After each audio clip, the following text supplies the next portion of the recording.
it's down here. Okay, there we go. Tags. Come on, there we go. Let's take off Oblivion. Get that. And also just put Clair Obscur.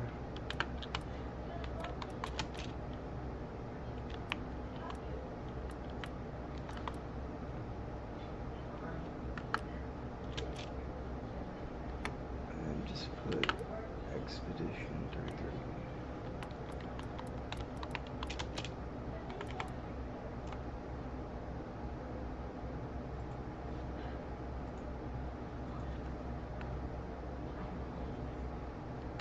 Because some people, my cousin's calling it like Clair Obscur, but other people are calling it Expedition 33.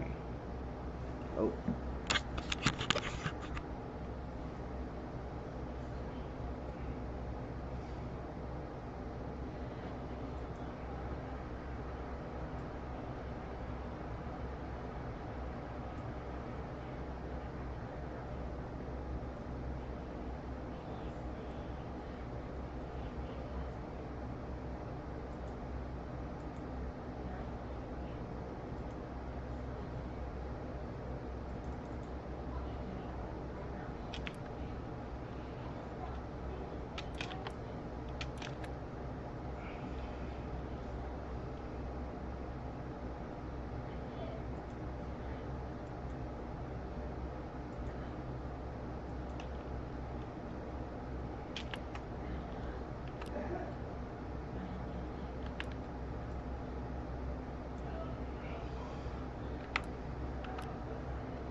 Oh shit, I should have opened it earlier.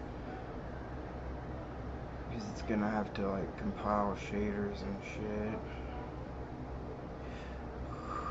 Oops.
Whoa.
why isn't the game capturing it? No.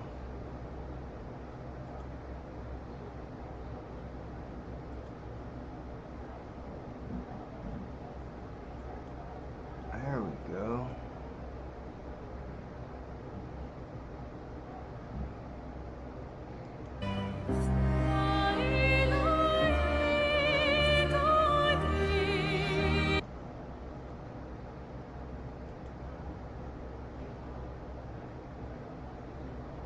Is it picking up the fucking sound?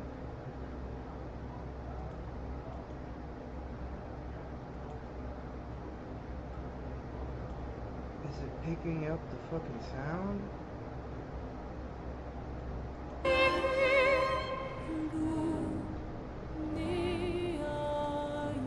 Picking up the fucking sound?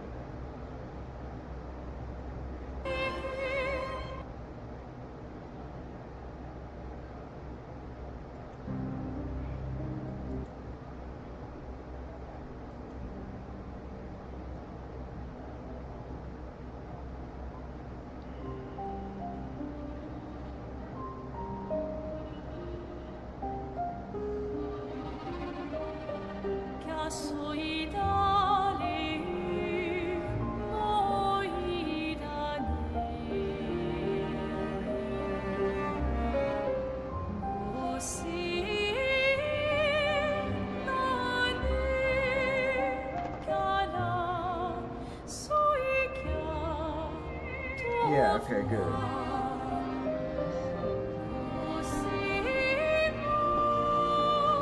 Picking it up.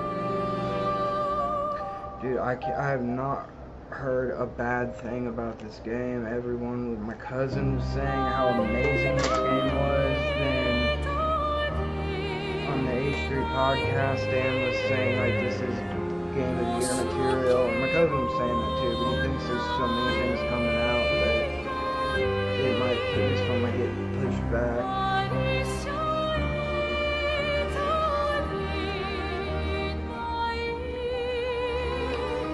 Because Sony's making a game called Ghost of Tsushima, or a remake to that game, I think, is what it was.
What?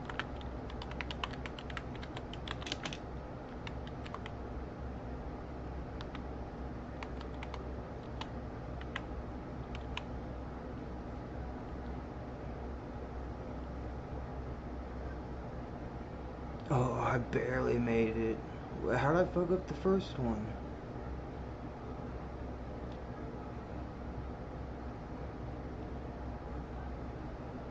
Oh, I fucked up catch.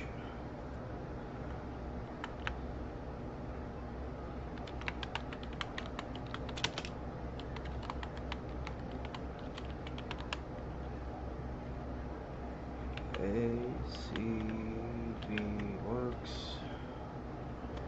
Then leave that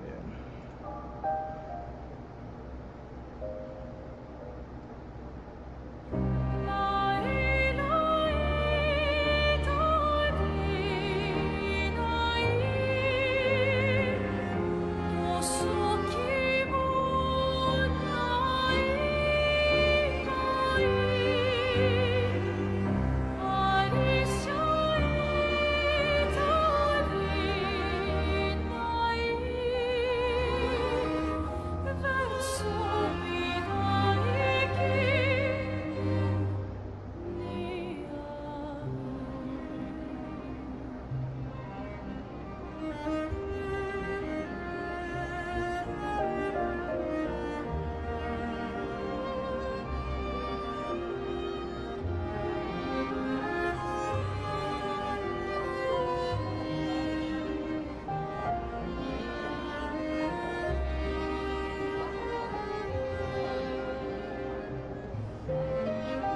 he's playing Street Fighter. You probably won't too.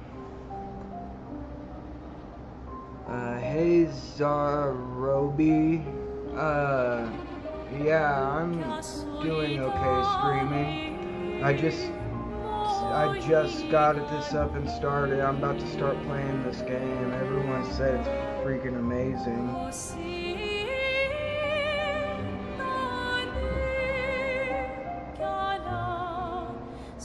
I'm trying to figure something out for a friend real quick though before I start.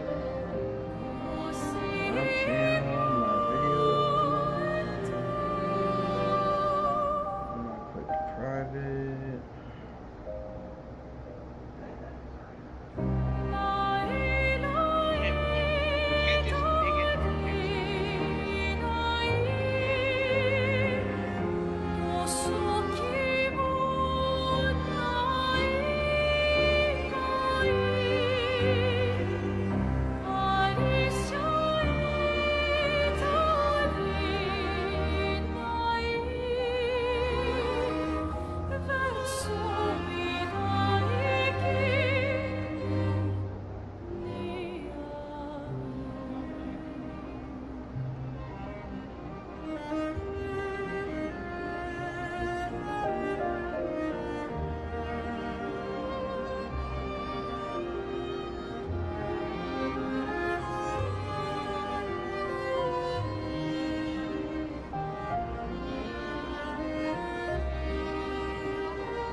By the way, is it Zarob or Zarobi?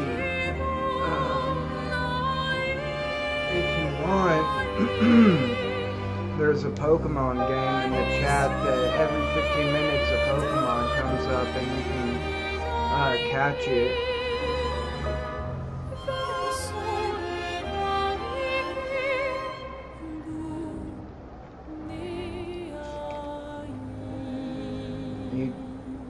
Oh, I just saw your first chat. It says, hey, how you doing? Sorry, sometimes it hides it from first-time viewers, and I have to click show.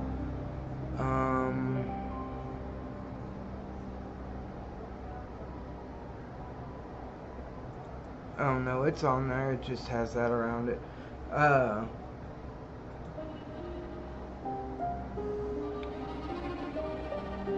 You just have to hit exclamation mark. Focus, start.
No, I'm good. I've got a friend that's an artist that if I wanted to change the background or anything, I kind of like my Space and Moon stuff, but if I wanted to change it, I'd ask her for something, but I appreciate it.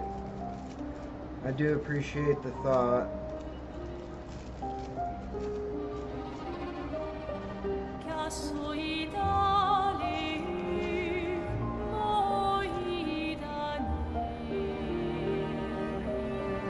Let's get it started so I can...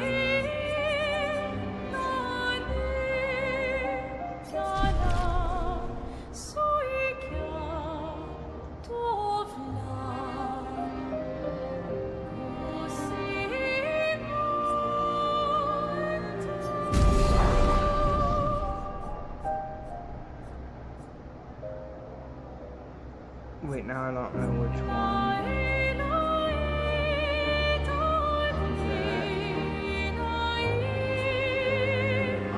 I can always turn it down. What's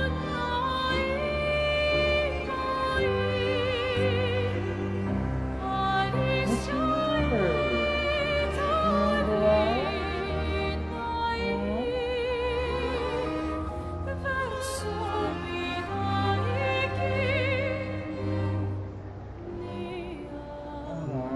Take my pup out.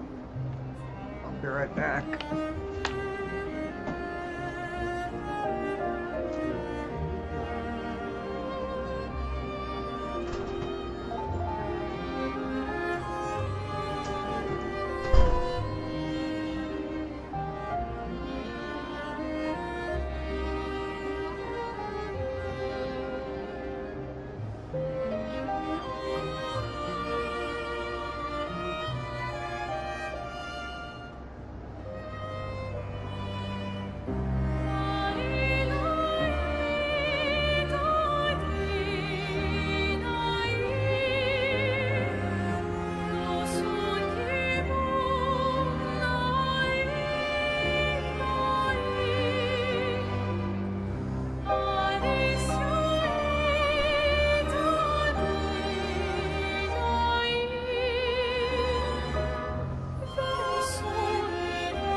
I mean, if you want the Discord to be,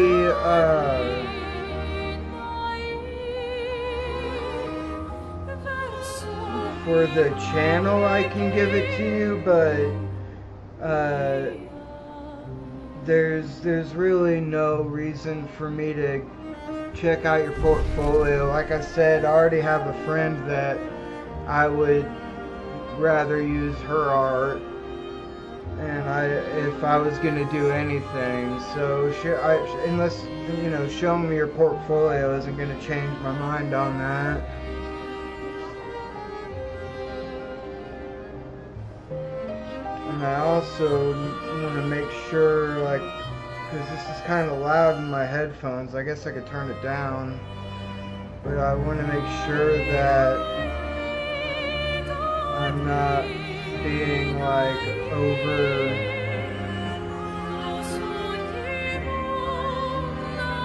Yeah, I should probably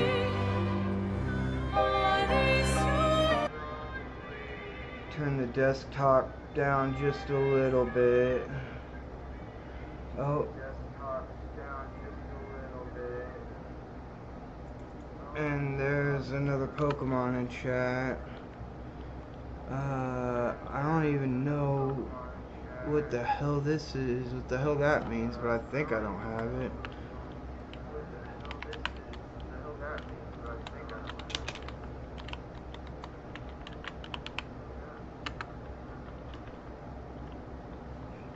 It says Wormadam registered in Pokedex. No, the Citizen Wormadam trash registered in Alt Dex. What is it, a shiny? But then why does it say trash? Because it does that when it does that weird thing sometimes when it's shiny, I think, but I don't know what the fuck that means. Did I get it? Alright, I got it, so I'll figure it out, I guess.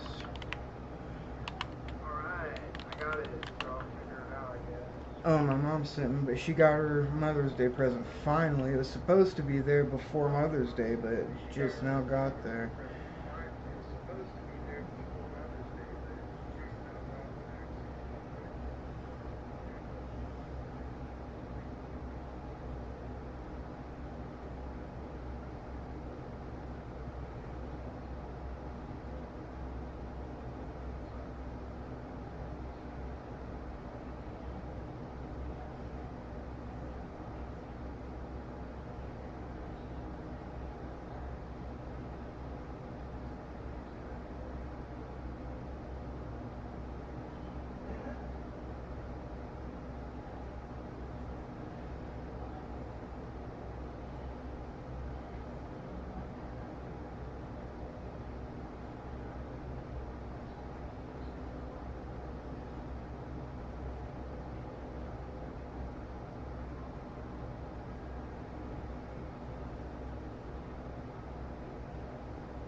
I'll put this back on while I'm talking to my mom.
Okay.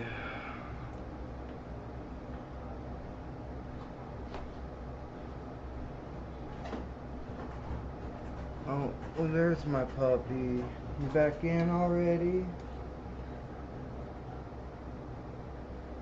Where's my weed? Oh, it's in your chair.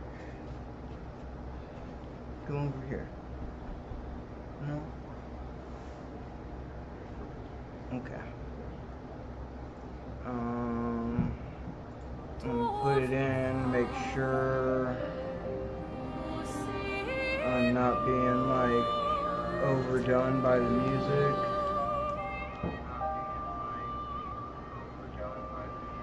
No, I think we're at a pretty even level now.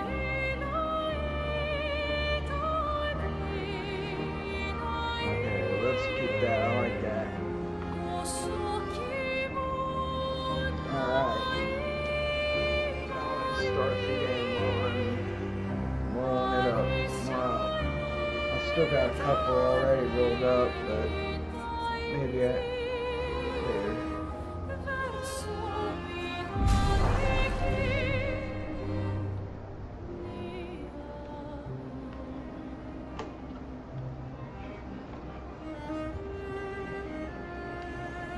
Wait, where's... Hold on.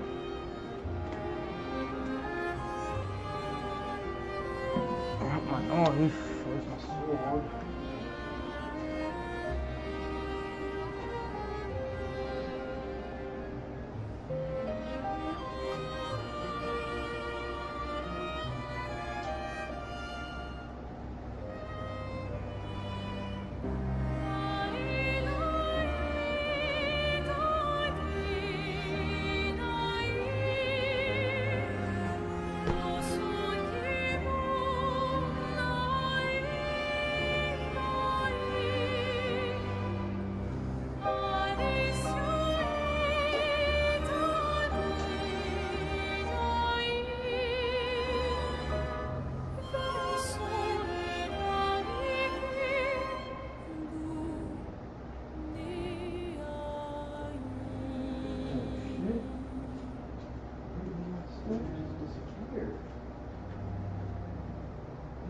Did it go?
I don't think I need that little light on.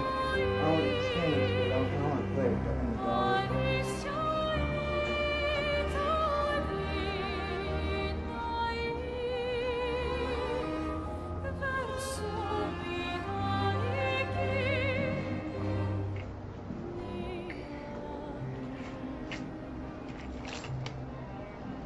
Fidget toys. My sword.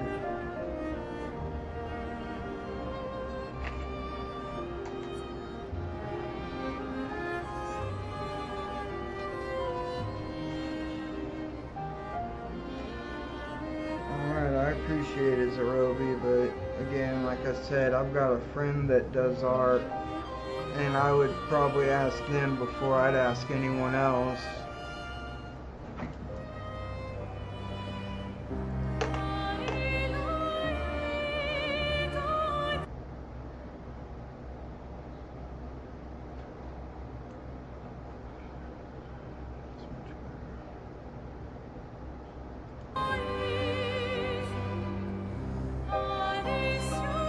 And if you want to just be in the Discord for the channel, I can add you.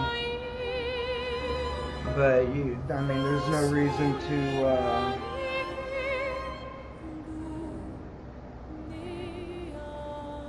try to, I'm not gonna buy any art.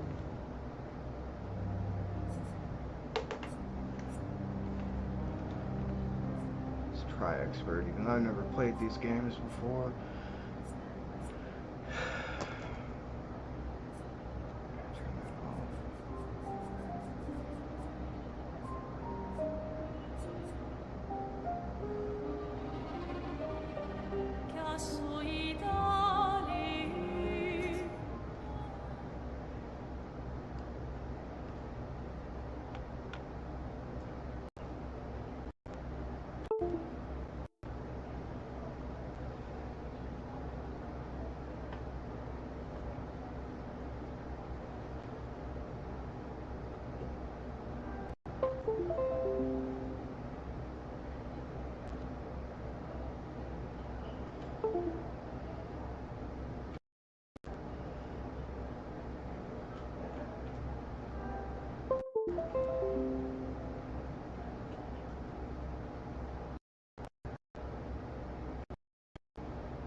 It's not gonna wait till now to compile the shaders, is it? It's probably just in the game. First cut, whatever.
If you're gonna give someone flowers, you should probably do it before they wither and die. What, the flower? Or Sophie? Ooh, dark. Sophie would approve. Hey, you said it, not me. The others are waiting for you. You're supposed to be helping with the festival. With what? Putting up 3 tables? They'll manage. You underestimate Lumiere's enthusiasm for the expedition. There's at least 5 tables. Marvelous. Have you tried throwing with your other arm instead? If you could hit the paintress directly, that would actually be useful. Ooh, a victory bell. Hobbies don't always have to be useful. I'm enjoying the uselessness of today and readying my usefulness for tomorrow.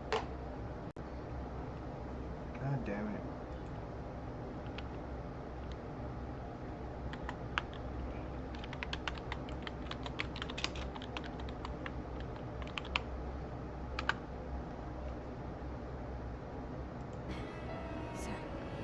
Yeah.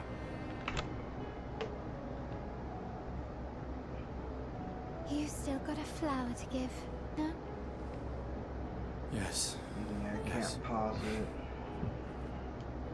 Just... I'm not sure how to start. After 4 years apart, what do I say to her on the day of her gamage? You're asking me. I don't know. Sun's about set, so be direct. Hey, Soph, been a while. Could we...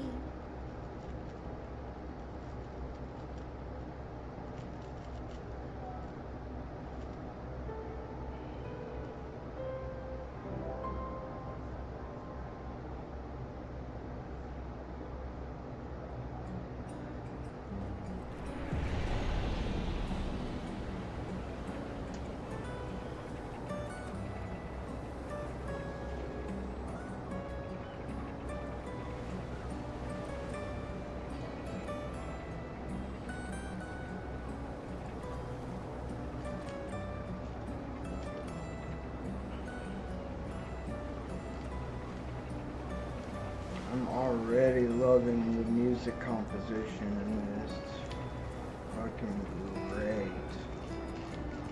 The title song and then the first song that played already.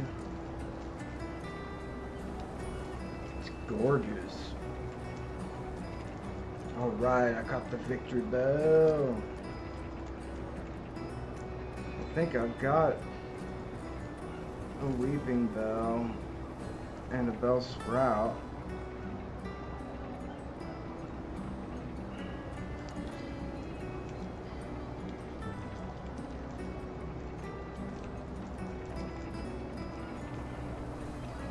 And it's 4:41, so damn, they went. Now it's like 5 minutes before they're supposed to come up. Or they just went 5 minutes further from the last time and they were like 5 to 7 minutes late. They come up every 15 minutes. They used to come up on the quarter hours, but they're coming up closer to the quarter hours of my stream now than the time.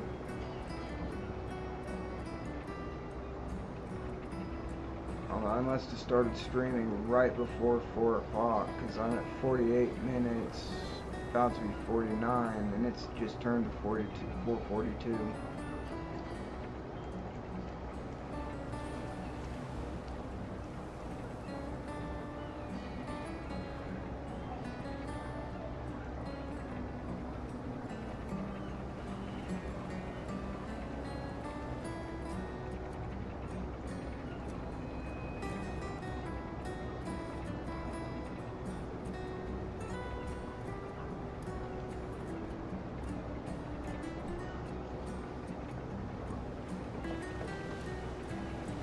This guy kind of looks like, he reminds me of a guy called Dr. Creepin on YouTube. And he's not like a weird guy. He does creepypasta narrations. That's where his name comes from.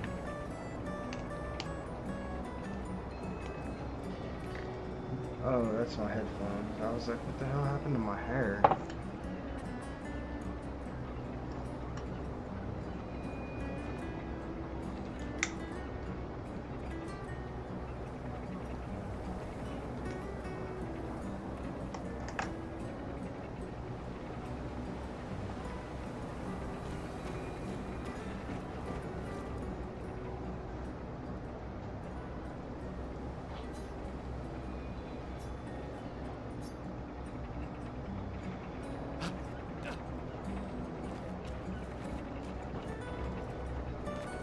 Why is that a tuning fork?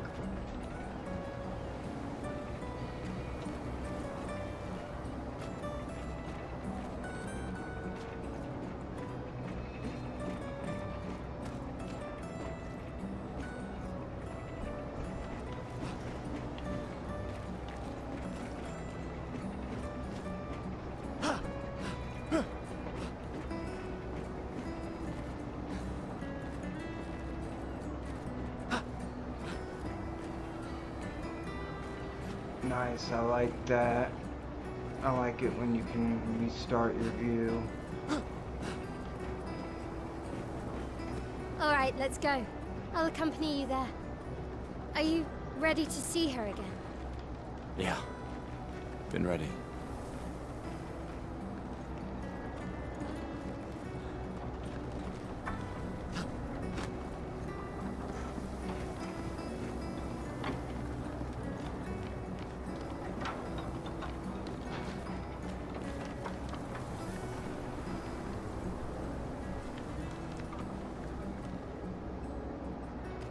Oh, no, they don't. It's all in French.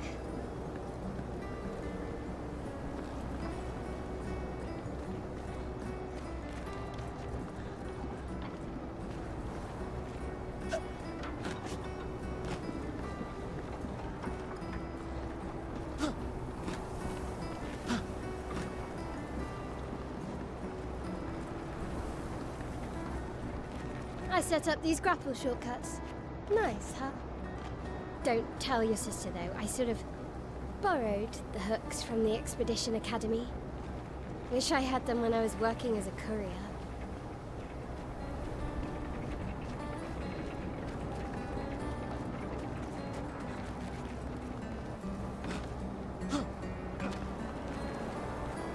Why is it? Oh, it's that. Whoa.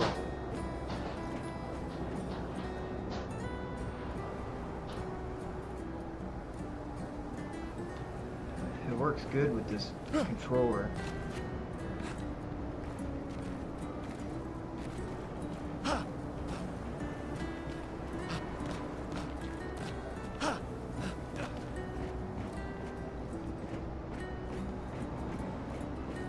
See, I don't know if this is an indie studio or if it's like a big French Come on, studio. Gustav, speed up a bit. Sophie will have already gamaged by the time you've arrived. My head.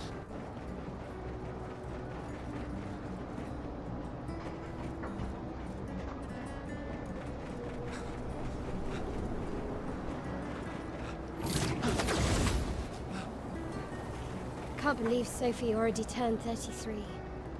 She looks so much younger than you. Thanks. She's popular. I'm sure she already has a necklace full of flowers. I can imagine.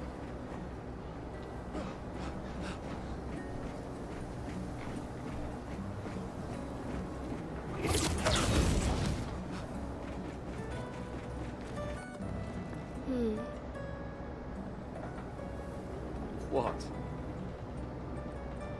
You look tense. Yeah, yeah. I know what you need. A little jewel.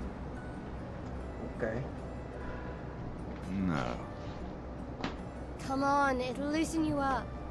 You can't go and see Sophie all somber and tense. And if you win, I'll give you something you can use with your Lumina converter. All right, you're on. Yes!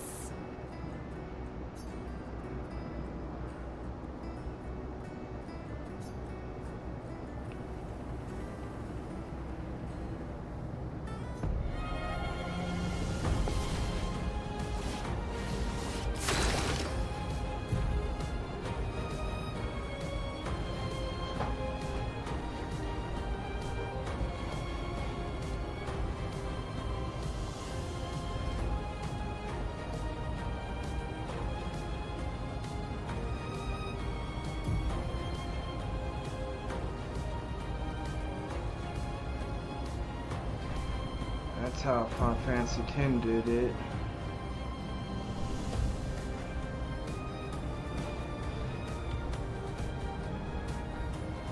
Why? It looks like I've got 2 or no, 3 AP, maybe 4. No, yeah, it says 4.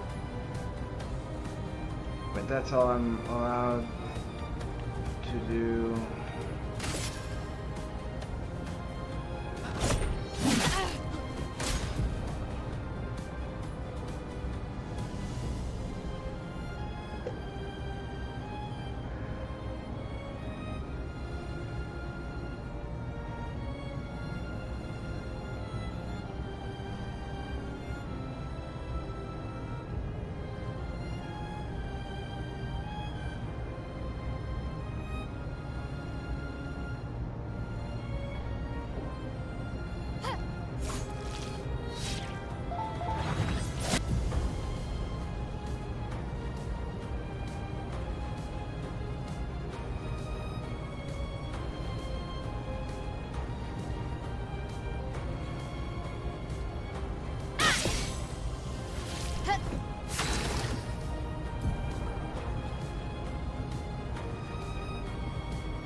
Oh.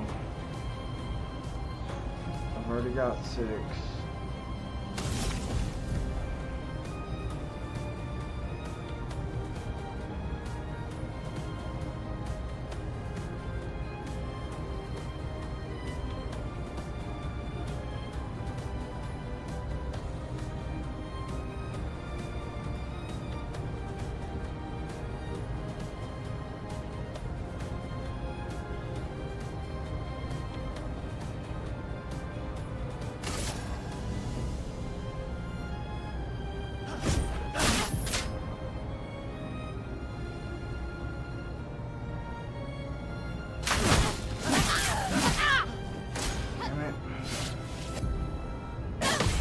I did.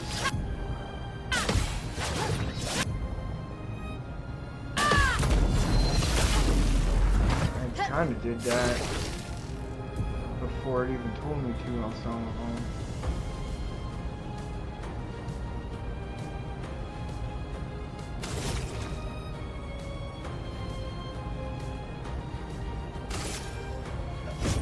For those who come after.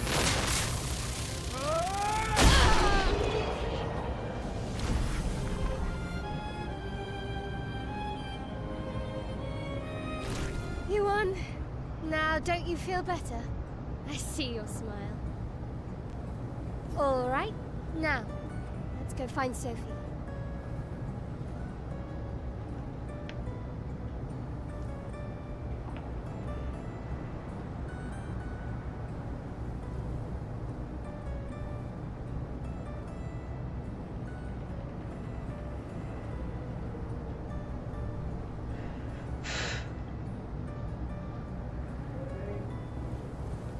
Yeah.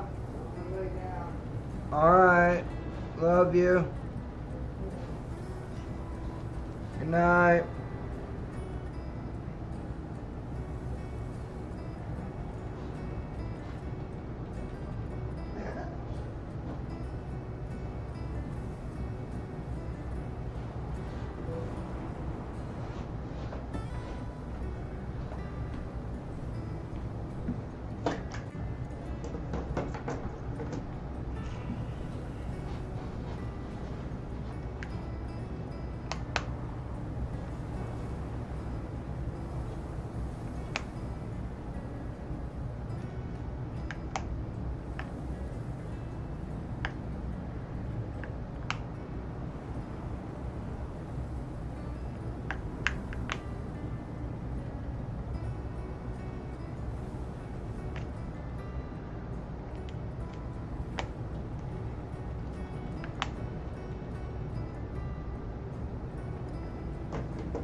Oh, okay, that makes sense.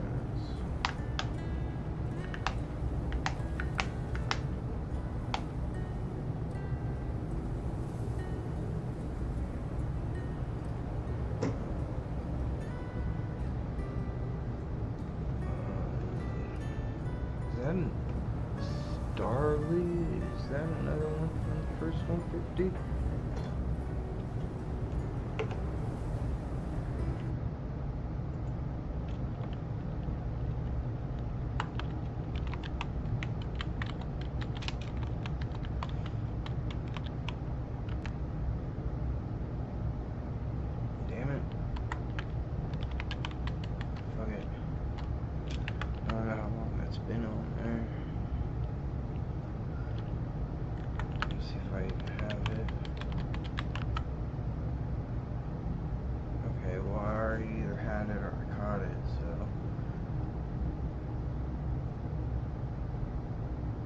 Like star you, star me, and then is it star bleed?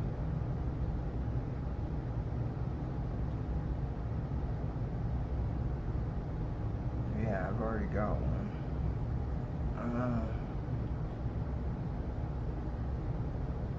I can't remember.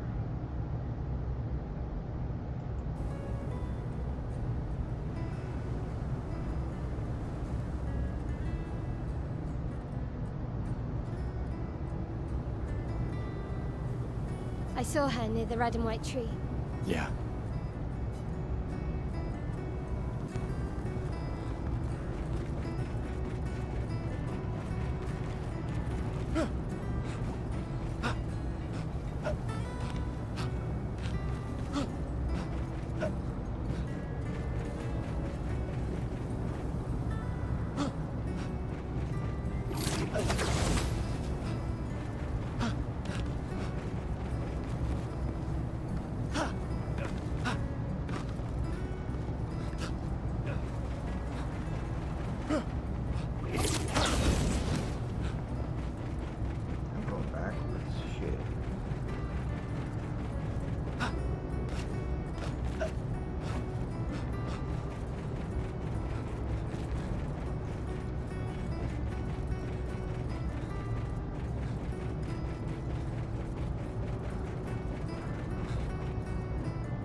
This looks pretty amazing though. Holy shit, this looks really good.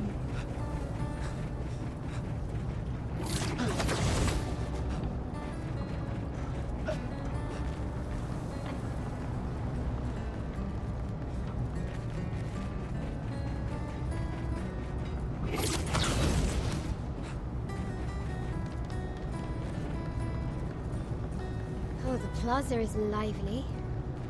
Why people like to celebrate the Gommage is still a mystery to me, but oh well.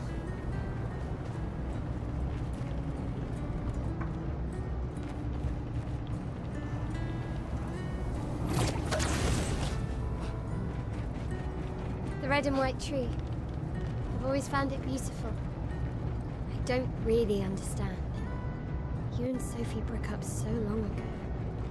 But clearly you never got over her.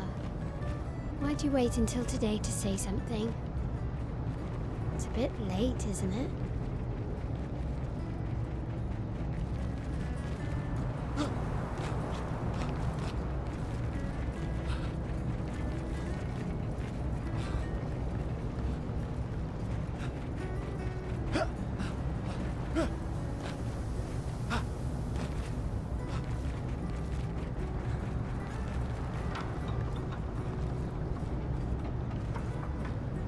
Sophie's down there. Yeah, I know. Good luck. I'll be here for you if things don't go as planned. Thanks. Come on, she's down there.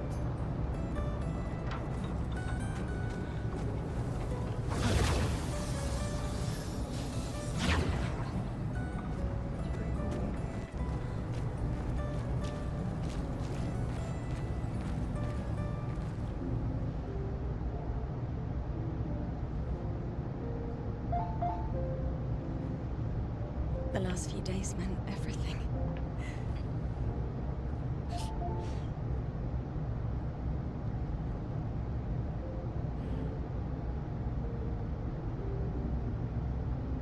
Can we talk? Gustav, I love you.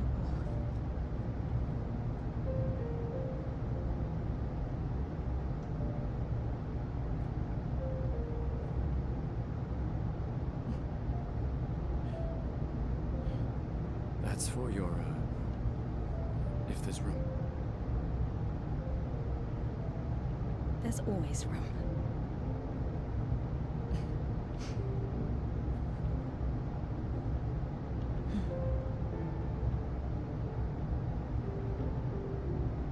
You know, I I'm miss you. sorry. I You miss don't need to. Okay, You go. you. You know how I feel. I wish things had been. You know, I often think another path, you know, another future. Still can't finish your sentences, can you? Yep, that hasn't changed.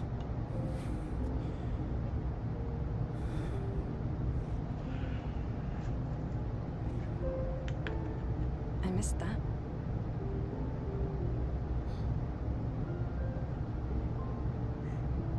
I never faulted you for wanting to believe.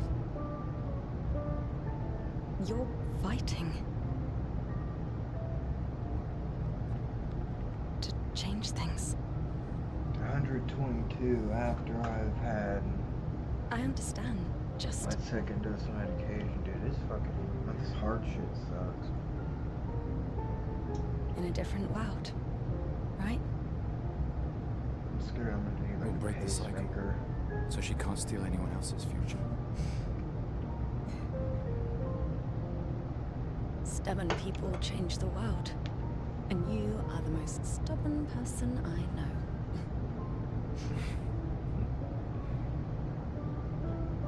Thank you.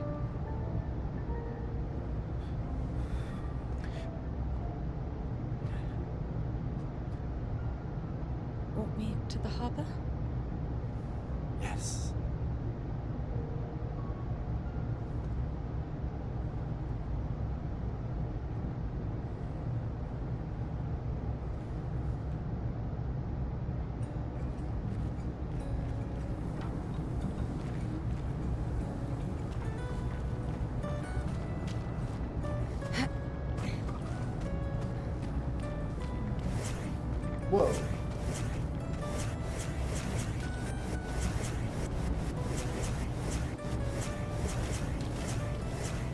Yeah, I figured that out.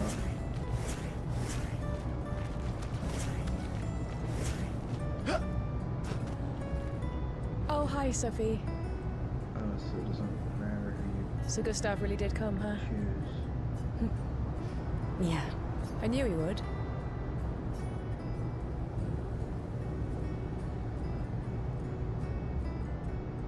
Shh. He might hear us. You're a lucky one, you know? I know that. But he is too. Looks like you still have a... Well, there are less and less people to buy them. I just wish you didn't have to wear one. Tiffany. I should finish cleaning up here and join everyone at the harbor. See you. See you.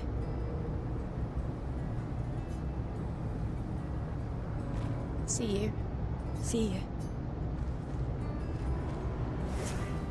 See you. See you. I can't imagine what you're going through. I'm fine.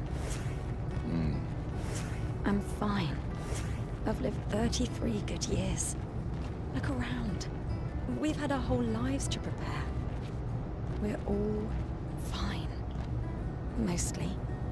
I'm not fine. You will be. So is she seriously some sort of sacrifice?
I actually think it should be faster. It sounds best played faster. Not like way too fast.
Another common. $37 and 2 premier balls.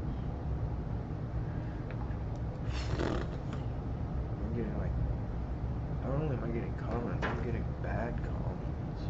And I had a streak of some really good rare ones. I think it rewards you the more often you play, the better shit you get.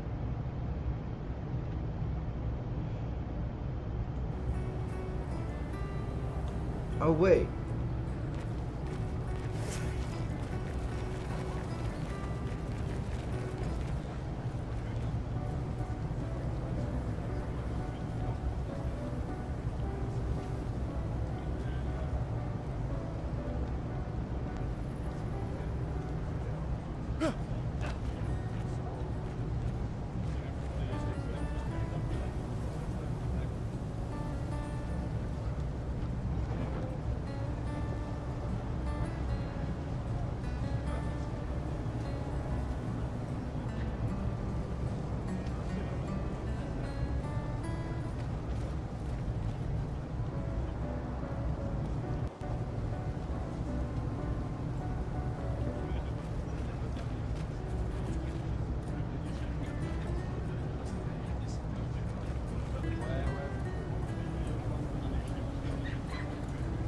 I feel like these are the same songs.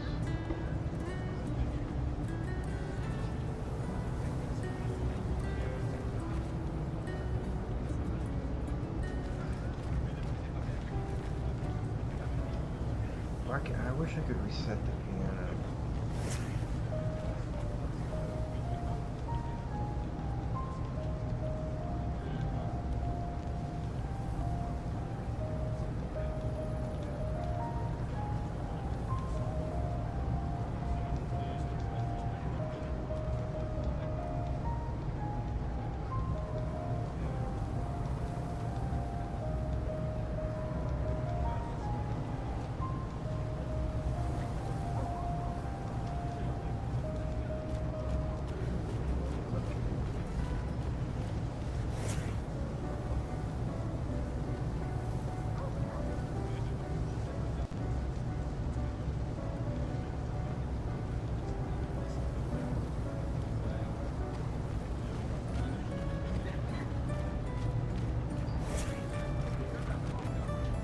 Oh, Sophie.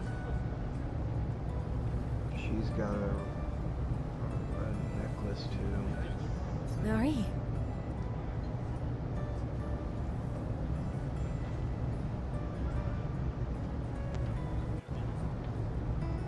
Your flowers? I didn't know about it. I thought you were younger.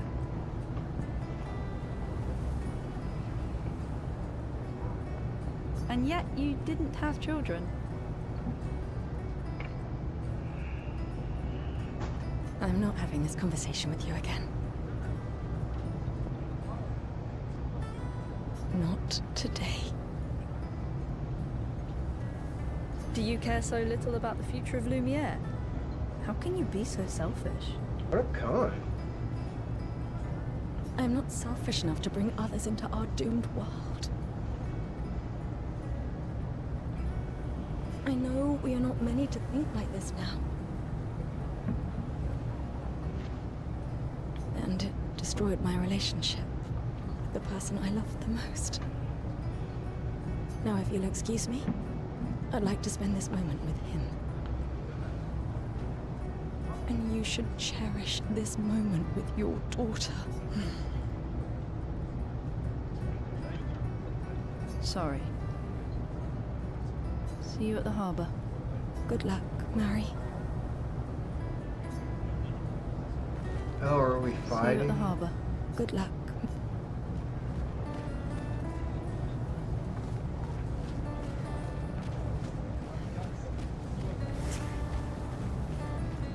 See you at the harbor. Good luck.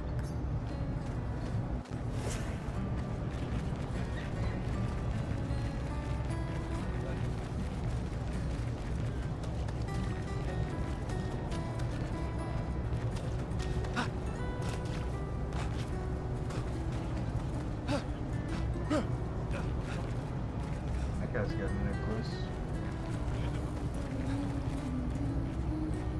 is she?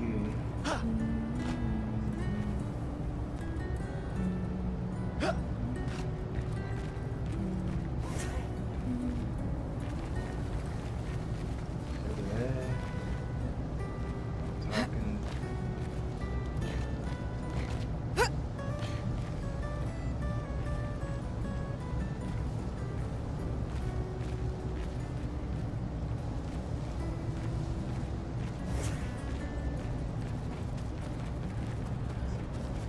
Something's going down. Hey, you! You seem like a woman with exquisite taste. I just finished my sculpture of the legendary Esquier. This may be my life's finest work, yet not a single soul seems... How could I make it better?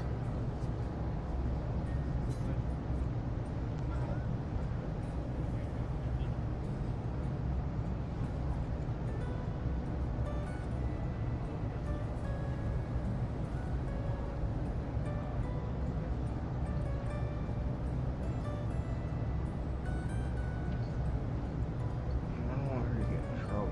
Perhaps you could paint it. Add some color. That's the first thing I saw when Paint it. I saw her fucking hair. Brilliant. I knew you were the right person to ask. You're most welcome. I shall get to work tomorrow. I see you're wearing flowers. What's your name? Sophie. Sophie. As a thank you, I shall chisel your name onto the statue. Oh, you don't have to. But I will.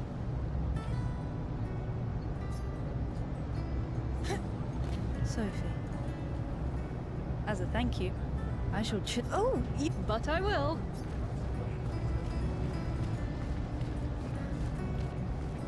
Yeah, I think painting them would add some definition, definitely add some,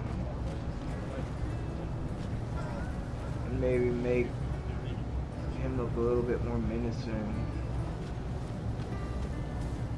Whoever that guy is, would you say Lord something?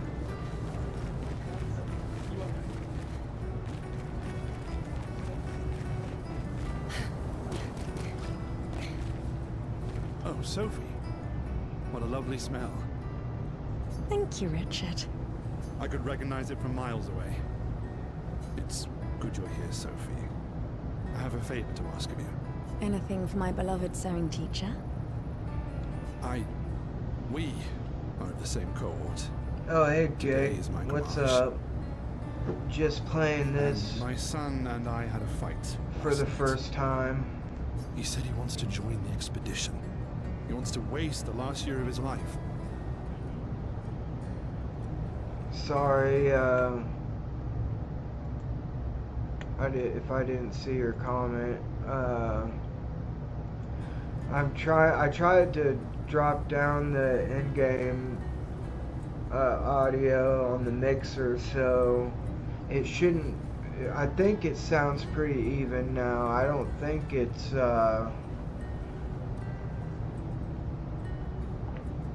overpowering me. Putting my phone on Do Not Disturb. My mom finally got her Mother's Day gift. It was supposed to be there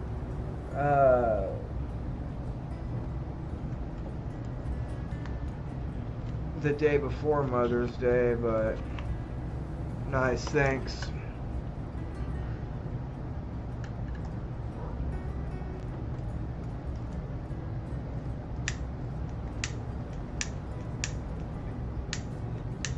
Yeah, that's what it looked like on the Steam page. I was like, this is like if Final Fantasy met Dark Souls, is what it looked like. Or not Dark Souls, but Elden Ring. Or maybe Dark Souls. Dark Souls has a lot in common with Elden Ring, including like beautiful landscapes. But just in particular with the flowers and stuff, it reminded me of Elden Ring because of the Erd tree. Like where there's like leaves and everything falling. Or Michaelis Halig tree. This actually kind of looks like that area. Its color scheme.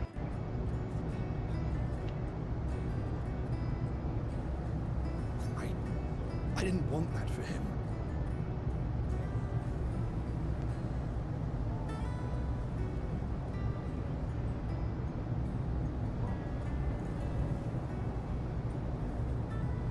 I used to think it was a bad choice. Today, I no longer do. I know I made a mistake. I tried to impose my views on him when he is much braver than I will ever be.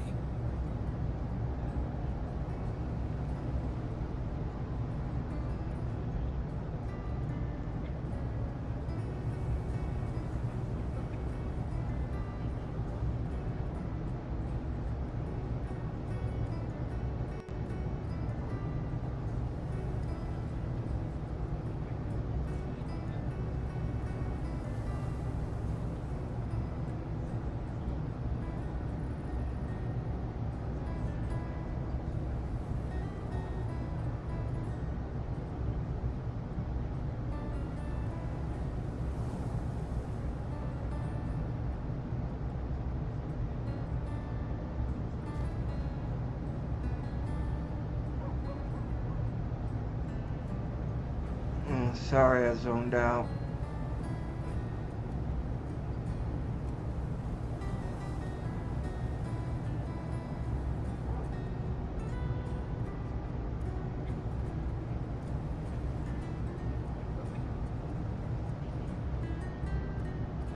Oh, it is? I can see that.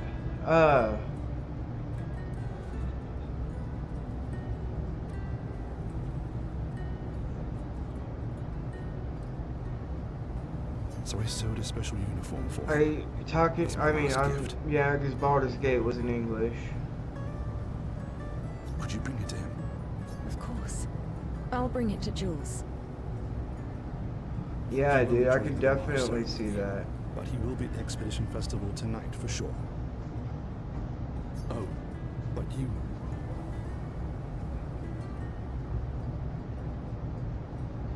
Don't worry. I'll ask Gustav. Gustav, are you back together? For this moment. Maybe. Hey, sweet girl. I'm glad. He's a good person. Just looking for you. My sweet puppy.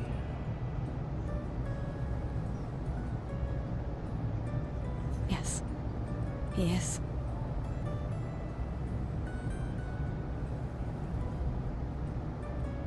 Oh, that's crazy.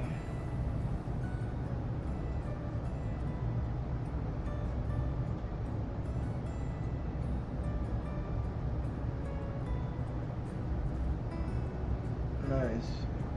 Is it? And this game is from a French studio, right? Thanks to both of you. And see you. Oh, an Ammonite. An Ammonite is in the chat. Yeah, I know I got one, but I think I'm still gonna use an Ultra Ball.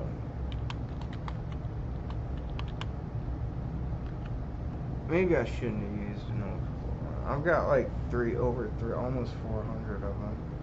Maybe it might actually be over 400 still.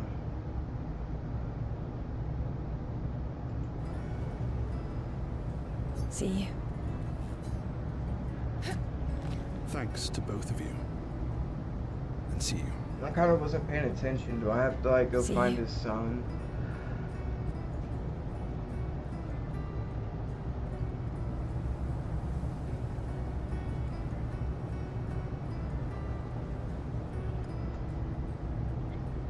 Nice.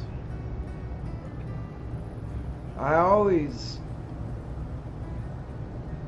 like it always seems to me to encourage like good competition when people leave a developer that's being unfair or absolutely like it's always crunch time, you can never sleep, but you'll have to constantly just code or draw or do whatever. Call it. Yeah.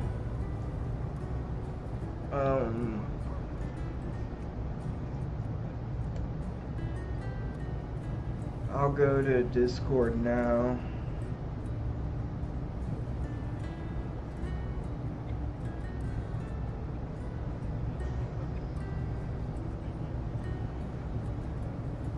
If you want to go to my chat room, if that's what you're talking about.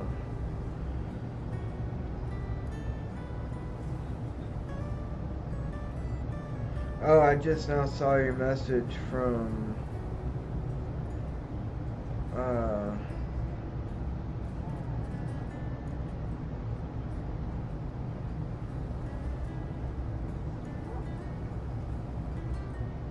the lawn. Hey, what's up, dude? What's up? I'm just chilling. I need to go mow the lawn, but I might just put it off till tomorrow. I don't know. Yeah.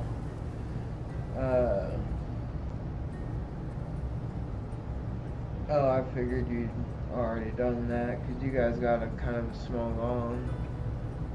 Yeah. Nah, I just have been lazy today.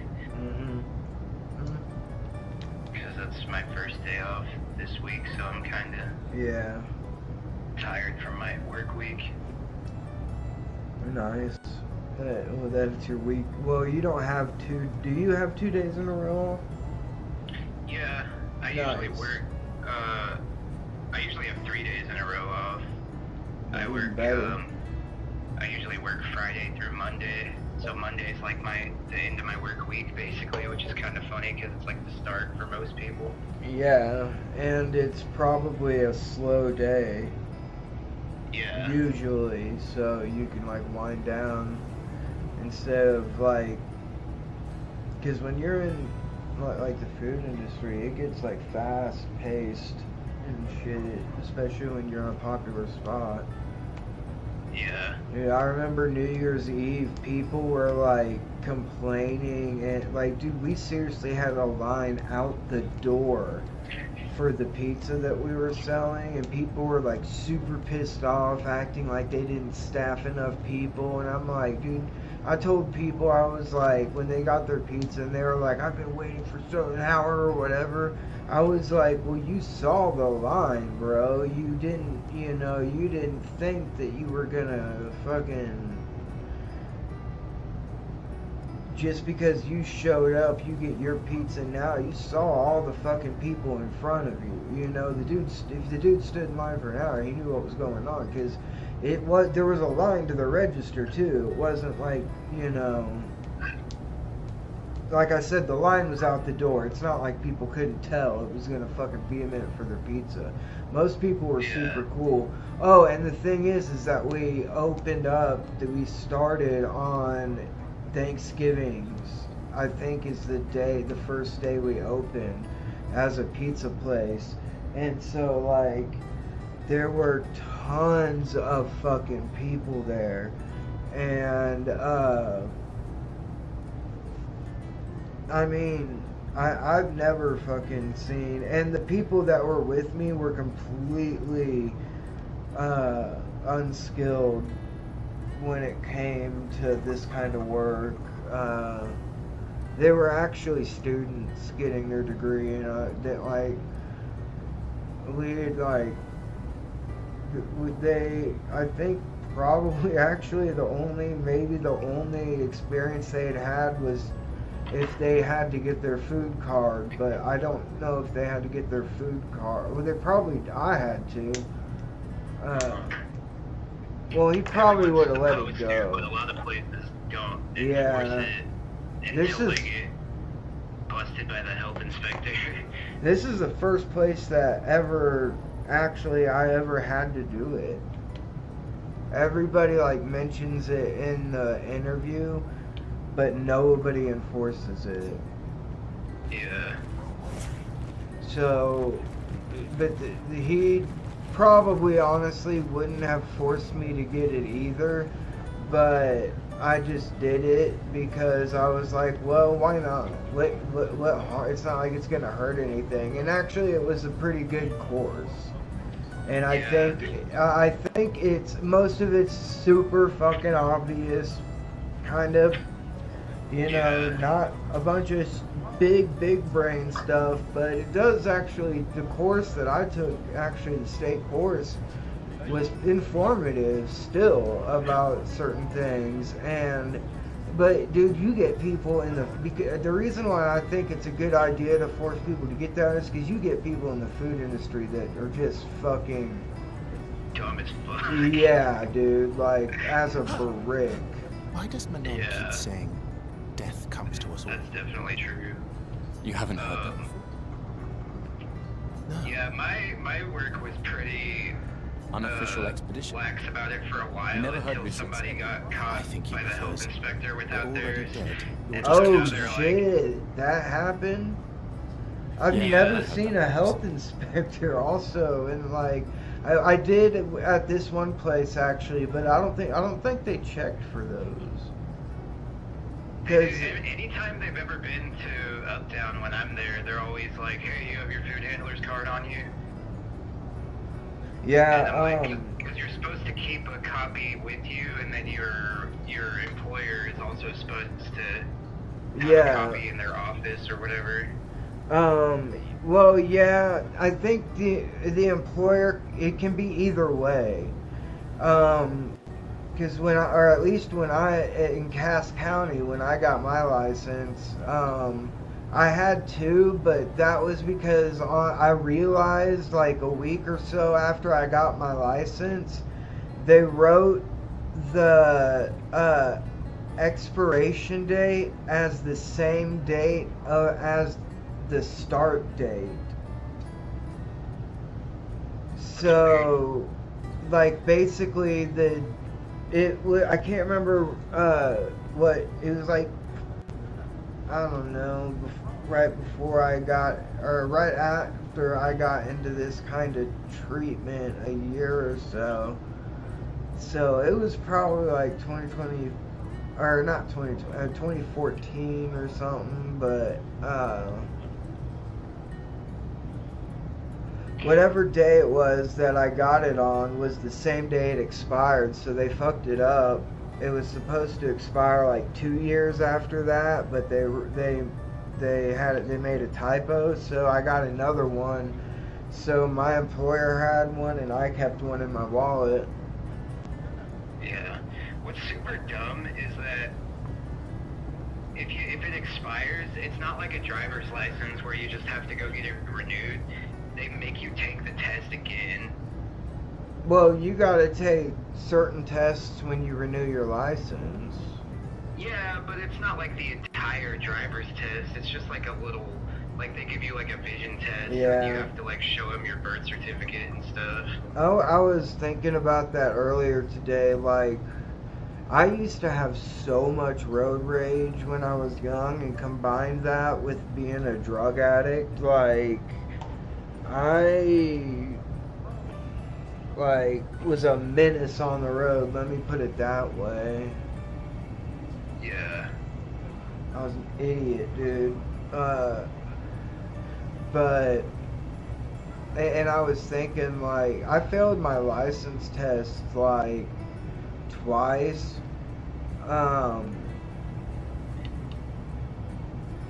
But it was honestly really because of nerves. It's not like because I couldn't drive the car. Kind of nice in a way. Yeah. Having a deadline. I failed mine the first time for a really dumb reason. Find silver lining in everything, can't you? The lady that was riding with me was kind of a hard ass. And things don't always work out the way we she want. made me like drive to this little neighborhood that was behind the DMV that I was at. Leave what we and at one point she had me like park and then like and then like start the car again. And she failed me because after I parked, I didn't like check my back mirror before I pulled out. What? I mean, did you look? before you pulled out? Yeah. Then what the fuck is the problem? Like, I knew there were no cars around, but then the second time I took it, I had a guy that was like friends with my principal. Yeah. And so he kind of like, was kind of lenient on me because of that, because he was like real good friends with this. Yeah. And I was like, yeah, that's cool. I like barely ever talk to the guy, but I'll pretend that like he's a super good principal. Kind of nice in a way, having a deadline. Yeah. The second time I took it, like, I can't remember why I failed it, but it was like, I don't know, man. It was like they had me do like some weird stuff, and I didn't know like where I was going, and like for some reason Grandma convinced me to take it down at her house, and we had to drive a ways away, and it was like mostly country driving, and so I don't know how I fucking failed it. But then I can't remember what town she took me to. But we, I think I got confused and went down a one-way street that I didn't know was a one-way street until I was already on it. I think that's how I failed that one. Like, that was the only thing I did. I could parallel park perfectly, and that was the only thing I failed on. Yeah. But, the third time I took it, I passed it, but I was also super nervous on that one because I had a weed pipe in my pocket that I turned a trumpet mouthpiece into a bowl, and I had that in my pocket with like resin all over it. It probably reeked like weed, and there was a state trooper giving me my fucking driver's license, and if I was like, holy shit, if she like is like, what's in your fucking pocket, I'm fucked. Like, I'm caught driving a car with weed paraphernalia on me by the highway patrol because I let them get into my car while I had it in my pocket. I was the whole time I was like, God, please don't let me get fucking busted by this. I'd be the dumbest bust in history. Yeah. Something wrong? I wasn't too worried about it because I had it was a leather jacket, and I just had it on like this top pocket. And from what I knew, like, I didn't think it was able to be smelled out of my pocket, really. And honestly, back then I kind of really didn't care. The expeditions. I was joke. like, there's a very good chance I was on Oxycontin. Yeah. So yeah, I really didn't give a shit. Okay. I just DoorDashed 5 guys, and it's All just they got do is here, leave so I us here gotta to go bring die. it in. They're just Right escaping. Back in a sec.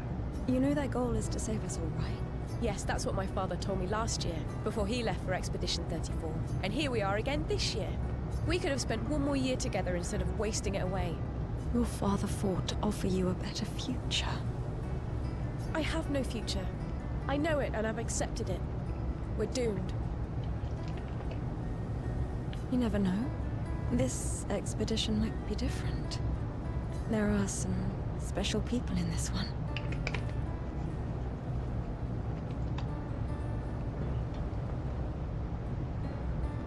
Yeah, right. Gustav, why don't you show her some of your fighting skills to prove her wrong? Oh wait, he's in it?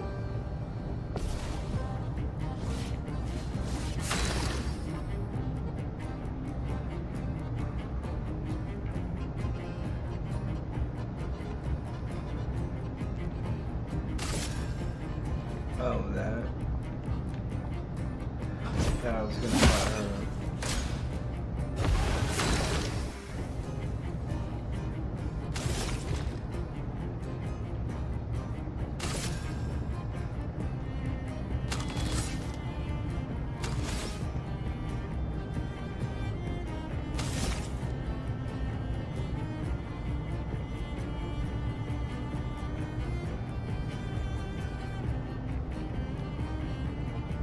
I see.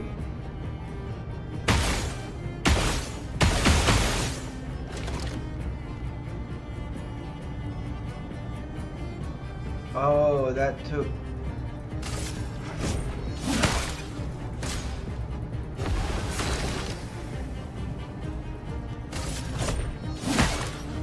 That thing takes my... That's not working.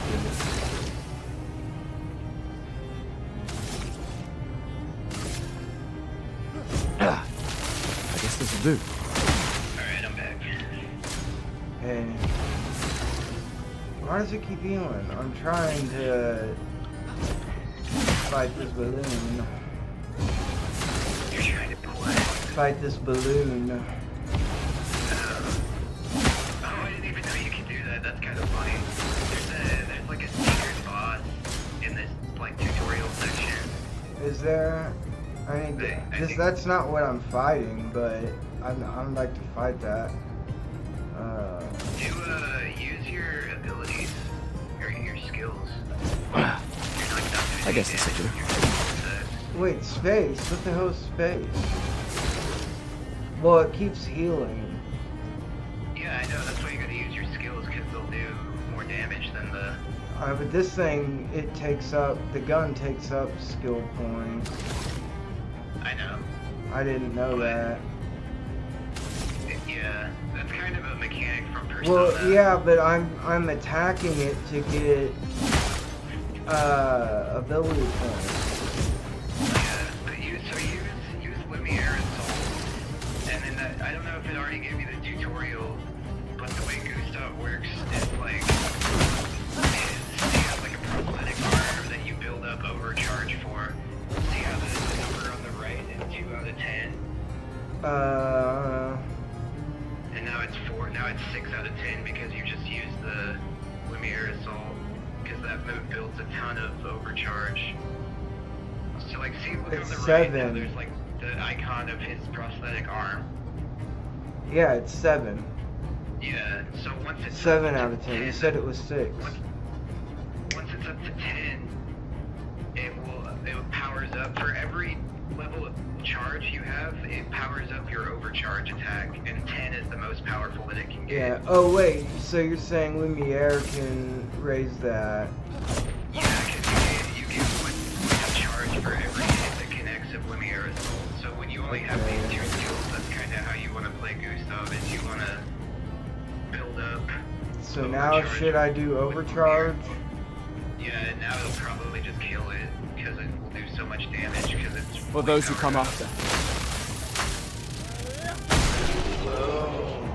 Damn it! Oh no, it did kill it. Oh man, I almost got to 500. That's...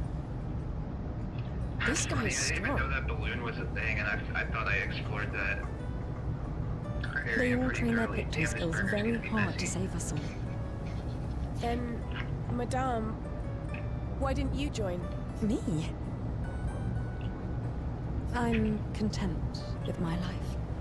I know what I can and cannot change.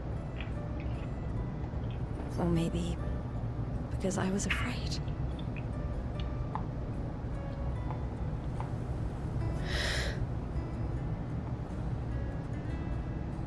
Do you think I should join the expedition? My friend Ciel always says, do your best. Either it works or it doesn't. Live your life as you want. I don't want to have regrets. I don't have that much time. When the time comes, you will make the right decision. I'm sure. Thank you. Now I think I know. Give this to your boyfriend. My father gave it to me, but... I don't want to have regret. When the time comes. Thank you. I still don't know what's going on with these people. I'm sure it tells me soon. When the time comes. Thank you. Kinda. A lot of the story it's kind of set up like Dark Souls and Elden Ring, where it kind of makes you draw your own conclusions about it, instead of just telling you stuff outright. Mm-hmm. But it does give you some lore. I mean, it's like these people are chosen. I don't know if it's because it's their third birthday or what's going on. And why they're all wearing flower necklaces, but he's not. Well, you'll find out in a little bit. Not everyone attends the Living Wake or goes to the harbour for the gamache. Some prefer more intimate I goodbyes. guess that makes sense.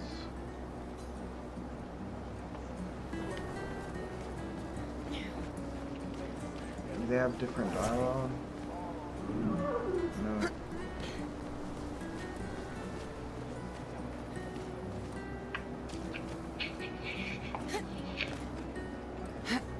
What you doing, Paul?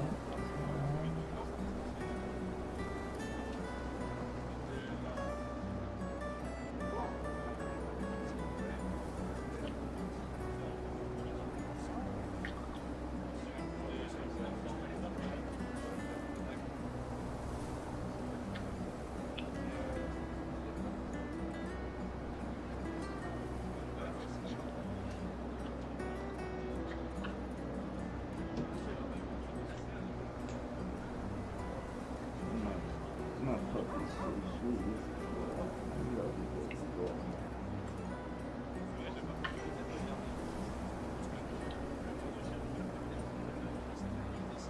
She was really like my best friend ever. I'm very grateful for her.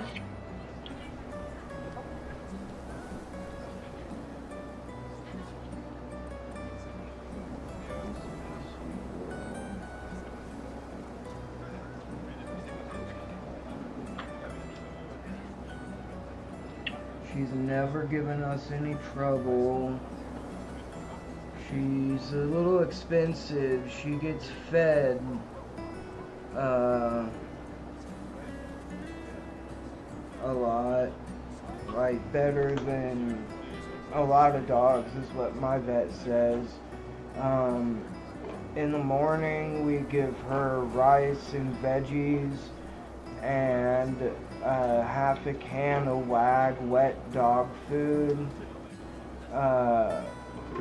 The lambs and beef stew one, and then at night we give her rice and veggies and like either boiled chicken or ground beef or turkey mixed in. And the vet said that, yeah, that's a great diet.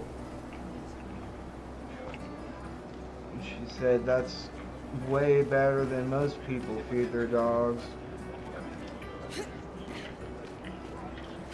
But she still eats kibble too. That's what she gets in between her meals.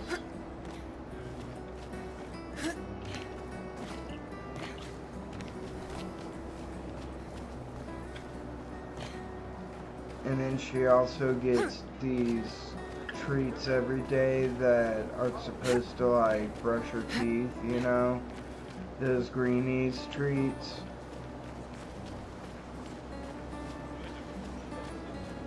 I don't want to call them what they're shaped like because Sheba will hear it. You know what? I'll just say it. A toothbrush. That's kind of funny. Yeah. You want a toothbrush? Okay. Yeah, she's on the ground. Spinning around. Being a spinning dog. Yeah, he's spinning for a toothbrush. She loves these fucking treats. And I give her 2 a day, but they're expensive. I don't know if you know about if you ever bought Reese's treats. But if you buy the large ones, like a 4-pack is $76. And I think, but there's like 32 in each pack. So That's not bad. That lasts a couple of months. But it's still expensive for dog treats. In my opinion. But, Yeah. like, I don't, you know, Shiva's, like, spoiled. It's not a big deal. I don't think. She does need to lose weight, though. She's up to 82 pounds. Yeah, Kino and Jack are both overweight too. Django is my only dog that's a healthy weight. Yeah. Dave spoils all of them, but Django is weird. He doesn't really like treats that much. Yeah. Like Kino and Jack will just scarf him down like right away. Yeah. And Django will just kind of like take it and put it somewhere, and he might eat it later, but he might not. Shiva does that a lot. Like, she used to do it a lot more, but now she's gotten used to certain people. She'll take treats from them, like the vet, and that's really the only person she's ever taken a treat from. She always waits until we get home and I give her treat, and she'll take it and eat it on this little pad that she has. And this little rub that is hers, and she loves, that's like where she brings all of her treats to eat them. I don't know why. And sometimes she'll take food and try to hide it. And it's like, Shiva, you are not like gonna starve. You're not gonna like, you putting a little, like a mouthful of food in the corner isn't gonna like save you from an apocalypse if we run out of food. The scintillating Sophie. I'll be right back. I'm gonna go get my fries. Right on. You're as gorgeous as always. Cyril, you flatter her. Need some help with your writing again? Beautiful and perceptive, per usual. See, I'm preparing the headline for tomorrow, and who could write it better than someone who celebrates her special day today? So, what will the article... Actually... You don't know? Oh, well... Help me again, Sophie, please. The boss will kill me. Sure. Let me think of a headline. Well, how am I...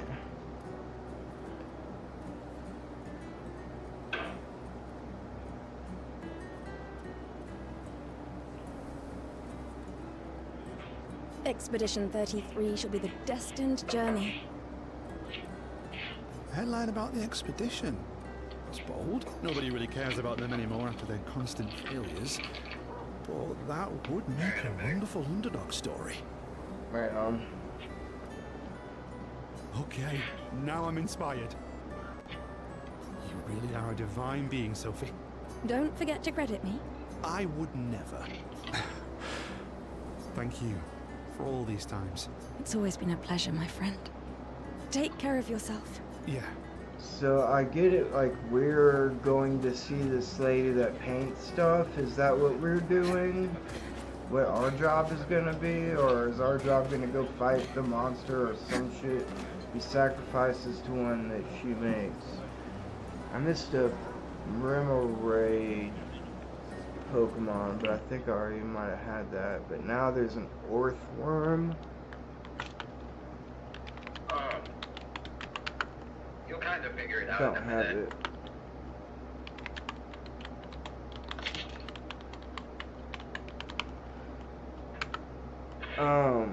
I caught a weird Pokemon earlier, for Armonite, I caught a Victory Bell. A Wormadam, but it says trash. Wormadam trash has been caught. Oh yeah, it's like a bug-type Pokemon that has a couple different forms. Yeah. And the trash form is just like, it kind of looks like a pine cone that's just made out of trash. That's, it says like Wormadam trash registered in alt decks. Okay, cool. So I caught the Orthworm too.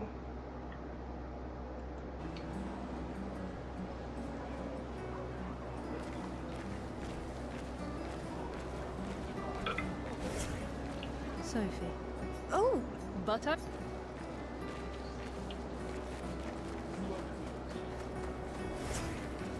She seems to know or have a lot more friends here than him.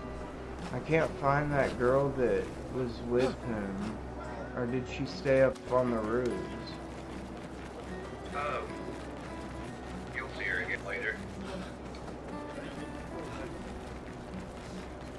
She joins your party eventually. She's one of the main characters. And she's also,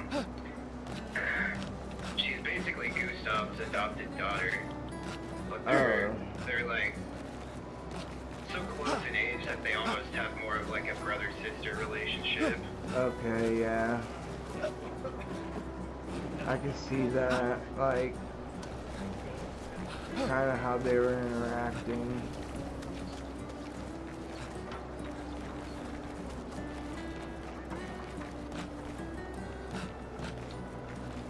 What was that?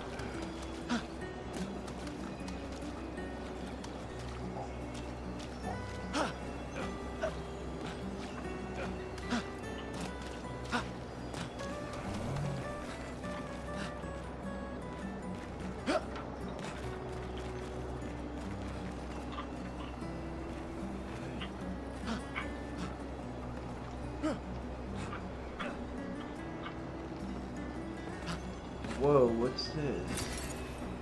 A chroma. 125. Is that just money?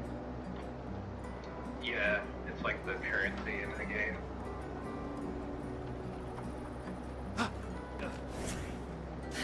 It's weird, it's used as currency, but it's also like the energy source for all of their abilities and stuff. Huh.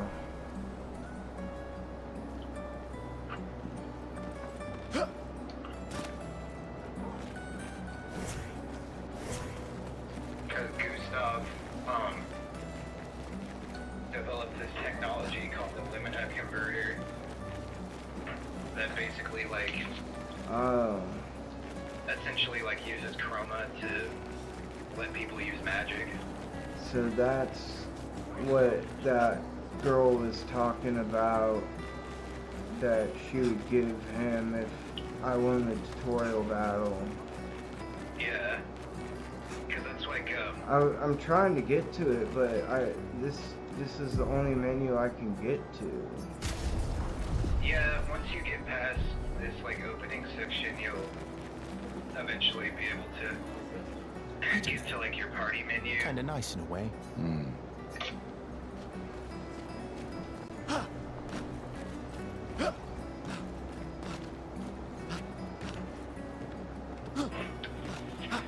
I'll be back in a sec. I gotta go wash my hands and I think I'm gonna get a glass of chocolate milk because I got Cajun fries from Five Guys and they were kind of spicy. Oh, right on.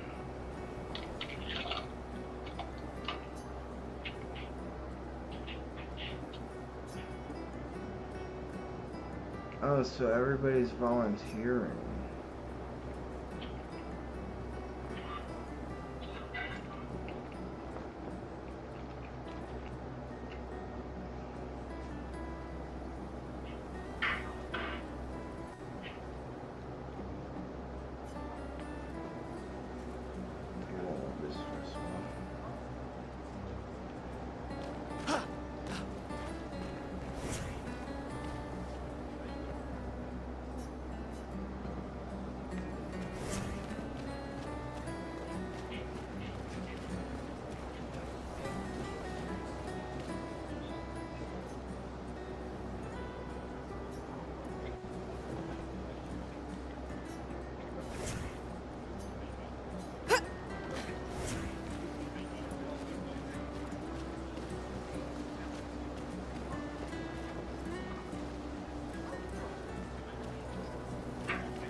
Hi, Gustav.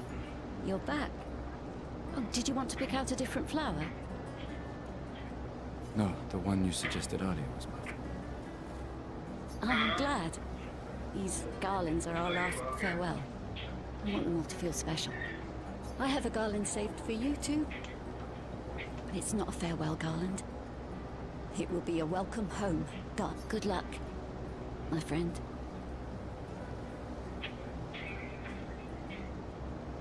Thanks, Ophelia. Good luck.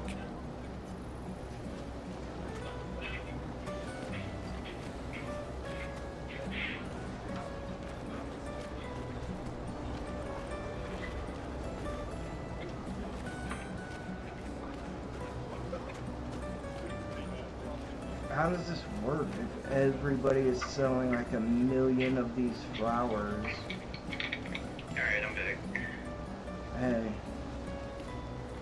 I was just wondering like how this flower market works. It seems like everybody has tons and tons of these flowers. Like if this many stalls are this full of these flowers, it sounds like these flowers are in so much abundance nobody would need to buy them. Yeah, well, I think it's part of the festival that they're having today. Yeah. Well, I guess this place is probably pretty fucking big. You two would make a cute Just couple. because I've seen a small If you say so. amount of it. Or maybe something already I don't know, happened. you don't really get to explore too much of the city, but as far as I know in the game's lore, like, you're basically like post-apocalypse, and Lumiere, the city that you're in right now, is like essentially the last city of human civilization. Oh, really? Yeah, or at least that they know of. Yeah. Because there was like some big like cataclysmic event that happened called the fracturing that I still don't really know a lot about. Is that why everything is all weird and there's crystals everywhere? Yeah, like once you get to the outside world, the world is like super fucked up. Like everything is like broken and stuff, and there's like one area you go to where it's like stuff that all should be like underwater that is just kind of like there. That's cool. Yeah, dude, this game is gorgeous. Yeah, the director, his goal was basically like, he was like, he's a big fan of like the classic Final Fantasy games. Uh-huh. And he's like, I wanted to make a game that's like a AAA JRPG that's like turn-based because nobody has done that in like almost 20 years. Yeah. Like there have been really popular turn-based games, but they haven't had like a AAA budget, you know? Yeah, and the new Final Fantasy remake is not turn-based. Yeah, so the last time, pretty much the last time there was a turn-based game that actually had a AAA budget, I think, was Final Fantasy 13 too. I don't think there's been one since then. Really? Like there's been a lot of like AA ones that were really popular, like Persona 5 and like Metaphor and all the two most recent Yakuza games, which is kind of funny. People always make the joke. Have you seen that meme? I think it's from the show The Umbrella Academy, but I'm not totally sure. Yeah. Where it's like the two, it's like Ellen Page and the, I forget the name of the guy, actor, he's like a younger looking guy, and they're like passing each other in a car, and they're like looking at each other like, what the fuck? I can't look at her.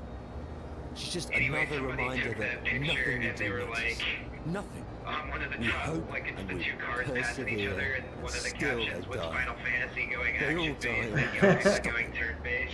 Yeah. The first, we bring another generation into this world just so they can watch us die before they're even old enough to they just randomly turned them into like turn-based RPGs. That's why we're going. We can save them. With unlimited. Oh, the Paintress. Sorry, before I forget, did I show you those specs? The Paintress. What? What's a scrawny shit Oh my like you God. gonna do to the Okay, vultures, check eh? this out. Are you still watching Already the dead. stream? You're just catching Yeah, I just have it muted since we're talking in Discord. I've got this, like, this is the most comfortable stress ball in the entire world. I love it. It's got, like, the best feeling ever. It kind of looks like this toy that I used to have as a kid that was like a ball with like a bunch of like stuff inside of it. Yeah. That you can squeeze. I remember those. And then this is like the coolest thing I got from them. They have another magnetic thing that I have, actually, that I'll show you first because it's not as cool. But it's like magnetic putty, basically. It's a bunch of small magnets that like just kind of like look like oil coming out of your hand, like if you're holding like crude oil, you know. And playing with them is kind of satisfying. I feel like you need to get a bigger batch, and this is like 2 of their 1,000 and 1 of their 500, so there's probably almost 1,500 in here, which is cost almost $200. But this is like real magnetic putty, except it's still just a bunch of tiny circular magnets, and you can make different shapes with them and stuff. And they've got really good images of what to do with them, but these things are freaking awesome. Yeah. I mean, like, they're such strong magnets. It kind of blows my mind. And a lot of these fidget toys that I've got are magnetic.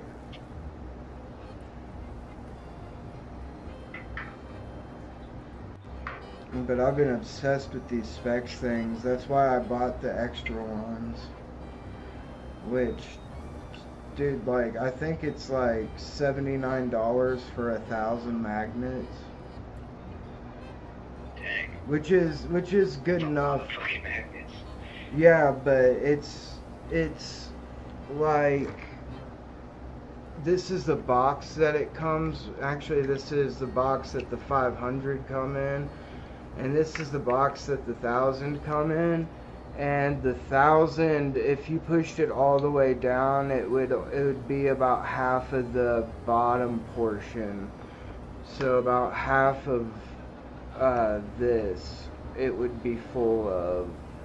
And that's if you pushed them all down to the like bottom. So it's not really a lot because they're really small, tiny little balls. But it's enough to like play with and have as like a fidget toy. It's more than enough, actually. Their 500 is enough, but like there's not like much of your hand that it contacts. It's really just in between your fingers. That's why I got this giant bundle of it, so like I can like have it contact all throughout my hand and stuff. When I'm feeling like my hand is gonna go numb and I try to bring it back, or try to have something comfortable sensory wise. Yeah. And that's why it was worth the money for me.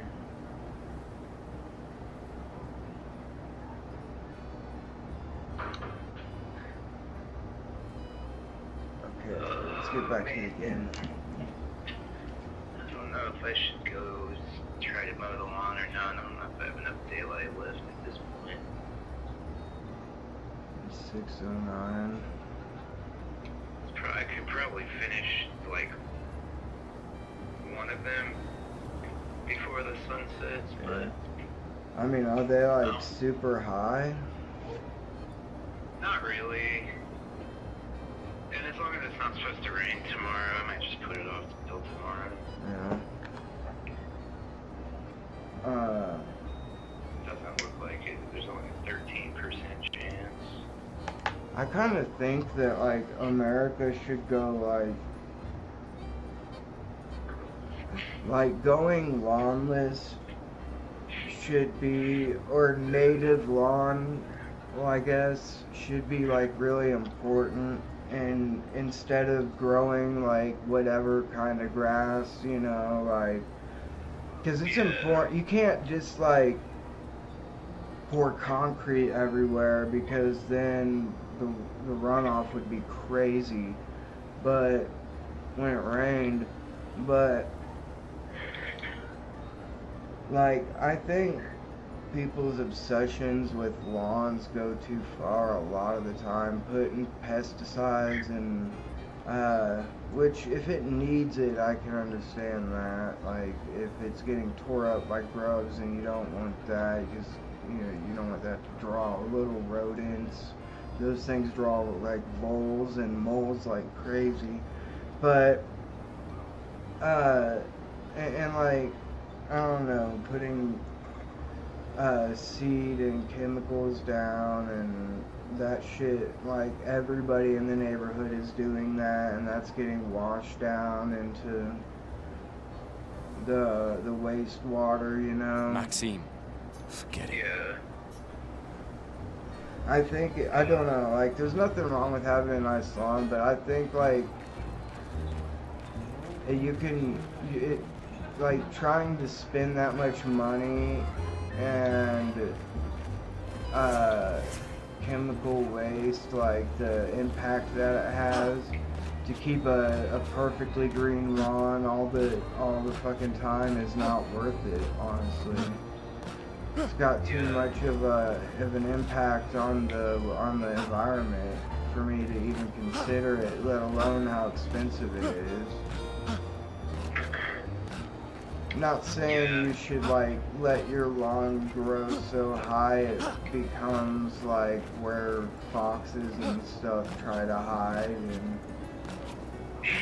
but yeah, my neighbors fucking, well, now that we have a different family that lives behind us now, and they are better about keeping their lawn trimmed, yeah. But the people that lived there before, they would just let that shit get super long, and then it would make it hard for me to mow my lawn because it would be like growing over the fence and shit.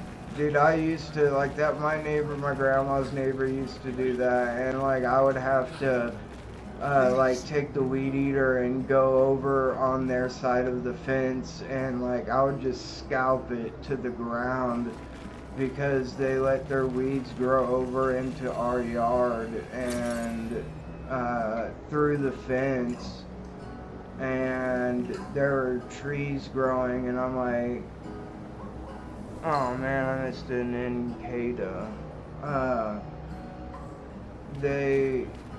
Yeah, I hate that, man. Like, it's, unless you, like, do not have a mower and really can't afford to pay someone $20-25 to clean your yard or to mow your yard once a month, you know, like, I don't know, I'm sure you could find someone to do that, but in a lawn care company, they're probably expensive. Maybe a lot of people couldn't afford that, but Fuck, if they didn't even, I don't know if they had one or not, or if they were just lazy assholes, but they didn't have a lawnmower. I just let them borrow mine. yeah, that most neighbors would do that.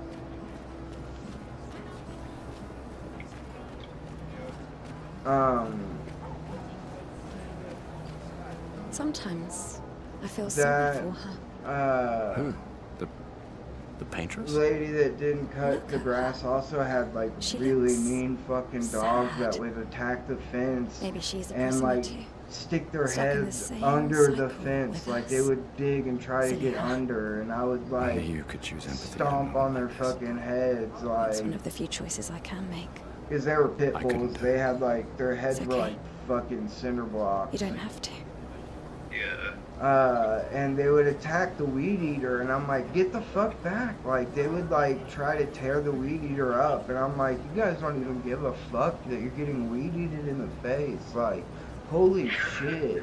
Like, they would come underneath the fence to attack. Like, and they bit a worker that was working. Like, we were so pissed that, like, that they even let those dogs out when people were out. Like, they were dangerous, dude. They escaped multiple times.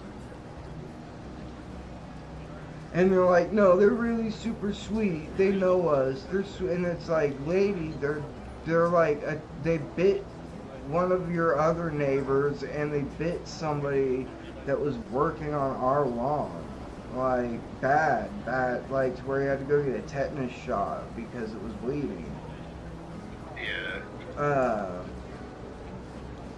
And, like, they sued her. And it's so sad, like, I don't know why, dude, that thing, like, it was just it was the,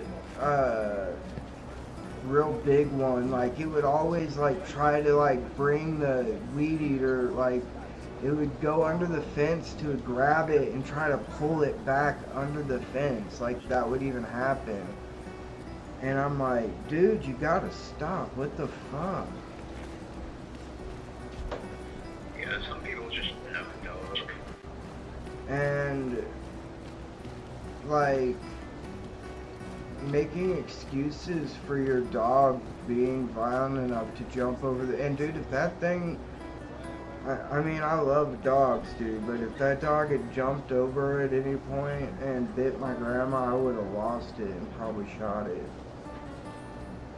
Honestly, I don't think I could actually do that, but I don't know. If it bit my grandma, I might lose my shit. Yeah. Especially after they've been sued for, like, I really definitely wouldn't shoot it, but, like, after 3 bites, I'm pretty sure you can have it put down. And I might have, like, petitioned for that, but I don't know, man, like, because they were never, before that, I honestly would petition to get them taken away and rehabilitated, because those people should not have had those dogs, like, and it scared us when they first had a baby there, because we knew the dogs, like, were nice to them, but it was scary. Those dogs were fucking vicious. Yeah. So I was like, dude, it's scary having them around that baby. I wonder if I should have had my own equipped at the barrier breaker for this fight. Are you playing the same game? Yeah. Yeah, what made me, like, decide to buy it is when they were talking about this on H3, I think it was yesterday. And this game kind of became like a sleeper hit. Please. Dan said that he thought it would win Game of the Year, although I can see what you're saying, like, it's still the first quarter of the year, isn't it? No, I guess it's just, wait. I think it's the second now. Yeah. I don't really know, though. Because April's the 4th month, so it's, too well versed on how they we're do, in the like, 5th month. business quarters and shit. Well, I just meant like quarter of the year. I don't know how the business ones are defined. What is it? Oh, yeah. You want to go out? Is that what you Yeah, want? because there's a lot of really high-profile games still coming out this year. Yeah, was that one you were talking about?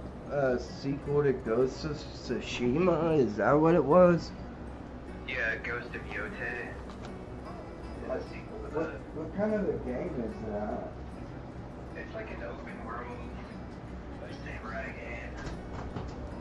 I guess, well, in the first one, you're like a samurai. That's being trained in the human age, and that's what essentially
heard of this studio before, but when they were bringing this game up, they were talking about Persona, and Persona 5 specifically, and they were all, I don't know if they were saying that this game is like that or not, but Ethan was like, I hate that game, this game is so boring, and everybody was like, what's wrong with you? All the gamers were like, hell no, this is a good game, what's wrong with you? Yeah, that's whack. Persona kicks ass. And he said that he's been stopped playing this game. So if this game's like Persona, it draws some inspiration from it in some ways. The battle system has some stuff that's like similar to Persona mechanics, and then it also has like where you can like develop your relationship with your party members, and then get new abilities and stuff based on that. Which is kind of like a core thing in a lot of the Persona games, or at least it has been since Persona 3. It's not really much of a thing in the first two, but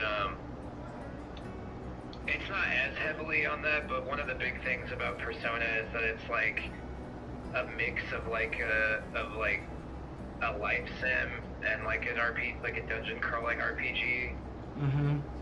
It's almost like you're basically like secret superheroes in the Persona games. Like during the day you're just like a high school student, and then at night you have like these superpowers where you go into this like alternate dimension and fight monsters with your personas and shit.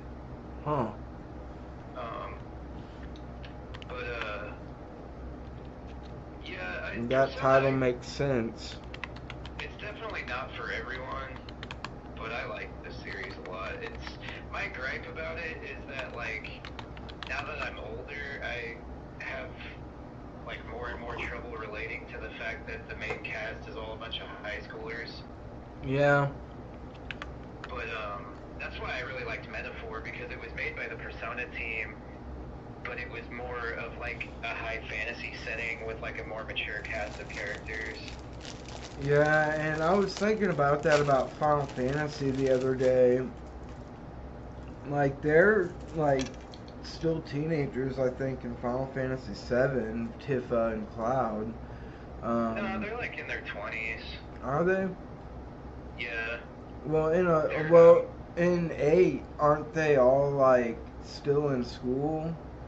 Yeah, in 8, they're all teenagers. Like, I think Quistis is the oldest one. And Yeah. she's only like 18. Because it's weird, when the game first starts, it makes it seem like Quistis is older since she's an instructor. But I guess you learn later that she's like the youngest instructor ever, because she was like some kind of prodigy. Nice, yeah. And, but they still act like a lot more mature than in some other games. Yeah. With younger characters, like, well, some of them do. I feel like Selphie, Zell, and Renoa don't really, or Irvine. I feel like it's really just Squall and Quistis that act mature, and I think Squall does it because he's trying to make people think that he is.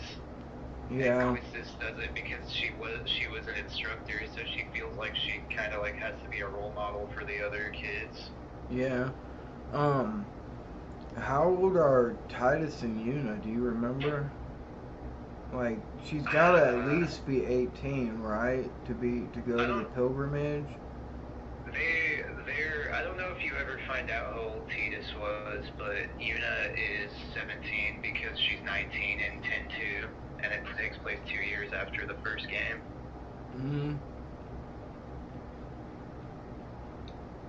What if it's been like 2 years, but the year, the month of her birthday hasn't come up?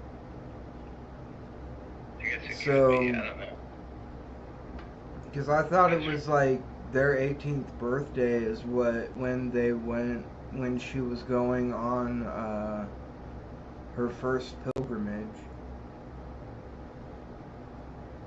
I don't specifies.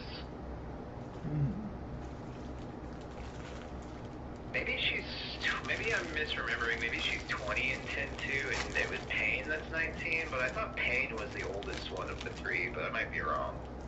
I don't honestly remember the characters in 10-2. Obviously, I remember Yuna and Riku.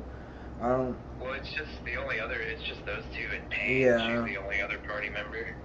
But I don't really remember a lot of 10-2, because I kind of like... I never got the perfect ending, I don't think. And even then, like, it doesn't... I don't think, like, Titus... Like, I think it's so... Like, I guess the guy that... See, Titus, I guess, was the dream version of that guy that we saw in the spheres. Yeah. Because of how the Faith were dreaming all of them a whole Xanarkand, and that's where Titus came from. Yeah. Yeah, he does come back, though, if you get the perfect ending. It's kind of a pain in the ass to get. It's because you have to get 100% completion. Mm-hmm. And pretty hard to do without a walkthrough, because there's a lot of stuff that's, like, missable. Especially because the game's, like, divided into chapters. Mm-hmm. So if you... Like, for example, if you move on to Chapter 2 before you get all the completion percent in Chapter 1, you're kind of just fucked. Mm-hmm. And have to start the game over.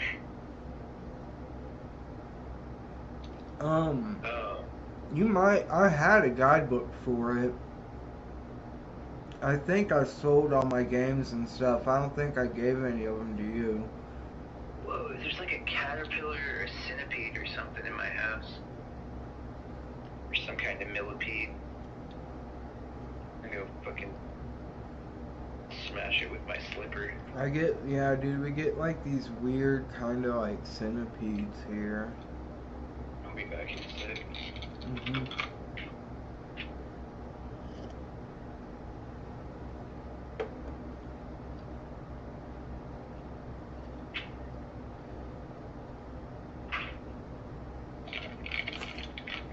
Pretty sure it's a caterpillar, actually, so I don't want to kill it. Yeah. Those caterpillars are cool.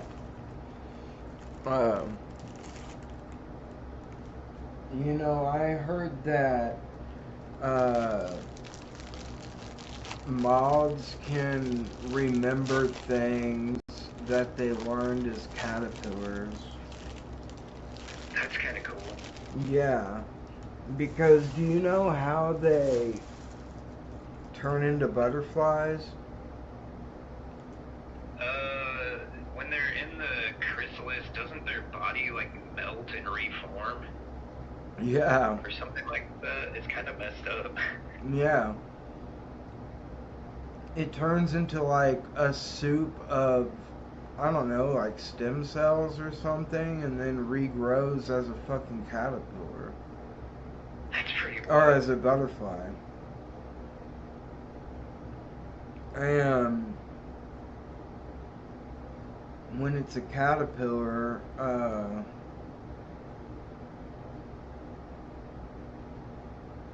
it just like makes a cocoon one day. It's such a strange fucking animal, even for an insect. And lots of insects, probably maybe all insects go through larva stages, like egg, larva, and insect. But the butterfly one is so weird because caterpillars get pretty big for a bug, and then they turn into a fucking butterfly.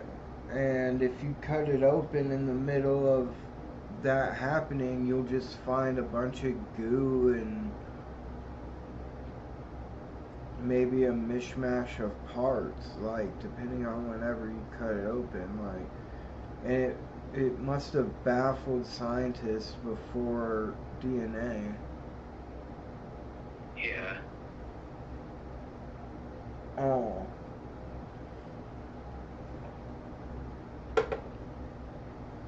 But they, like, shocked a bunch of caterpillars, and, Well,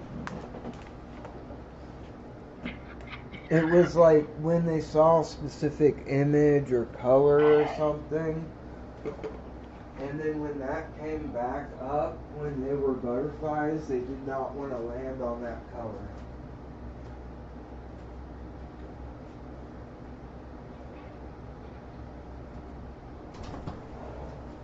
And they could get you reach your response in their brain.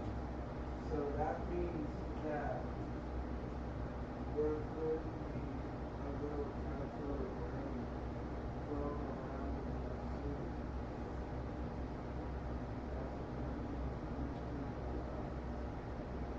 Butterfly wings it's not completely like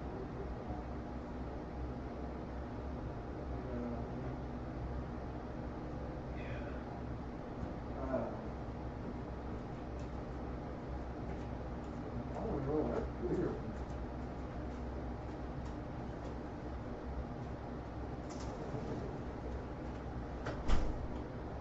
So like, cause it's like, I don't know how to think. Usually you think of an animal as a baby and growing up, like lots of larvae and pupa of other animals or other insects, but I feel like there's a baby caterpillar and an adult caterpillar and a baby butterfly and an adult butterfly. You know what I mean? Yeah. Even though the whole caterpillar is kind of the baby stage.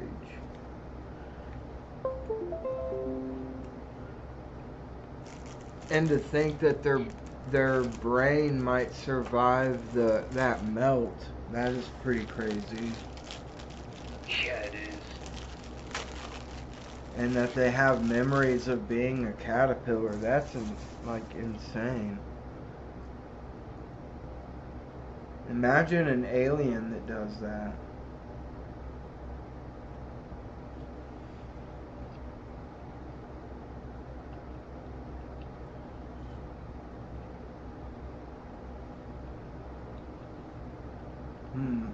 Like if the Saiyans actually just evolved into great apes.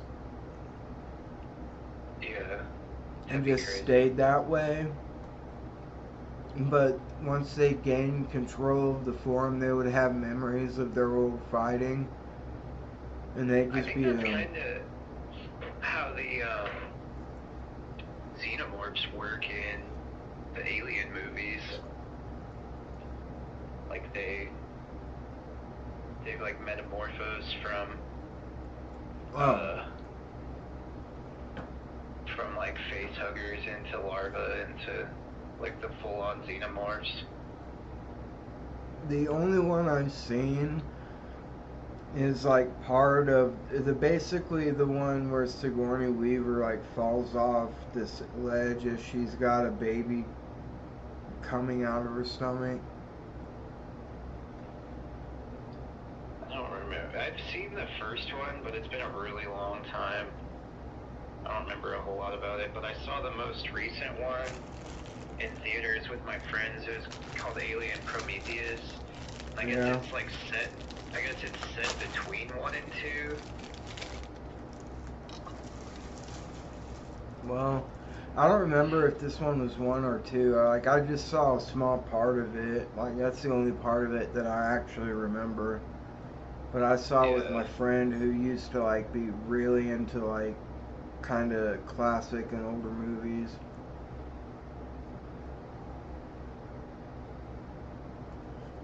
Yeah.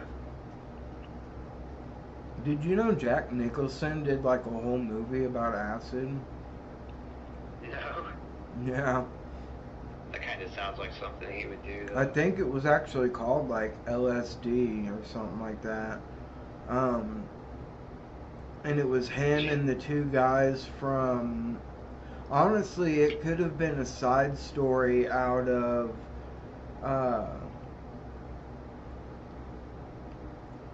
Fuck, what was that movie? We used to watch it all the time. The one where the two guys get on bikes and ride them down to Louisiana. I don't know if I know that movie. Easy Rider. I'm pretty sure that's what it's called, and it has like Born to Be Wild playing right at the beginning. Oh yeah. And they're like they sold. It doesn't say how much cocaine, but there was like suitcases exchanged, so probably a lot, like at least like a kilo or more.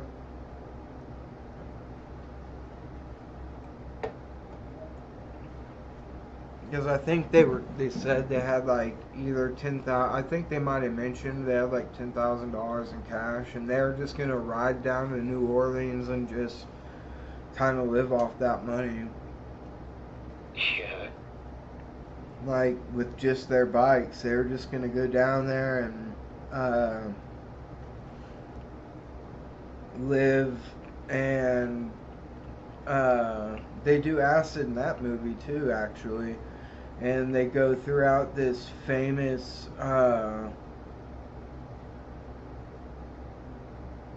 New Orleans. I don't know if it's a famous cemetery, but it's like this crazy old cemetery in New Orleans, and they do it with like, I'm pretty sure they do the acid with two hookers, but I could be wrong.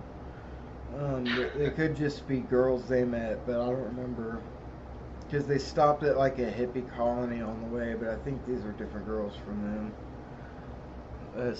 Sunflora is in the chat.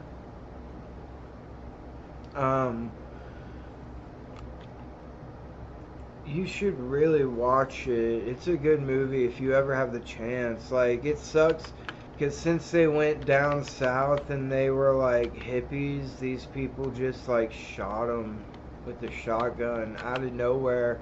They'd passed a truck and these people go like, "You hippie F words" or something. Not fuck, but the other word, F word. Yeah. And oops. Hold on. I have to get it. I had to use an Ultra Ball on this Pokemon. That's just it. That's the end of the movie. And there's no sign that that's like coming. I think they might have got shit from this one bar they went into because they were bikers. Or they were on bikes, and like just hippies riding these bikes around, and I can't remember, like they're like people down there were really hating these hippie people, and that's like, then at the end they just get shot and their bikes explode, so the money gets all the money, they hid the money in their bike gas cans.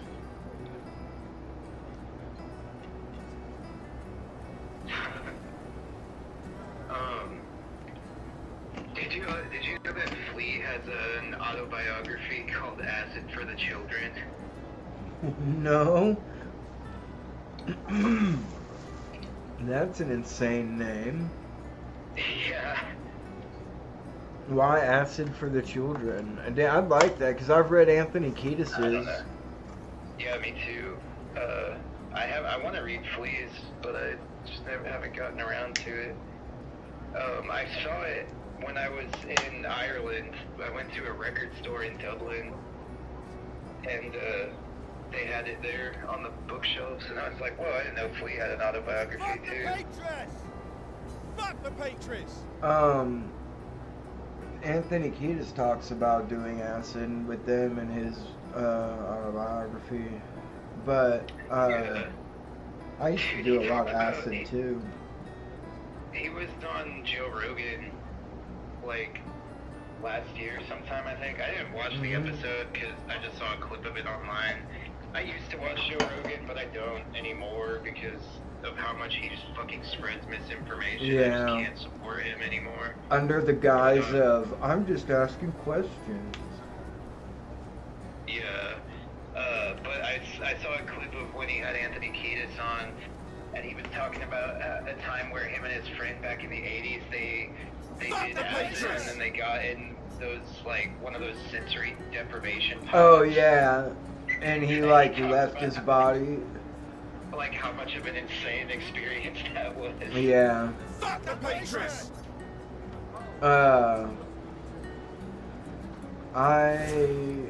I don't know, DMT is the most intense hallucinogen I've ever done. I've done a lot of acid and a lot of high doses of what I would call high doses of acid. Enough to make me trip for multiple days. I mean, I remember I used to eat a 10 strip every morning. I would wake up and eat like 10 hits every morning for, it was like 3 months in a row that I did acid every single day. And I tripped for a while after that. But after, like, I don't know, acid's a weird, other hallucinogens, like, well, DMT, you can do it a lot, but you gotta wait, like, a few hours in between, but it only lasts a few minutes. But mushrooms, like, if you eat mushrooms, you can't eat them again the next day and have the same trip. Like, you build a tolerance to them real fast, and you don't want to eat, like, way too many and get sick. Because they do give you gas. But, also, I've never tried to do mescaline 2 days in a row because that's always ended up being like a 12 to 24 hour trip for me.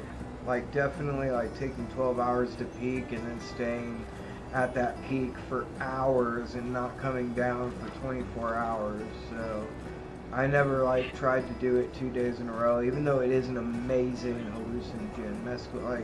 Mescaline cactuses are crazy. Yeah. They're mescaline's a phenethylamine, which means it's like close to adrenaline, and it fits on your adrenal receptors, which might be why it's such an intense trip.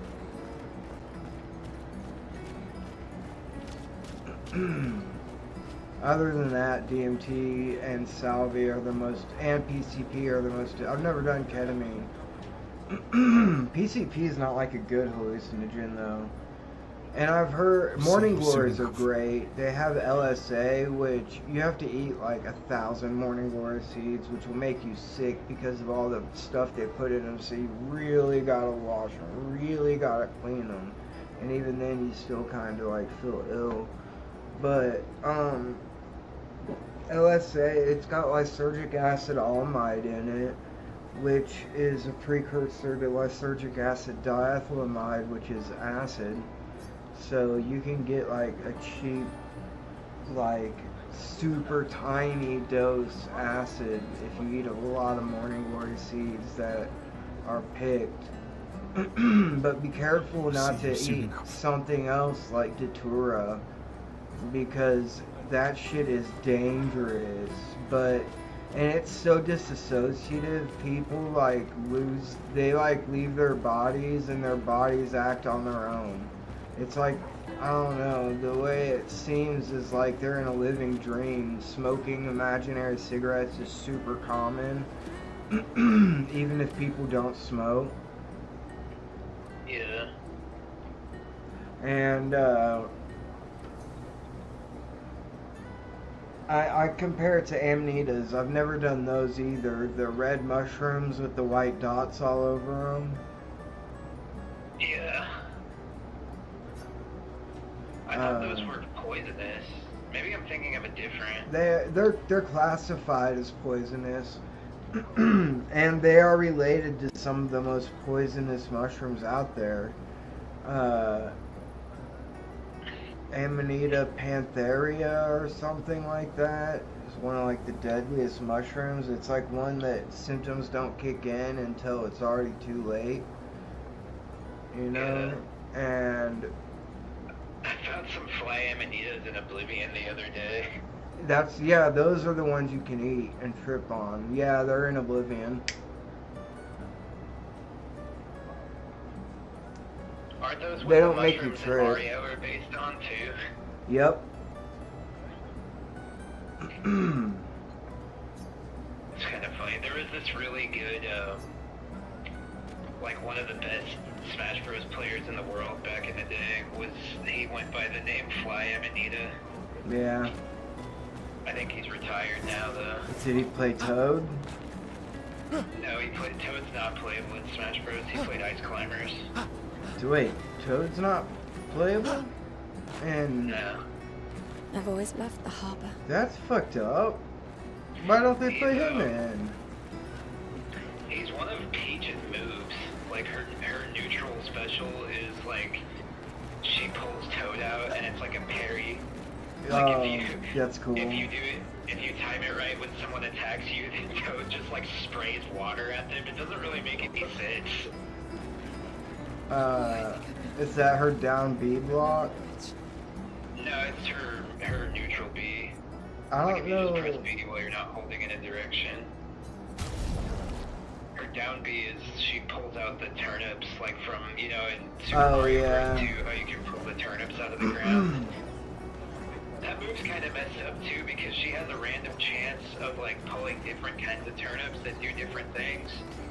And she has one that's called the Stitch Face, and the Stitch Face just does like almost an instant kill because it does so much damage. Oh, and bounces them off. Yeah, and she can, like if they have taken like 80% at all and they get hit by a Stitch Face, they're probably gonna die. If you're at 0%, you might live it, but unless it's like Jigglypuff, because she's the lightest character in the game, so like anything kills her. How often does it pop up? I don't remember. I actually used to main Peach, so there was like a table that somebody figured out of like the percentage chance of like how you can pull all these crazy things. Yeah. And you can also get, you can pull a dot face, which is like half the power of a Stitch Face. You can pull a Mr. Saturn, the little dudes from Earthbound. Yeah. And those are good because they don't really do much damage if they hit you, but if you block it, it does a ton of damage to your shield. So Mr. Saturn's good because you can like try to break people's shields with it. Nice. She can pull up a bomb. But it's not like you can't like pick which one though is the problem. No, it's just random. She can pull up a bomb though, which does crazy damage too. And then she can pull one of the beam sword items, which is super fucked up. Why the beam sword item? I don't know. Cause normally in like competitive play, items are turned off. But except for her and that yeah, except one. for Peach being able to pull the beam sword, which is like, it's not, the reason that they play with no items is not because items are broken, even though they totally are. It's more because, they spawn randomly. So, like, well, yeah. people don't want their, like, tournament set to get fucked up by a bomb just, like, randomly spawning and killing both of them, you know? Yeah, I can see that. But I can also see having, oh damn, I missed it, having both, because having items in would make it more chaotic and possibly funner to watch, so I can see them having both categories. Yeah, well, like early, back in the day when like competitive Melee was like first kind of finding its footing, they did used to play tournaments with items back then, and that was when they, like eventually they decided like, oh, we should change the rules to have items off, because it's kind of dumb how like, sometimes people just like win or lose based on the random item Yeah. spots. Like, I can imagine if you're seeing constantly, like, high-ranked players getting fucked over, that would get annoying. And, like, losing a tournament but, I don't know, like I said, I feel like it might make it more chaotic and fun to watch. But, also, I heard that, like, not long ago, it was, like, maybe around 6 months to a year ago, maybe at the end of last year or something, Charlie, or Critical, was talking about how much Nintendo's fucking up by, like, shutting down, or trying to shut down, Smash Brothers tournaments. Yeah, I never understood it, dude, because, like, why would they do that? I used to get so pissed off about it back when I actually was, like, actively competing in Smash. And it still sucks, like, I never understood, because they came out with Splatoon during the Wii U generation, and there's, like, 3 Splatoon games now, and they have, like, a Pro Tour for Splatoon that they support and throw money at, and I'm like, why the fuck do you support competitive Splatoon, but you're so shitty to the Smash Bros. Community? Man, I don't get, like, what do they do? Why do they treat us like that? Yeah, like, we've got so many memories, so much nostalgia invested in them, like, the least they could do is treat us like more than a fucking a bank vault. Dude, when I was so mad when they fucking, like, when they announced the Splatoon Pro Tour, because I was just, because they used to always, like, make such a, their whole argument for why they would shut down Smash tournaments was that they were like, well, this game isn't meant to be competitive, it's meant to be like a party game, so we don't want to support this. But then when they supported competitive Splatoon, it's like, what the fuck is this hypocrisy, dude? Yeah. Like, maybe they were trying to make that a more Cricketoon and Cricketot. Okay, that's the same. Maybe they wanted to, like, try to push Splatoon sales or something. I guess because that was like their new. Splatoon was like their first new IP that they've come out with in like a really long time. Yeah. And it's a fun multiplayer game, but it's no Super Smash Brothers. That's for damn sure. Yeah, what's kind of ironic is the Inkling is playable in the newest Smash Bros. Yeah, but isn't that all you do is run around and try to capture more ink than the other person? Yeah. Like, that's the entire game? I think Splatoon 2 and 3 both have, like, single-player story modes, too, but yeah, the first one, the whole thing was just multiplayer, where you run around and try to cover more of the map in paint than your opponents. I just caught a Cricketot and a Cricketoon. Yeah, Cricketoon's a cool Pokemon, but it's really fucking bad. I wish it was better, because it's really cool. It's a bug type, and it's like a little bug that plays, like a big cricket that plays the violin.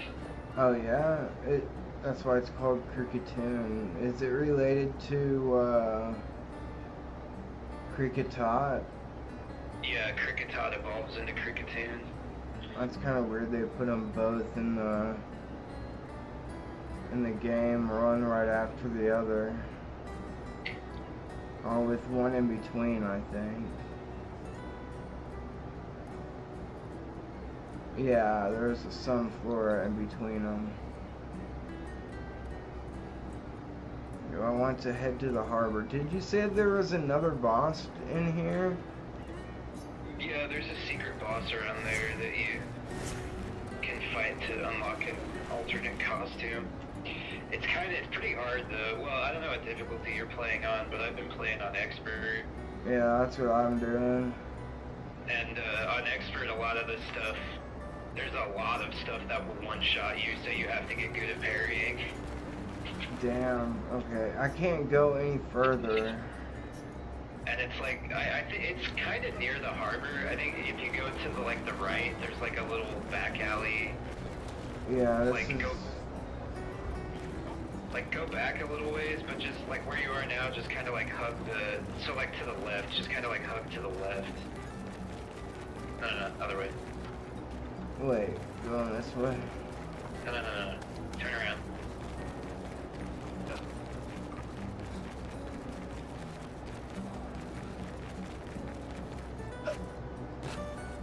So from some, here, stop for a sec. Yeah. I am trying to jump up this thing. It's not happening. I think the stream might be a little behind for me. Okay, so from where you're standing hit the right live now, button to make sure it's closest. It's like 20 seconds behind. So from where you're standing right now, turn the camera to your left. Or wait, I don't know. It's kind of hard since there's a bit of a delay. If you're facing the harbor, yeah, go to your, facing the harbor, go to your right. And just keep, hugging that right wall. And if I remember correctly, you should find, the back alley where the secret boss is. Because this is the only chance you have to fight it. As far as I know, you never get to come back here, because the game is divided into acts. And I'm pretty much at the end. There's 3 acts, and I'm at, pretty much the end of Act 2 right now. Yeah. And as far as I know, I don't think you ever get to go back to Lumiere, so this is the only chance. Yeah, there it is. That's it. Shit. I don't want to die. If you die, you can just keep retrying. Oh, okay, cool. Cause I don't know how to save yet. It's there are ways that you can manually save, but it kind of auto saves constantly, like the Souls games. Yeah. Gustav, help! So basically you only have to save when you shut it down, and it saves for you. Yeah, there's checkpoints that you can save at, and once you have access to the party member, it saves whenever you mess with anybody's equipment.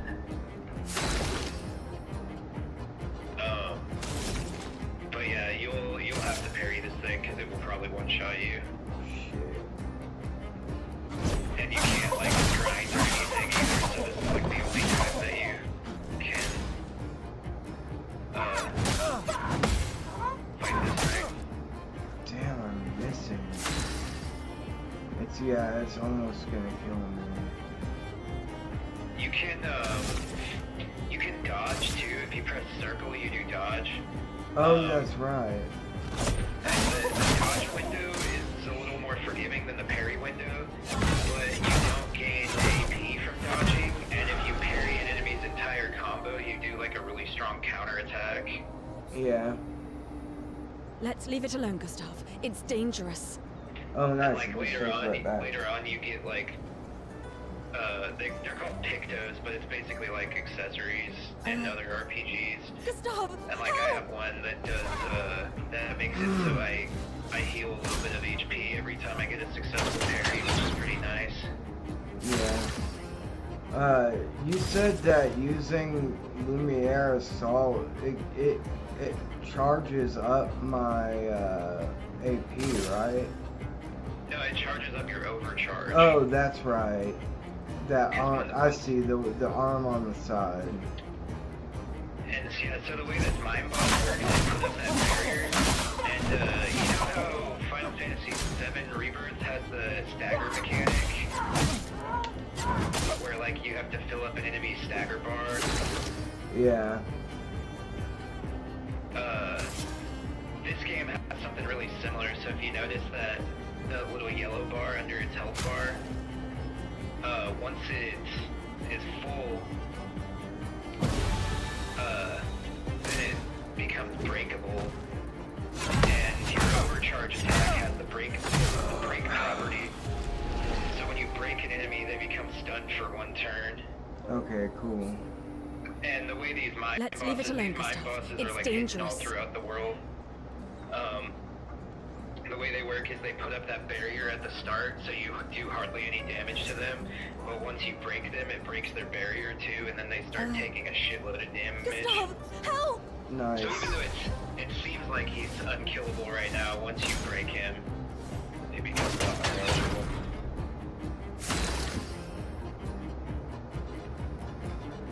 Okay.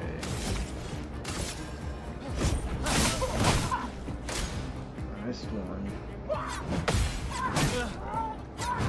Damn it, I always parry way too early. Yeah, it's getting the parry timing down is hard because so many enemies. It's kind of like Elden Ring. They have like really delayed attacks, so it kind of like trick you into parrying early, and then they hit you. Damn it! That thing keeps killing me. Yeah, it took me a. Let's Luckily, leave it all alone, the Gustav. mime bosses are the same, so they only have those 2 combos Yeah. that they alternate between. But yeah, it took me a long time to get the timing down on the hammer combo. Like, I don't know, I don't know if it's better to dodge or to parry. It's just up to you, like what you're more comfortable with. Parrying is riskier, but it's more rewarding. Yeah.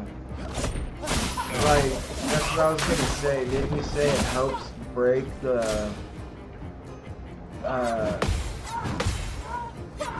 Yeah, well, any damage you do fills up the enemy's break gauge. But some attacks do more than others.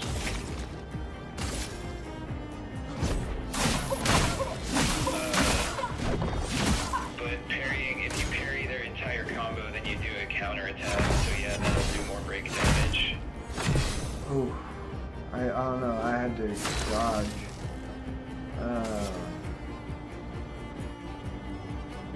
Oh, I only had one of those, and dude, that sucks. I was hoping that was like a spell or something.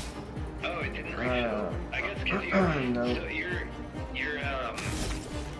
the way your items work is a lot like the Souls games too. So you never have to buy more potions; they just refill whenever you rest.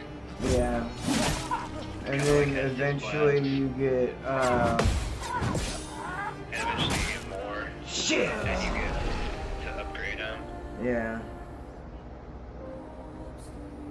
I'll get them, dude. Let's leave it alone, Gustav. Holy shit, it's dangerous. But if I don't ever get the chance to come back Gustav, here... help!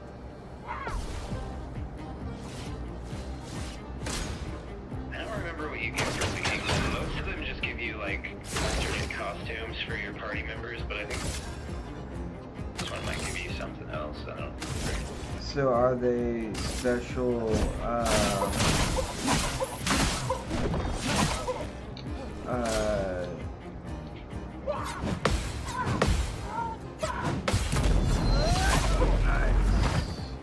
So are they special bosses, like, every time you find them? Yeah. Oh, yeah, so now his break gauge is full. I think, yeah, overcharge, you can, even though you're not at 10, you can still use overcharge and it'll break him. But if you want to get to 10, it'll do more damage. Also, he won't take decent damage until he's had his barrier broken anyway. Yeah. So now I would probably use overcharge, because, well, you can't For those who come after. I don't know how to get perfect on those X ones. You try to wait till it's, on the yellow part. Is that like when it's almost run out? Yeah. Okay. So Or is that like the a last... diamond, it's like, Yeah. it's a lot like, you remember Legend of Dragoon? It's a lot like that, how you had to like time the hits. Okay. I never really like got very far in that game, but I know what you're talking about. Stun is a status effect that prevents the character from playing.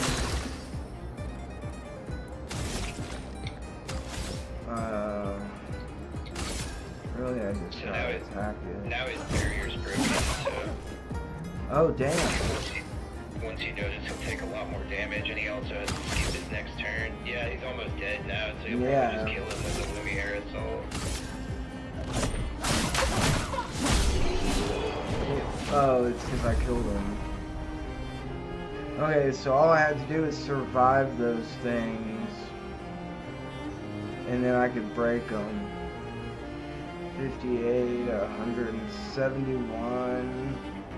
Wow, you only got 1 experience for that. I think it gives you some sort of item though. Battle loot 50, so I got $50 and 1 experience. Probably because it's... That was close. But I think you get another item too after you click off that screen. Thanks, Gustav. Did someone build this? I got an achievement for it. There's something on its body.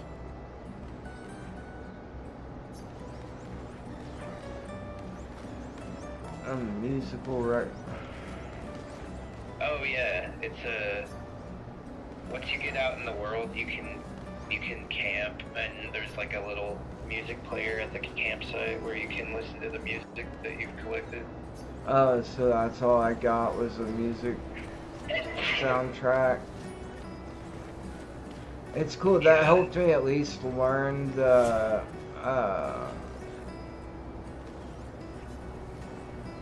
does it? Yeah, it still follows me.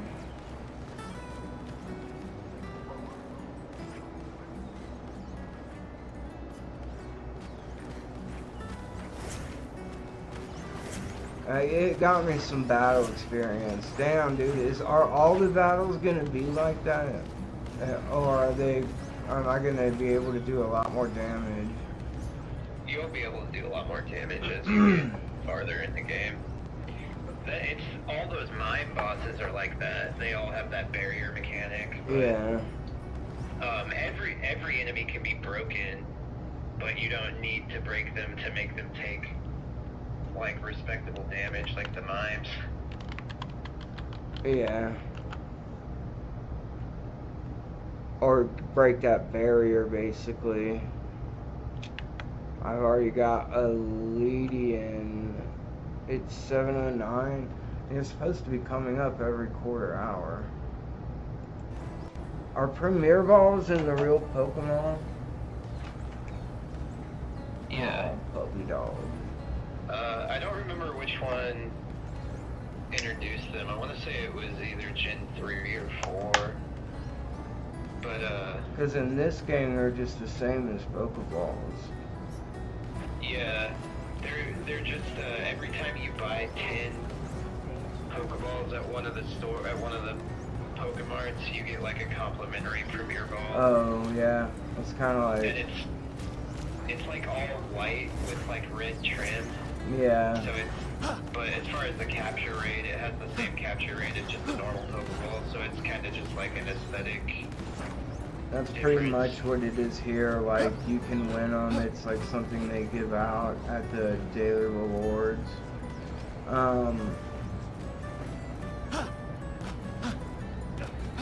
Fucking shit, what was I gonna say? Oh yeah, dude, I got these belt buckles, but I accidentally ordered 3 of them. I was thinking about selling a couple of them on eBay, because they're like 21 bucks a piece. But, I ordered them, and China had like shipped them somewhere, and I realized it was 60, and I was like, hey, what the fuck, you guys overcharged me, and they're like, no, your bill was for 3 of these. And I was like, what the fuck? And they're like, don't worry, we'll call it back, we'll call the order back. And I'm like, no, don't call it back, just let it go, I'll just buy it, I'll buy 3 of them, I don't give a fuck. I was like, I'll use them as something. And, because it took so long, because right now it's hard to get stuff from China, especially smaller packages. It had to go through, like, all these different places in China, and then it had to go out to different places in Hong Kong, and then it could come to America, and it just finally arrived earlier this morning. Uh-oh.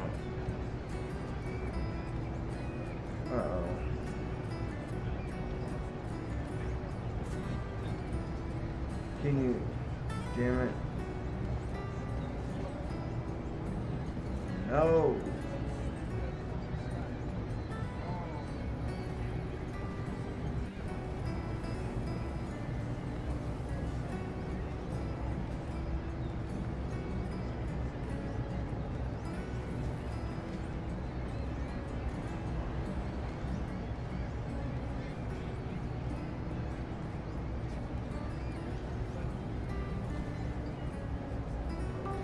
Sorry. Sometimes, like, when I let my... Yeah.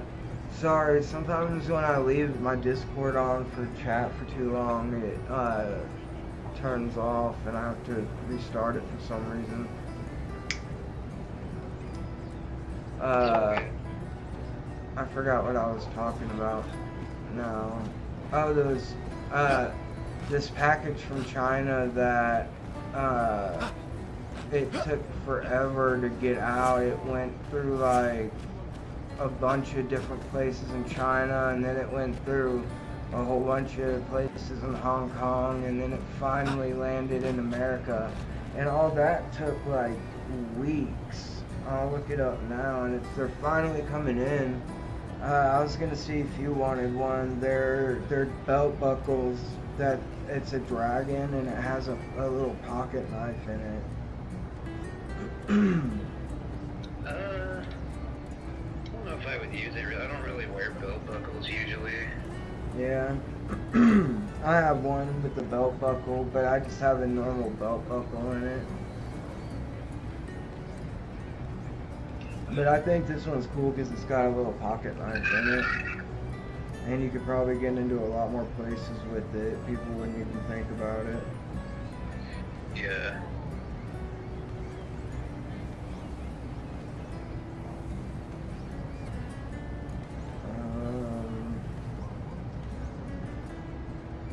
Wait, what? Oh, that was the... Yeah, that one makes sense.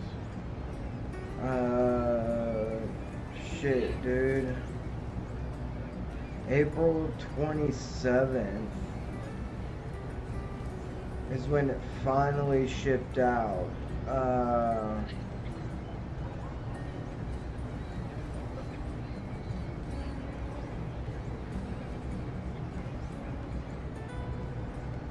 And April 26th is the day I ordered it.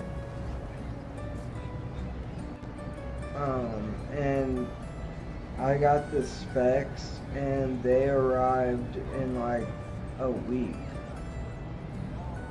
Like 4 or 5 days. And I got just completely normal shipping.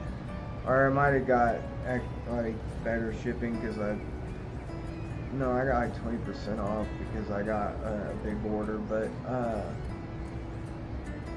let me see where it's at now.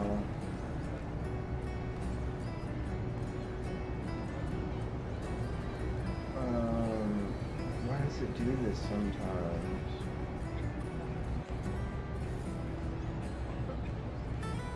There we go. Oh, it's like... What do you mean?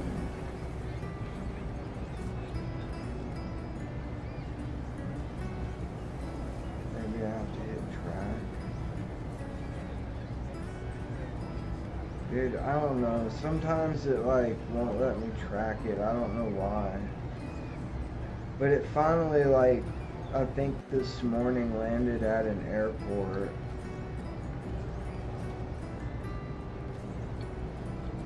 And I was hoping it was in Kansas City.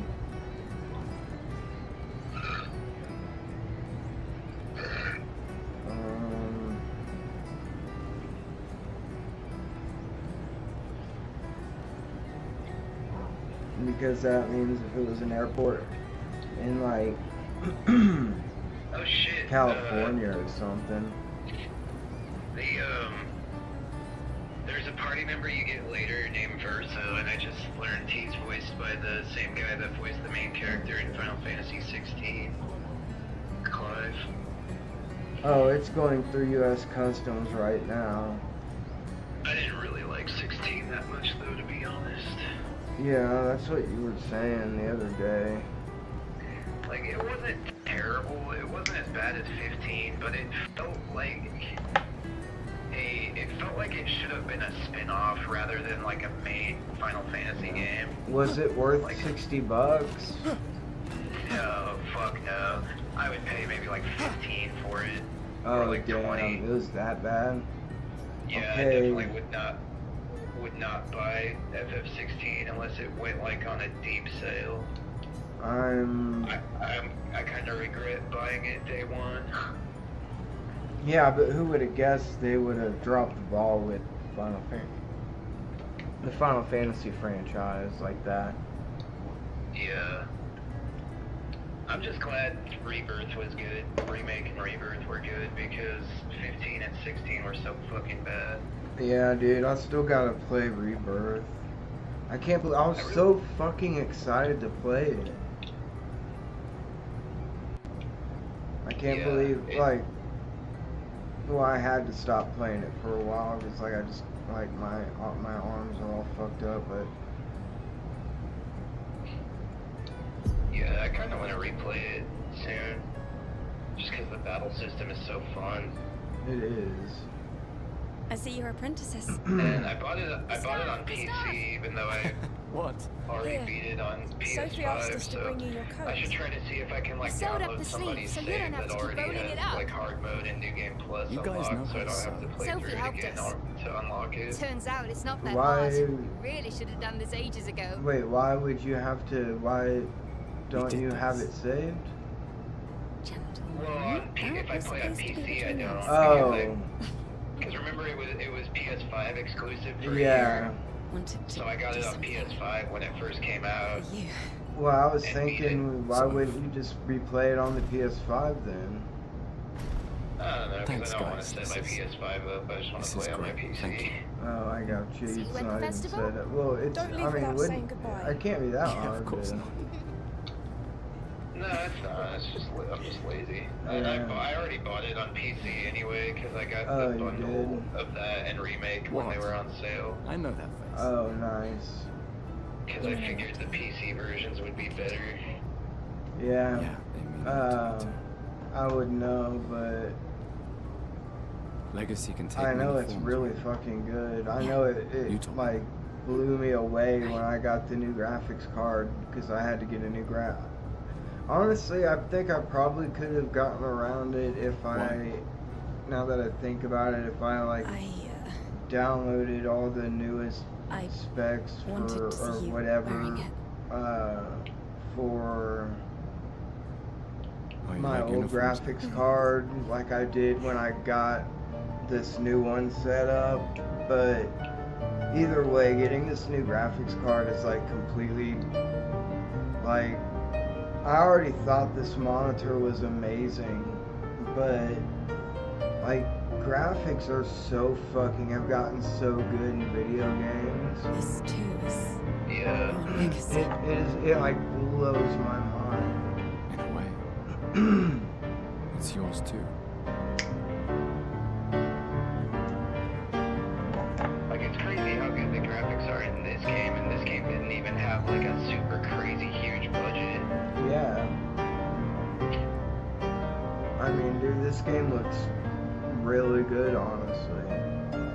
It's cool hearing the developers talk about it too, because the director was like, yeah, they were like, if we still worked at Ubisoft, we probably never would have gotten this game greenlit because they would have never taken a risk on a brand new IP like this. They just want to fucking keep pumping out shitty Assassin's Creed games every year. Dude, that's so lame. Whoa, wait, what the fuck? It just turned to like sunset. Or an eclipse or something. I don't know what the fuck that is.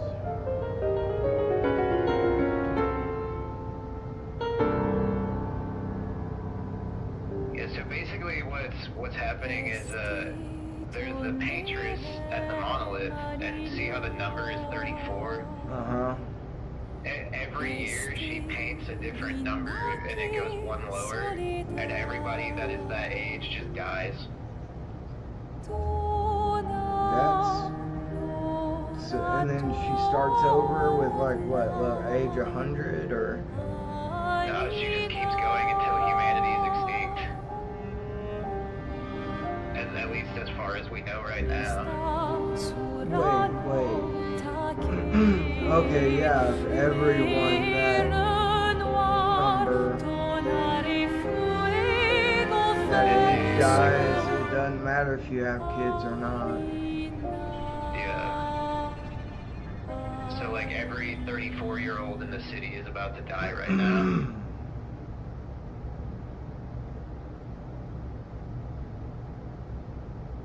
And she's about to repaint the number to 33, which is how old Gustav is. And her. Gustav has 1 year left to live. No, Sophie's 34. Oh. So she's about to die right now. Oh, damn, the paintress is a huge... I thought Sophie was 33, too. I thought her changing it to 33 would make them...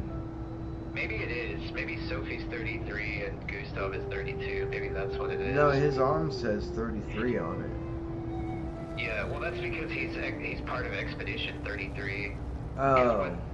One of the traditions they've established is every year for like the person's last year alive, they go out on an expedition outside the city to basically like try to figure out like what's wrong with the world and like how they can stop the paintress and like how they can, if there's like any other signs of civilization anywhere else.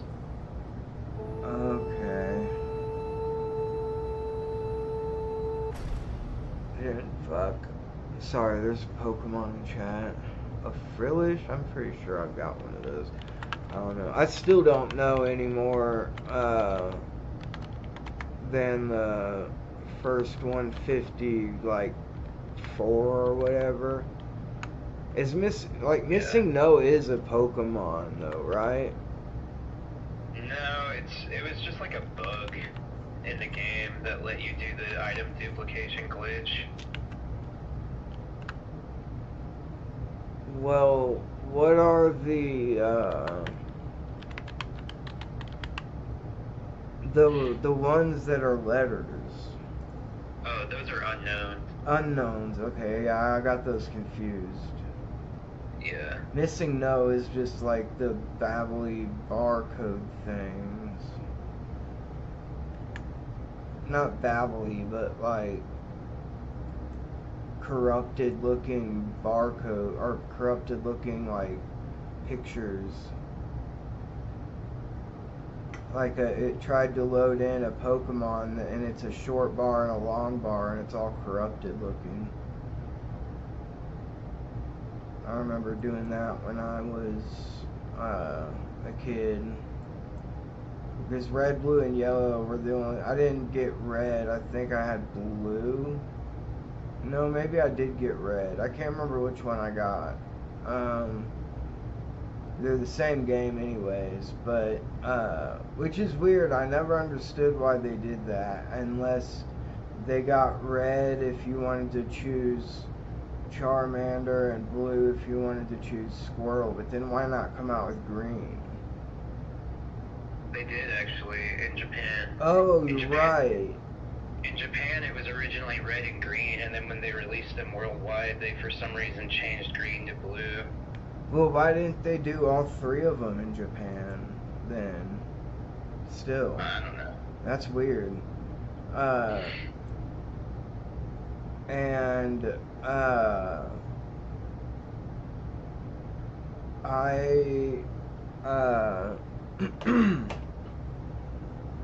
And then Yellow came out, and I'm pretty sure it was the same game. I can't remember. There might have been some changes. Yeah, there were some balance changes and some, they made it so there were no like version exclusive Pokemon.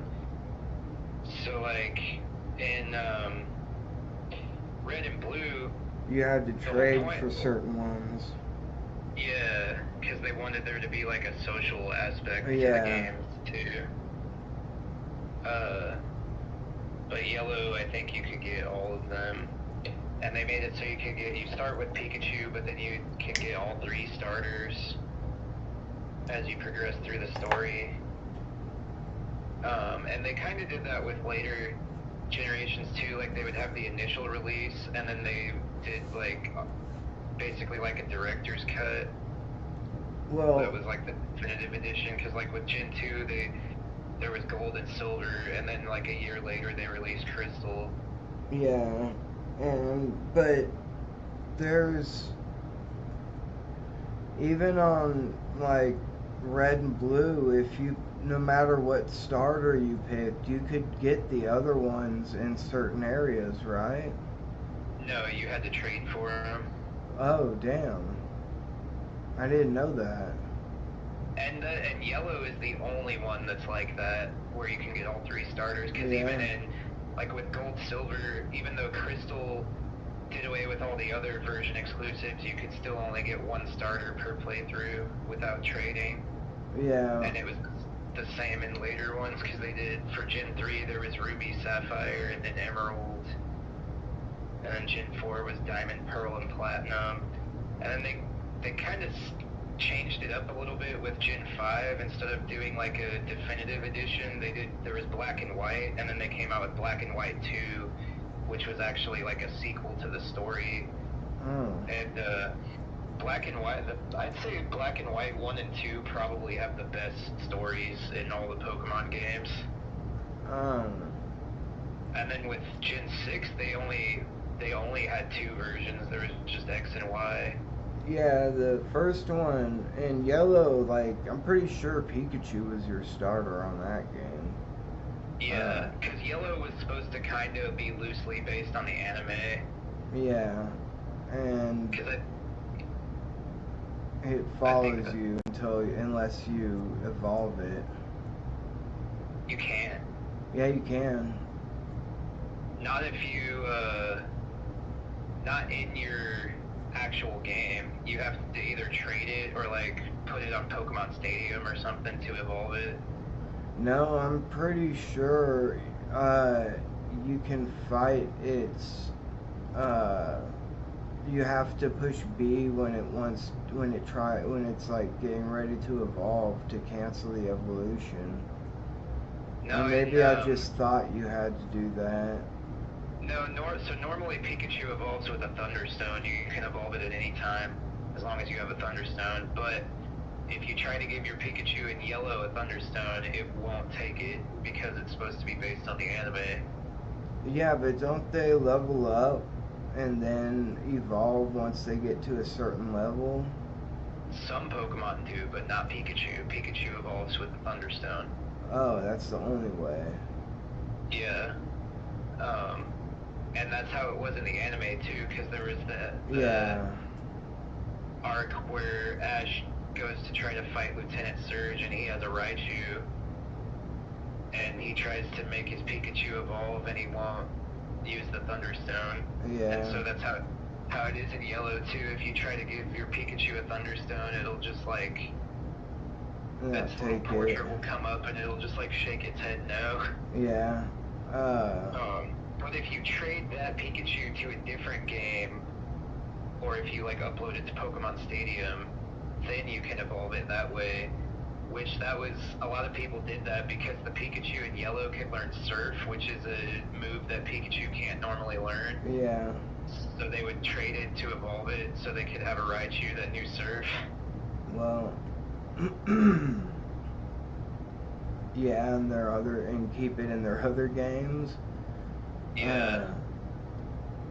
I remember, like, I was like, why would anybody purposefully evolve their Raichu or Pikachu into a Raichu when it won't follow you around anymore? And it's supposed to be like that. That one was made to be like for fan service for the anime, I'm pretty sure.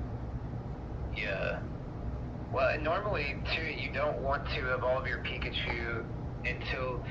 So, like, it gets a big stat boost from evolving to Raichu. Well, yeah. But it also stops learning moves. Oh, really? So typically you don't want to evolve your Pikachu until it gets to at least level 50 because that's when it learns Thunderbolt.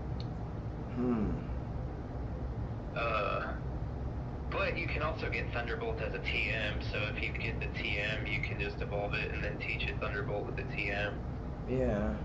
I think it learns Thunder at level 70, but Thunder kind of sucks because it has really low accuracy. So even though Thunderbolt does a little bit less damage, it's a lot more consistent because it has 100 accuracy. It's like 90 power. If I remember right, Thunderbolt is 90 power and 100 accuracy, and Thunder is 120 power and 70 accuracy. Or maybe it's 80. Man, I barely even... That's one thing about this game on Twitch. It seems like any Pokemon can have any type of move. That's kind of weird. Yeah, like there's Pokemon using moves that it doesn't make any sense that they should be able to use. Like a rock Pokemon knowing like Water Gun or something like that. That's not that crazy. It just kind of depends on what the Pokemon's move pool is.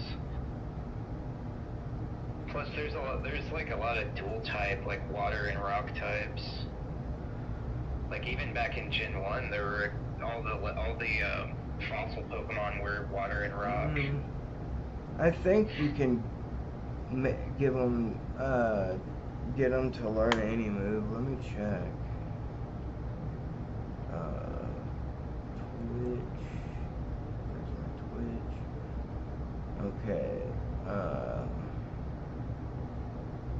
I've got $129,312. And a Pokeball is $300, an Ultra Ball is $1,000. So I could buy 100 Ultra Balls. I've got 395. Maybe I should buy like 100. I've only got 8 Premier Balls. I should start just using Pokeballs. I got 300 of them. Soon I'll just buy a whole bunch of Premier Balls and then the rest on Pokeballs. So if I have 30,000, I've got 129,000, so I just need to get 30,000 and I can buy 100 Pokeballs and 100 Ultra Balls. And then I should never run out of them. But, I've got all these other, there's like Phantom Ball, Quick Ball, Repeat Ball, Stone Ball, Timer Ball, Sun Ball, Night Ball, Net Ball, Nest Ball, Magnet Ball, Luxury Ball. Huh? Quick balls are like the best kind of Pokeball. At least they were in they kind of nerfed them in the newest games. They have like, if you throw a quick ball in the older games, well, I think they were first introduced in Gen 4, and from Gens 4 through 8, they have a 4 times capture rate if you use them on the first turn of a battle. Yeah.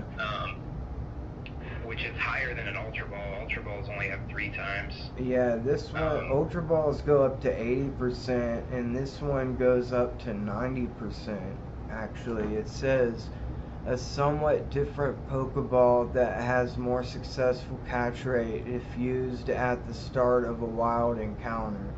So, like, if I had control, or if I had already had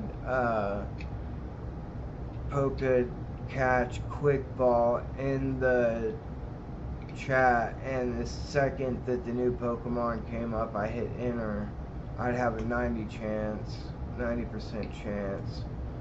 But how many do I have? I've got 39 of them. But with an Ultra Ball, it's an 80% chance. Yeah, but in the newest games, Cypher balls Ball have the same capture rate as Ultra Balls, so they're kind of that sucks. not as good as they used to be. So the best Pokeballs in the newest ones are Dusk Balls, because Dusk Balls have a 4 times capture rate at night or in caves. I've got a Night Ball. I don't know what Night Balls do. It says a Gloomy Ball works better on Dark-type Pokemon. Oh, okay, there you go. Luxury Ball, which is a rare ball with fancy appearance, massively increases the sell price of the Pokemon. It's 55%. A regular Pokeball is 30%. There's a Heal Ball, a rare Pokeball that's specifically useful on Pokemon with a base HP stat of 100 or higher.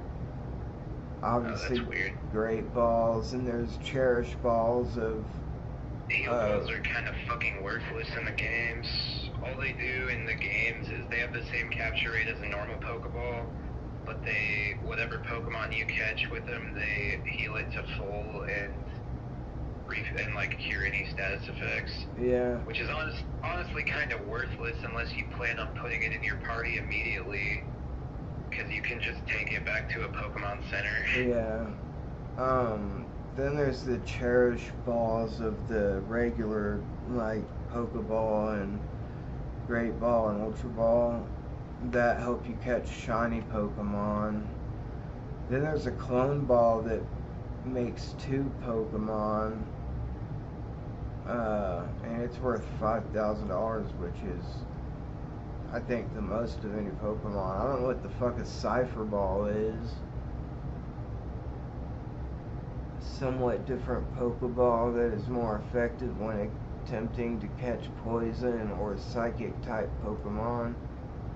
Now there's a wild Knackley in chat. A Knackley is what it looks like. I don't know. What is it? How do you spell it? I'm on YouTube right now. So. Yeah, I know. It's Nacli.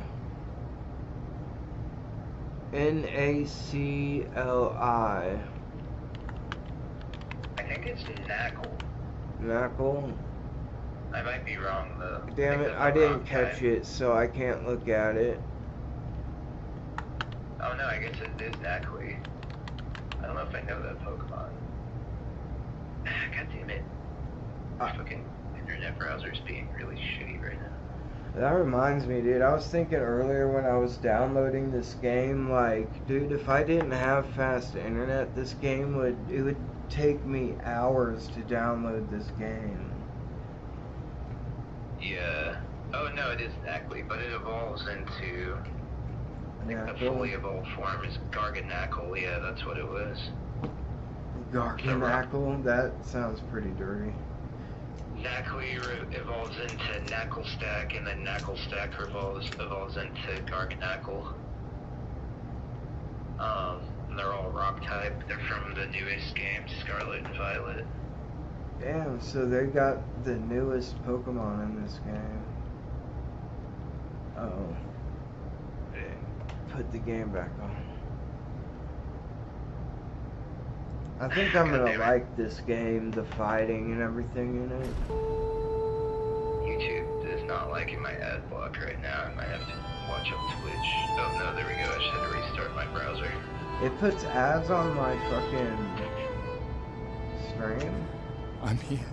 Yes. Well, I have an ad block, but sometimes YouTube won't let me watch a video because I'm using an ad block because it gets YouTube's terms of service, and I'm just like, you can suck my ass because I'm not watching ads. And so, a lot of times they'll just go away when I refresh, but sometimes it doesn't. I have to actually close the browser and re-open it.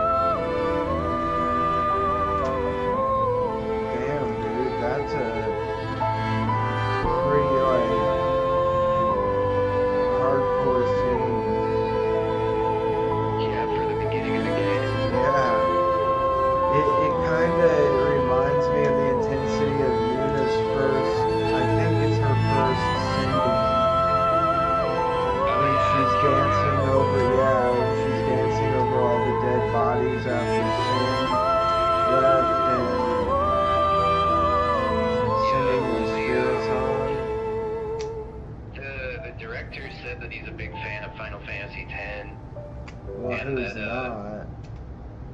the story in this game is based on the original concept for 10. That's super cool. But he said what's weird though is even though this game doesn't share many similarities with it, he said his actual favorite Final Fantasy is 8.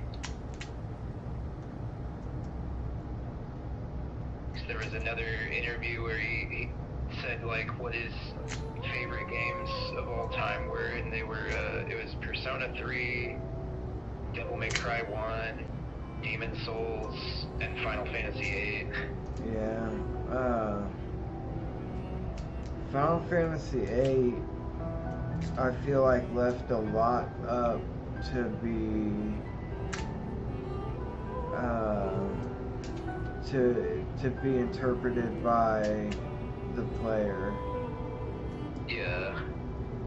But I do think that this wall is dead theory might be right. I don't think it is because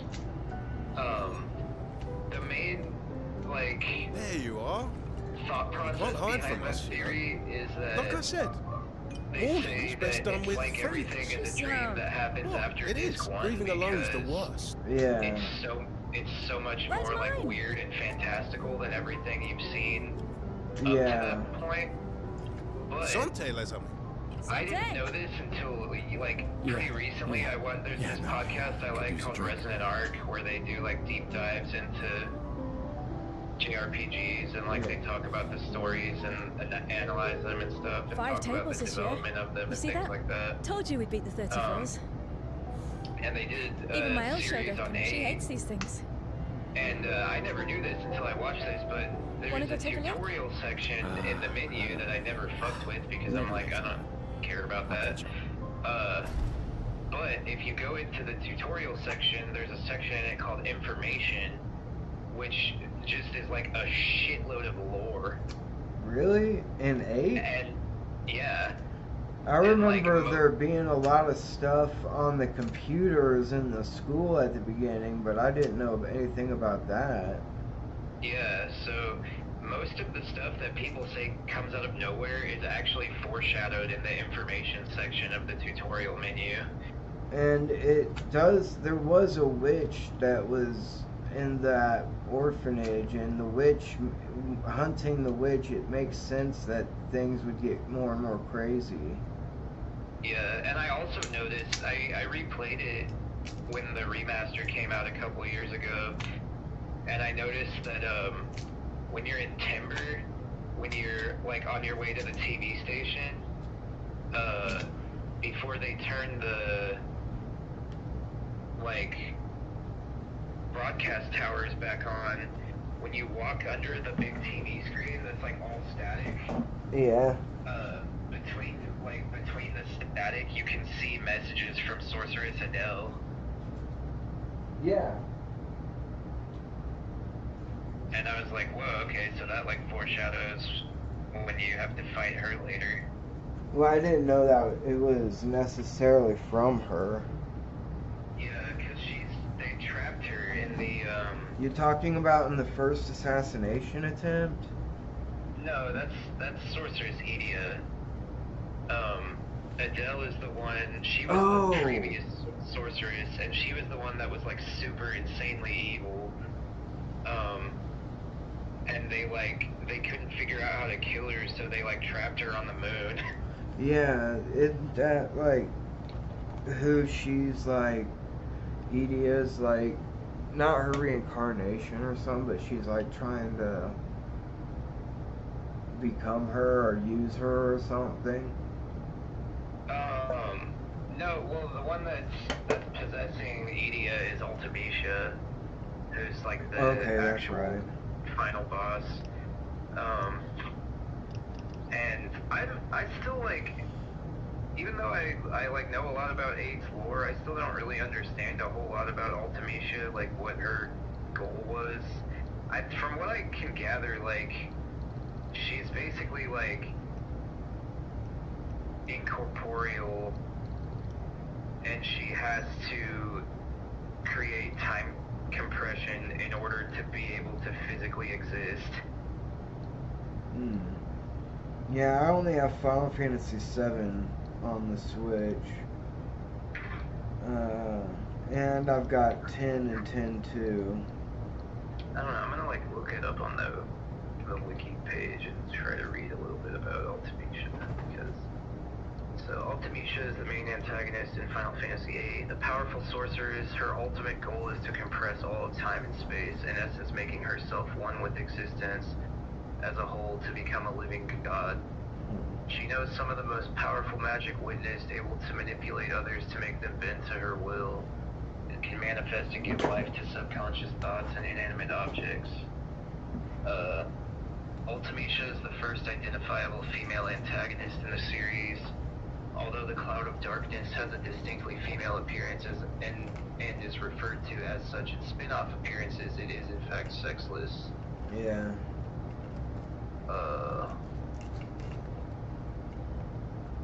Let's see. That's kind of like, even Genova was like a mother and feminine looking in some of the forms. It is a fucking alien. It's like an alien parasite, basically. It's a lot like Lavos and Chrono Trigger. Like, I don't really understand, like, why Ultimecia was evil, though, is my thing. Well, it doesn't sound like she was evil. It sounds like she was just crazy and wanted to turn everything into one. I don't know, I'm gonna read more about the plot details. So, while possessing Edea, she dresses in a skin-tight dress with a plunging necklace and a feathered collar. I'm okay. Oh, that's just stuff about her appearance. Yeah. Personality. In the English version of Final Fantasy VIII, Ultimecia emphasizes There's an the letter excess of C, wine pronouncing again. it as a harder Thank you, sound sister, than for her normal. generosity. Oh, and try to enjoy yourself. Don't drink alone, you weirdo. And after she evolves into her final form, she loses this emphasis. She also doesn't speak this way in the Dissidia series or while possessing Edea. Ultimecia has no accent in Japanese and arrogantly uses omae to refer to the party, this usually being associated with male speech. Now I can do it. Overall, she uses few feminine speech markers, which makes her sound rather like a male antagonist.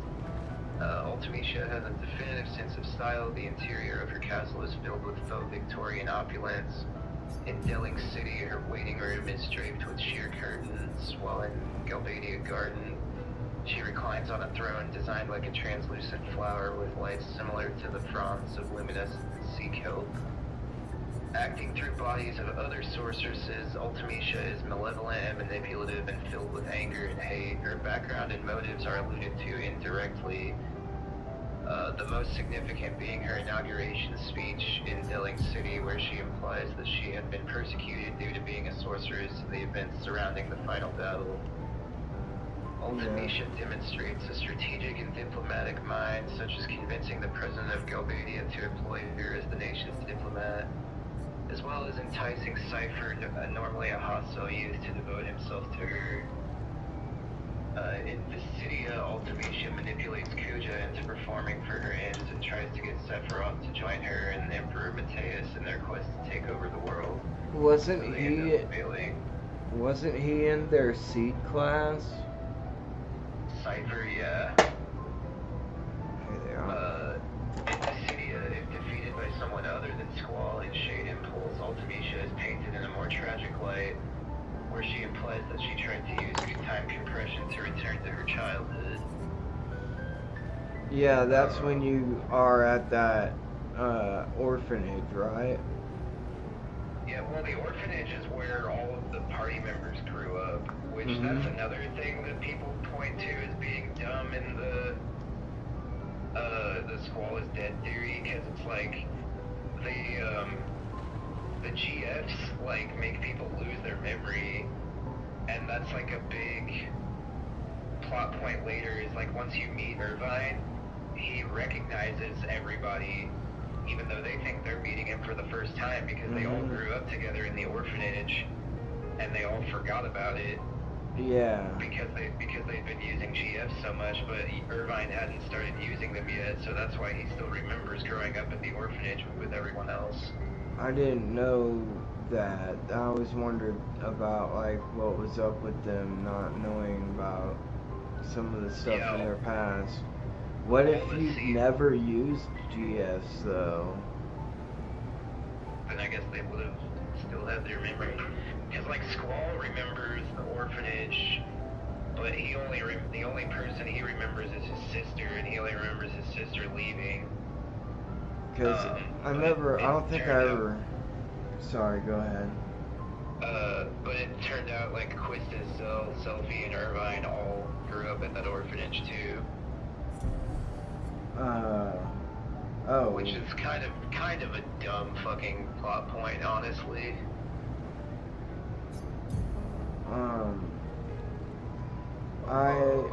Yeah, it doesn't seem like, maybe because a lot of them were in the same weapon or seed class. Wait. That's Final Fantasy VII. What was it? The class on 8? Yeah, it's called Seed. Oh. 7 is Avalanche. Oh, no. Not the, I'm talking about the army. Soldier. That's it. Your soldier rank. Yeah, they all, well, I think that part of it too is Irvine trained in a different garden than the rest of them. Because Squall, Quistis, Zill, and Selphie all trained at Balam Garden, and Irvine trained at Galbadia Garden. Yeah. Okay, so here's the story. Grievard. Ultimatia's castle dominates the landscape in the era where she lives. It is implied that she is the sole ruler of her world, although besides fallen White Seed, no other inhabitants of her world are introduced, their fate unknown. Ultimatia is aware of her destined encounter with the legendary seed and desires to bring about time compression to absorb all of time, space, and existence, becoming a living god. With the junction machine, Elune, Ultimatia sends her consciousness back in time to take possession of Adia Kramer, a sorceress living on the White Seed ship. Yeah. Wait, isn't she the one that was raising the orphans? Yeah, because Adia was Sid's wife, and she like Oh, knew. really? She got like a vision or something that Ultimatia was gonna possess her, so her and Sid basically like established Seed to kill her once she got possessed, because she knew it was gonna happen. I didn't know that. Yeah. Ultimatia's plans send her mind far enough back in time to cast the time compression spell, but the junction machine has a limit. To get even further back in time, she needs to find a girl called Elune with the natural gift to send people's consciousness through time, which that's what she does when you play through the Laguna sections. That's Elune sending Squall back into Laguna's consciousness, because Elune is trying to stop Ultimatia as well, but eventually she finds out that she can't actually change anything with her powers. She's essentially just making Squall relive Laguna's memories. Oh, really? Which that's another thing that you learn in the information section, is that Laguna is actually Squall's dad. I didn't know you learned that. Yeah. And Renoa is the daughter of, and so early on, I don't even know if you remember the part of the Laguna. Is it because he has that tiger necklace or whatever that was? I don't remember where he gets that. He just kind of already has it, but if you remember early on in Laguna's story, there's a girl that plays piano at the Galbadia Hotel named Julia that he's in love with. But he ends up having to leave on a military assignment, and then I should check on her. She's probably alone, as usual. they have to like escape from the enemy army, and he ends up never getting back to Galbadia. He ends up staying in this little village and marrying a girl named Rain, and that's who he has. Ellen is Squall's sister too. Really? And wait, so was she at the orphanage too? Yeah. That's right. Yeah. I don't remember why they ended up at the orphanage, because Laguna, I think their mom, Rain, Rain dies. I don't remember how, though. But Laguna ends up becoming the president of Estar, because you meet him as an old man, like, later in the game. And, I don't remember exactly how that happens, but yeah, so Laguna is Squall's dad, and then Julia, at least since Laguna never went back to Galbadia, Julia ended up marrying a high-ranking general in their military named Caraway. So Renoa is Julia's daughter. So that's kind of like a weird irony that that Squall and Renoa fall in love with each other, because they're the children of Laguna and Julia, who were probably alone, as who usual. were in love but ended up never being able to be together.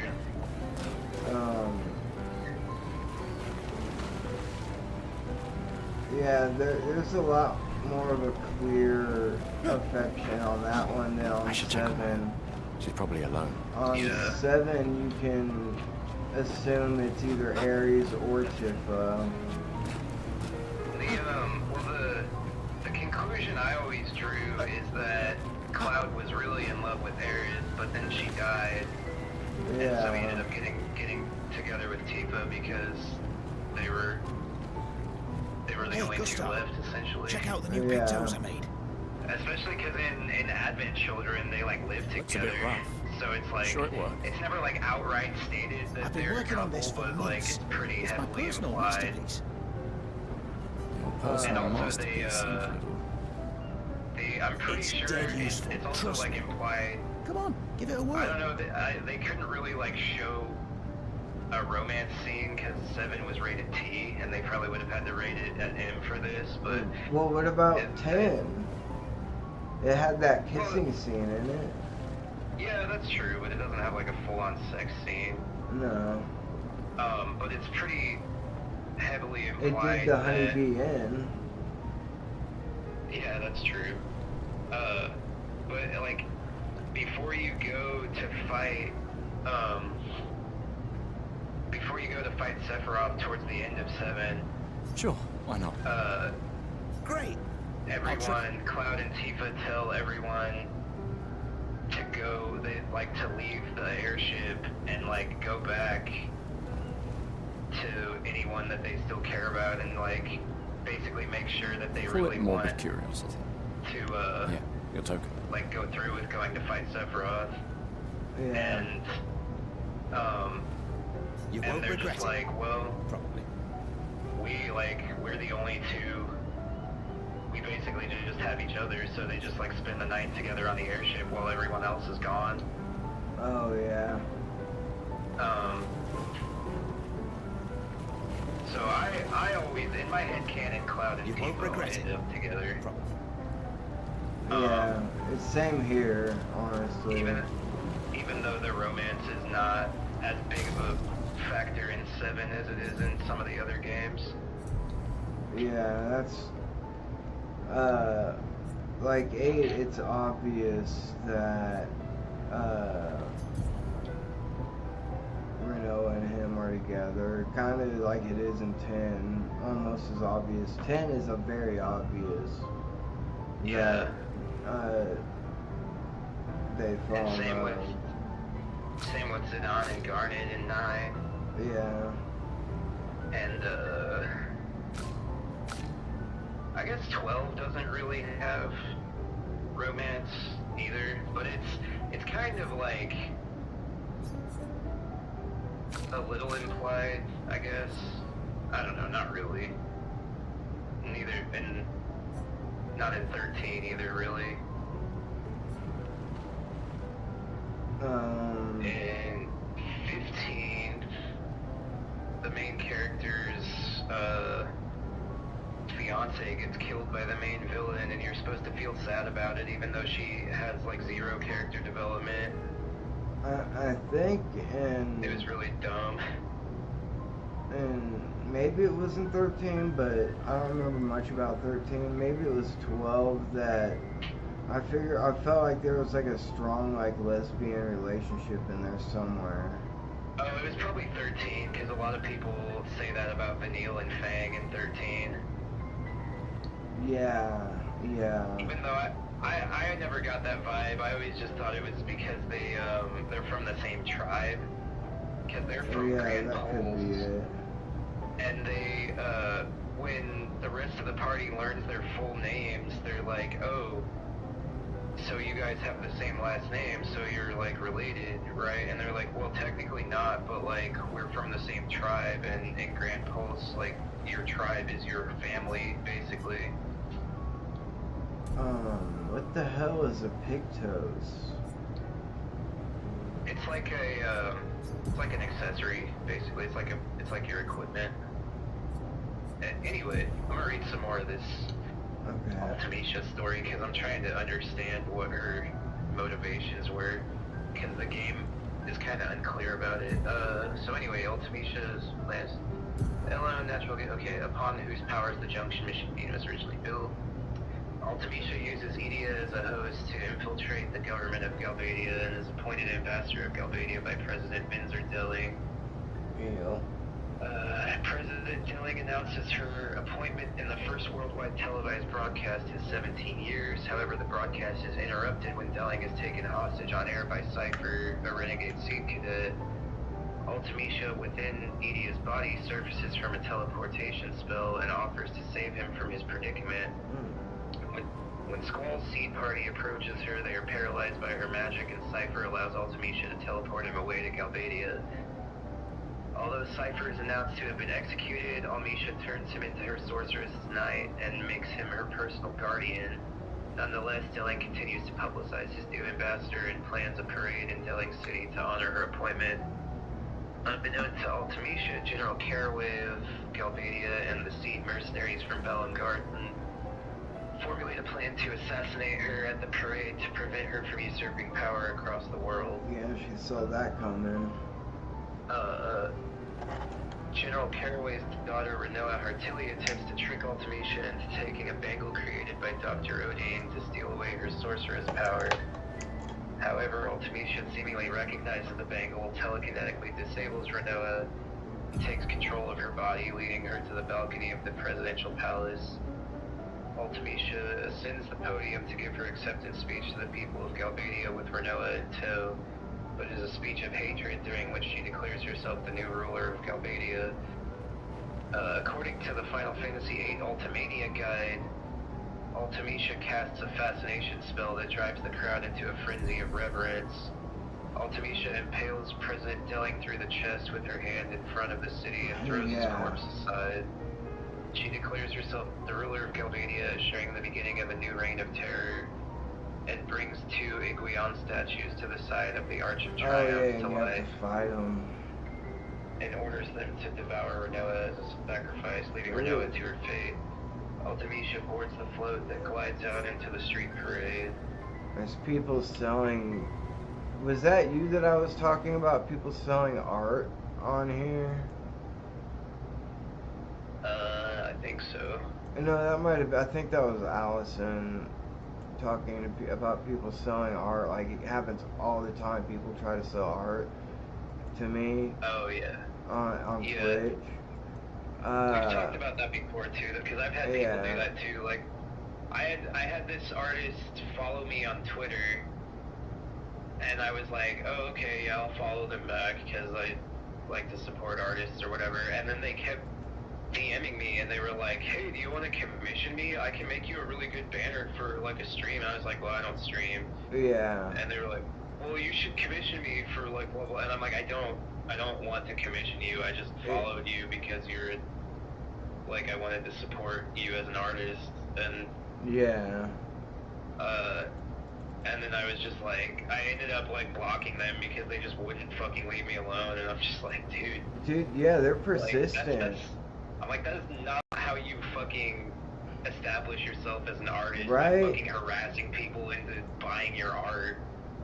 Or making people feel bad for you or whatever. Like, it's weird.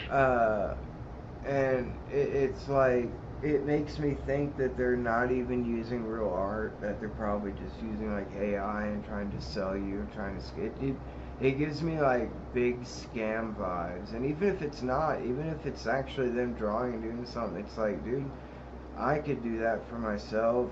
And if I'm not that good of an artist, like I told this person like multiple times, like, no, I have a friend that is an artist that I'd probably ask, a couple different friends that I'd probably ask before I ever like thought about paying a stranger for it. Yeah. But see, so any like I got this moon picture and this space picture up in my background, and I'm cool with that. You know what I mean? Yeah. Like, what are they gonna do for me? Draw me one of them said they draw me something for my, like, the banner for my YouTube page. Like, no, that's dumb. And like, what are they gonna? They always say they have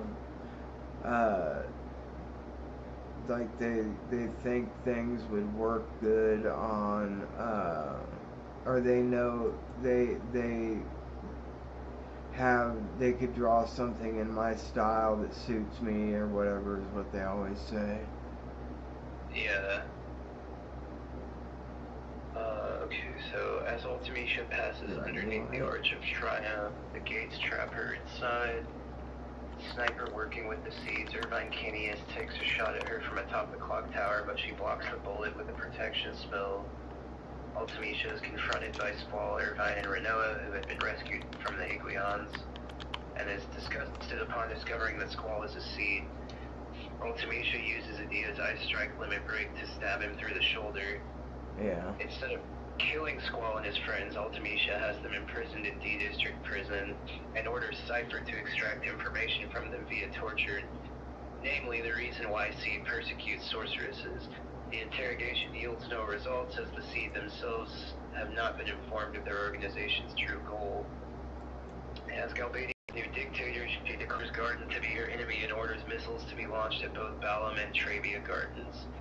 Balam Garden avoids the missile attacks, thanks to Squall and the others who had escaped from prison, making the garden mobile, but Trabia Garden is annihilated. Ultimecia takes control of the remaining Galbadia Garden and sets out to find Elon. And I forgot, is that where you find out the gardens can fly? Yeah, well, only Balam Garden can, and that's how they use it to avoid the missiles. Galbadia occupies the towns of Balam and Fisherman's Horizon at her order to search every house, but comes up unsuccessful. Ultimecia attacks Balam Garden directly, but the Battle of the Gardens ends with Squall leading his allies into Galbadia Garden, where she is confronted in the Garden Auditorium. Ultimecia orders Cypher to dispatch the seeds, and when he fails, she is forced to do battle. The encounter ends with Ultimecia being vested inside Edia's body, and Edia inadvertently relinquishing her powers to Renoa, transferring Ultimecia from within Edia to Renoa's body. Ultimecia uses Renoa to revive Cypher, orders him to salvage the Estharian weapon of mass destruction, Lunatic Pandora, from beneath the ocean, and Renoa falls into a coma. Whether Ultimecia forces this upon Renoa or if she collapses due to the strain of having received Adia's sorceress power is unknown. Yeah. Adia, no longer a sorceress, divulges to Squall and the others that Ultimecia is a sorceress from the future who wants to destroy the world with time compression.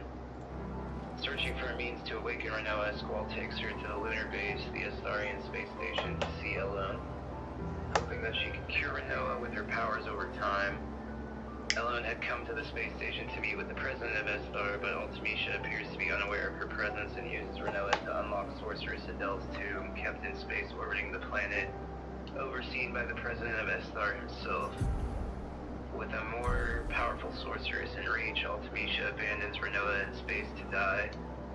Meanwhile, Cypher and the G Army have taken control of the lunatic Pandora and triggered the Lunar Cry, which brings monsters down to the planet from the moon. Yeah, I remember that now. Unlocked tomb comes down with the monsters. There's like a giant fucking pillar of them. Yeah. Cypher captures Elone, who had escaped to the lunar base and on an escape pod, and brings her to the lunatic Pandora for Ultimatia's use. Hey, Amandine. Meanwhile, Squall and his comrades have saved and now recovered Renoa from space and figured I'm out styling Ultimatia's everyone goal. before we ship out. They concoct a God plan to looks halt sharp when we hit the paintress, eh? team with the Eslar scientist Dr. Odin, who explains that Ultimatia exists many generations in the future, and the only way to reach her is via time travel. Their plan is to defeat Adele, leaving Renoa the only sorceress in the present era who Ultimatia can control. After she takes over Renoa, Elone will send both of their consciousnesses into the past, allowing Ultimatia to initiate time compression. Elone will then send both their minds back to their original bodies. Hello there, Gustav. To survive the Perhaps time one of these compression, Squall and his artifacts friends will have to keep their bonds strong, way through relics the from before the compressing fracture, timelines and reach passed down Ultimatia's through the era. generations. The cap. It's kind of you to share. Possesses Adele as she awakens from the frozen state that she had been kept in the tomb, and orders Cypher to capture Renoa.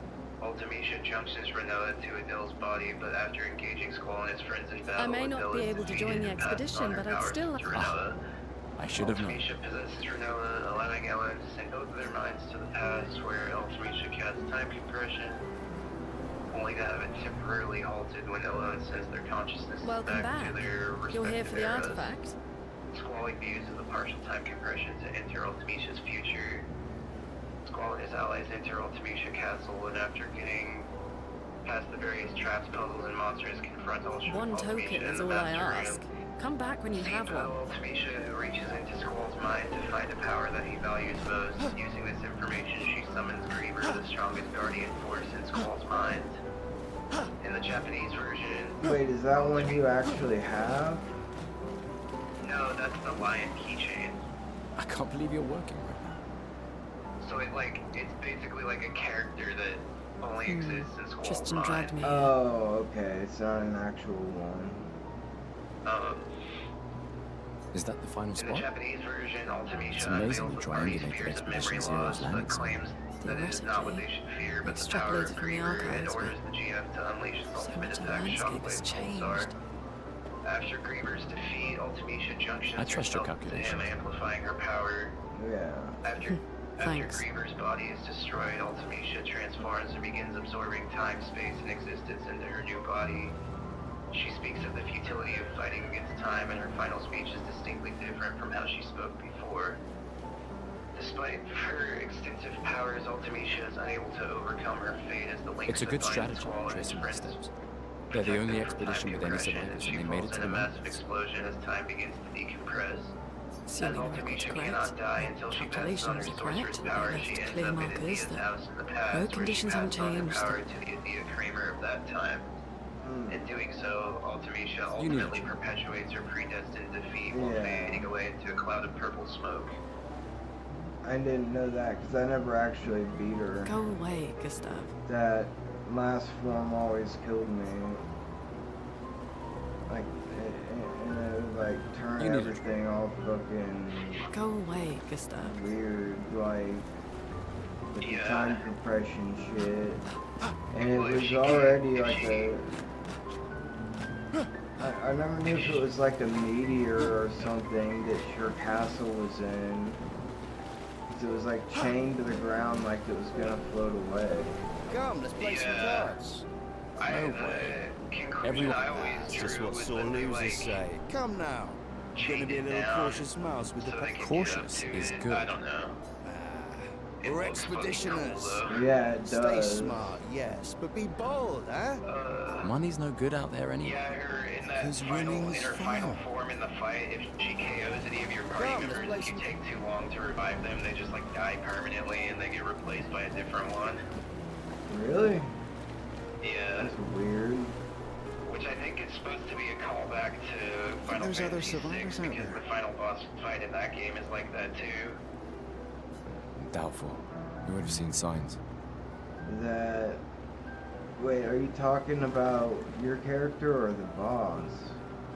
your characters. And when you're fighting Kefka in 6, if any of your party members get KO'd, if you take too long to revive them, they just like permanently die and get replaced by one of your reserve party members. Dude, that's crazy. So he can actually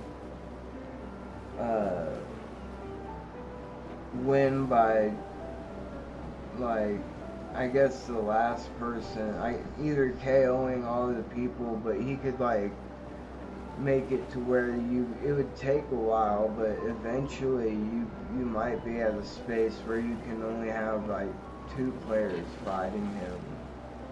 Yeah. But there's a fucking, I think 6 has the most playable characters of any Final Fantasy game. Does it, so it would take a while. does it change the end game if you lose them? No, they'll still be in the final cutscene. I think it's just purely a mechanic for that boss fight to like put pressure on you to make sure you keep your party members revived if they die.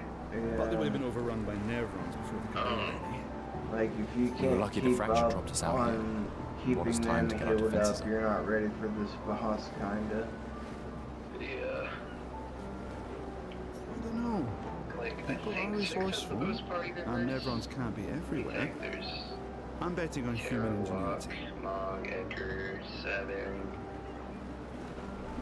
Sliss, Shadow, Cyan, Gao, Strago, Realm, Gogo, and Umaro. Yeah, there's 13 party members in 6. Damn. What about Final Fantasy X? 10 only has 7, I think. There's Tidus, Orin, Riku, Waka, Lulu, Yuna, and Kimari. Yeah. But you can only have 3 on that one, right? I don't know. Yeah. I like You can only have 4 in your active party in 6, but there are 13 party members altogether. 2 of them are kind of like secret characters though that don't really have much of a role in the story.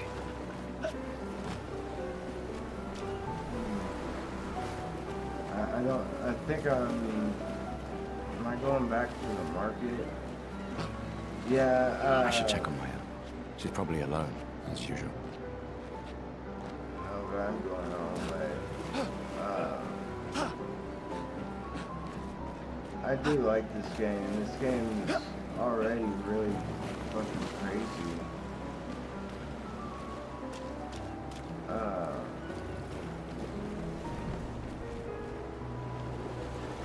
And now all the flower petals that I see on the ground make me think not like of the flowers they're selling, but like that's what the people of the last years have disintegrated into.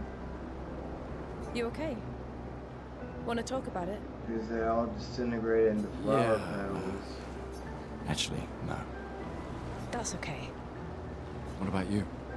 You say... Oh, that was over ages ago. Oh, sorry. I really thought you guys would work out. It's for the best. I need full focus on the expedition. Yeah.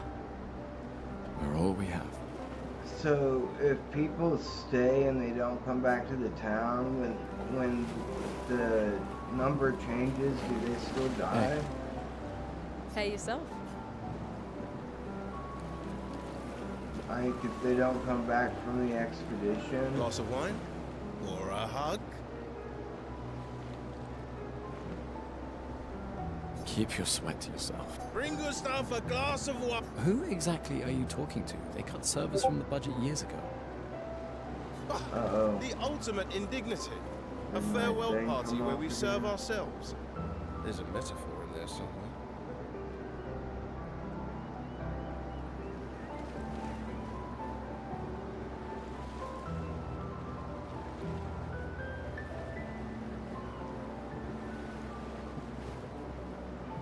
Please don't let me read that.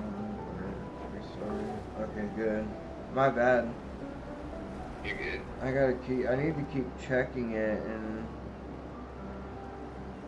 using it so it doesn't, like, time out.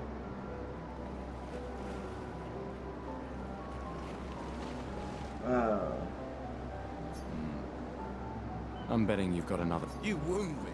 But yes, in fact. Or was it? Always bring backup. Same difference. Right. And I am prepared. Prepared to live. I'm talking to, like, I guess to some of the people that are going on this expedition with me. But yeah, like, I'm sure if, like, you could just stay out of the city and not die, that's what everyone would do. Yeah. Yeah, well, we've only tested it here. Who knows what we'll meet on the main continent? We'll need more field testing once we land. Don't worry, buddy. Great. I'll be back. I have to go to the bathroom. Hey. Hey yourself. Don't worry, buddy. I've got you covered.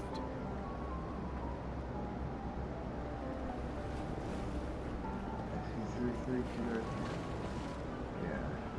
Great. Thanks, buddy.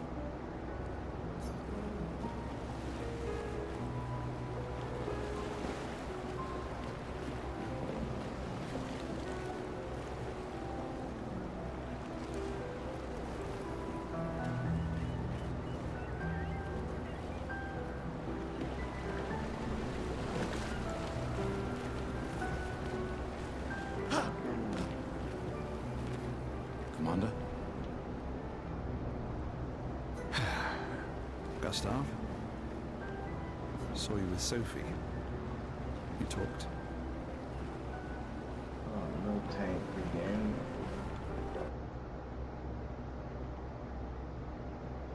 I feel like those come up all the time. Wait, what? Oops.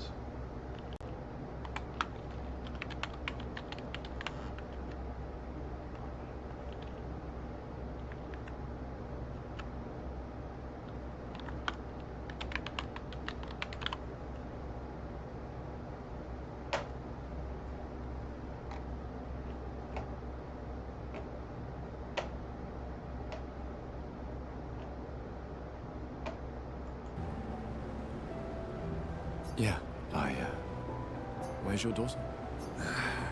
Leona's upset. Doesn't want to see me.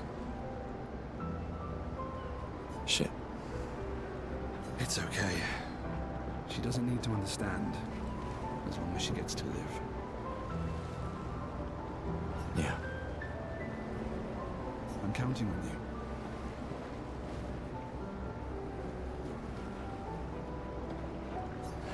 No pressure, huh? Oh no. Lots of pressure. You and Lune and your Lumina tech, that's our edge.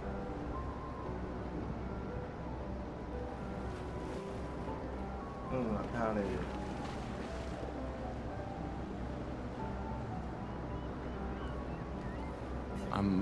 Thanks, but that's not. Everyone has a role. Lucien, Tristan, Catherine, and you made us into a... We have a really good team, thanks to you. That's our edge. Tomorrow comes, my friend. Doesn't it always? Tomorrow comes, my friend. Doesn't it always? I don't know. People are resourceful, and everyone's can't be everywhere. I'm betting on human ingenuity. I like that. I don't know. People are resourceful, and... I like that. You came. I wasn't sure if I should. You've been avoiding us. You didn't have to. I heard Seba filled my spot after I left. Yeah.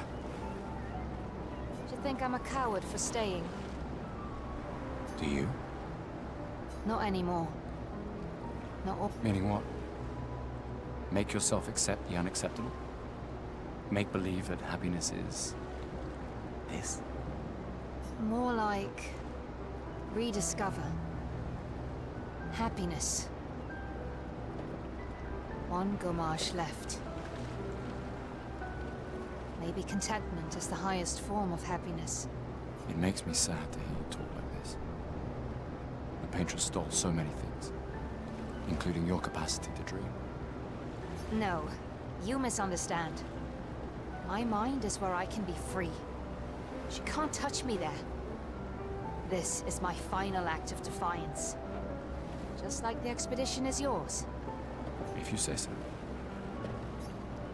You think I'm a coward for staying? Wow, so many expeditioners. So cool.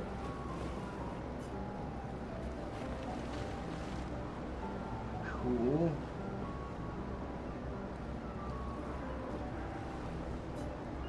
That's... You made that overnight? I see the arms like sucked into his shirt. Dad.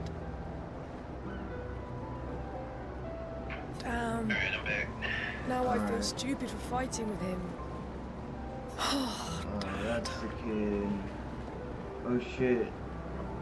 I think I might have forgot to find him before his dad died. You take it. What? Oh, no, you can find him now. I'm not sure I'll His ever dad, like, use it. gives you a... Maybe I'll go blind like my father, or maybe uniform another that he expedition made to will give him, and he succeed. gives it I to want you to support the expedition now. Yeah. Take it. It may be useful to you. I just found him, but I forgot. I wanted to reunite him with his dad. Now I feel bad. It's okay. I forgot to do it. I don't need the uniform to know my dad's with me. Oh. Well, I talked to his dad, and his dad didn't give me a uniform.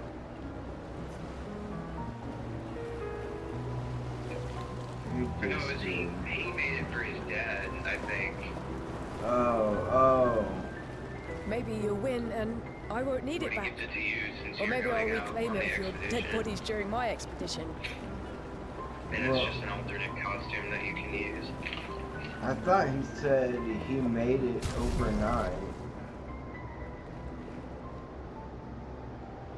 Maybe he did. I don't know.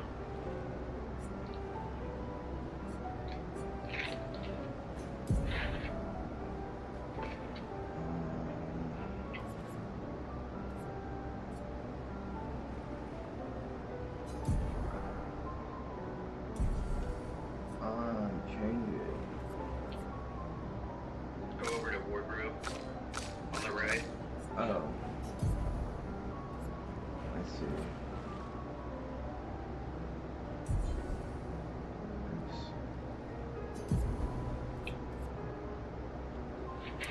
You didn't put it on. It's the crimson uniform. Yeah. Yeah, there you go. I can't move my character at all.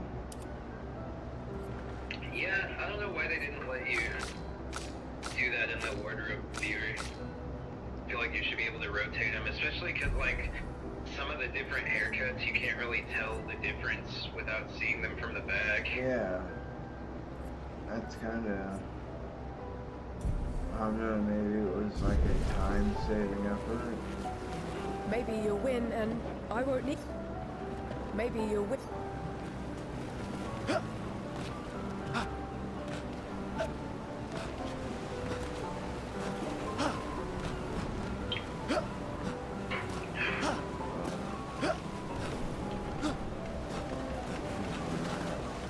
That's, if I talk to her, that's it. That is game going on. Gustav! Come drink with me. I'm pacing myself tonight. Ah, you're so boring. It's our last night. Who knows when we'll be back? I like that you say when and not if. What can I say? I'm an optimist. Or an idiot. Depends on who you ask. Party in case there's skills to learn. You get a party member later that's basically like a blue mage where he like learns enemy abilities. That's cool.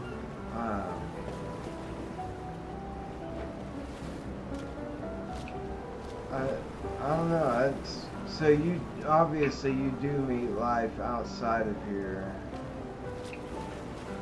Yeah, well, mostly.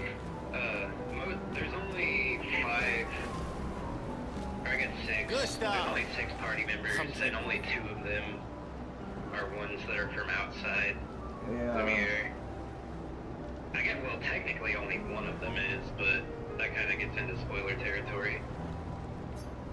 That's all good. I'll get there eventually.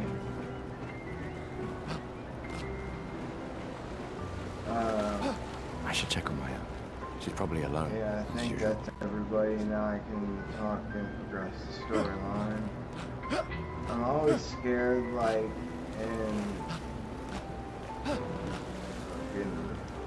damn it. Oh, jeez, I thought that guy was attacking me or something. That freaked me out. Never mind, I kind of forgot what I was going to say.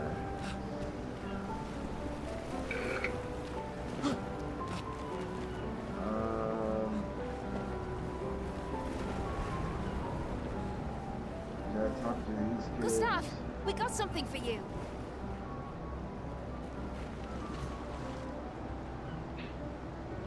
Hey, look. For your field notes, so when you come back, you can tell us everything. They'll definitely want that for the museum. The complete record of the expedition that destroyed the Paintress. Oh, and if you find journals from the other expeditions, make sure you save them for us.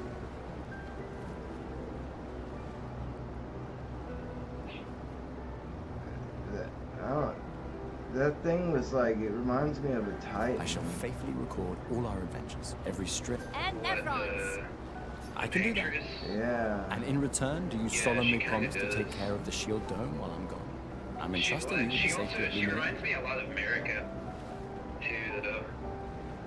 I promise. Promise. Adria? I'll use everything you taught us, Monsieur G. Especially because I should check on Maya. She's probably alone. Which is kind of similar to... Oh, yeah. America shattering the old ring. Yeah. And now that you mention that, she kind of reminds me of, her character model kind of reminds me of,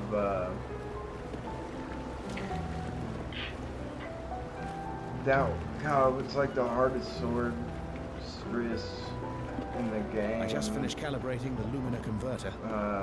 We can launch test runs as soon as we land. Basically the hardest boss in the game. I can't remember her name. Does Lune see? Well, it's Lune. Melania? Yeah. Yeah. She looks like her. She also kind of reminds me of the fact that she's a painter. She reminds me of a character in Dark Souls 3 in the first expansion. It's called, the first expansion is called Ashes of Ariandel, and you go into a painted world like from Dark Souls 1. I haven't noticed anything. Except it's called the Painted World of Ariandel. Have you talked to her? Yeah. And when you finish the second expansion, the Ring City, no, she doesn't like you people go back to Ariandel. I've known her since we were 6. She hates personal questions. The final boss. You find a ladder that leads up to an attic, and there's like a little girl up there painting. And she's basically like, essentially like painting a new world because the world is ending in Dark Souls 3. That's crazy. Ah, right. Kind of reminds me of how the Fates make their own world when they're all asleep and dreaming. Yeah. I just finished calibrating the Lumina converter. We can launch test runs as soon as we land. Wait. Thought I put my hair in a ponytail. What the hell? That tripped me out for a second.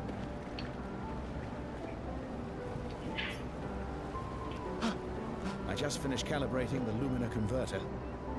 We can launch test runs as soon as we land.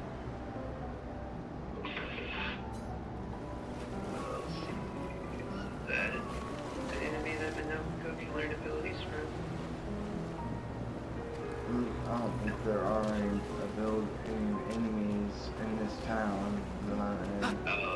I'm talking about, I'm playing too. Yeah, figured. I guess these are just like stronger versions of old enemies, so they don't have any new skills to teach Minoka.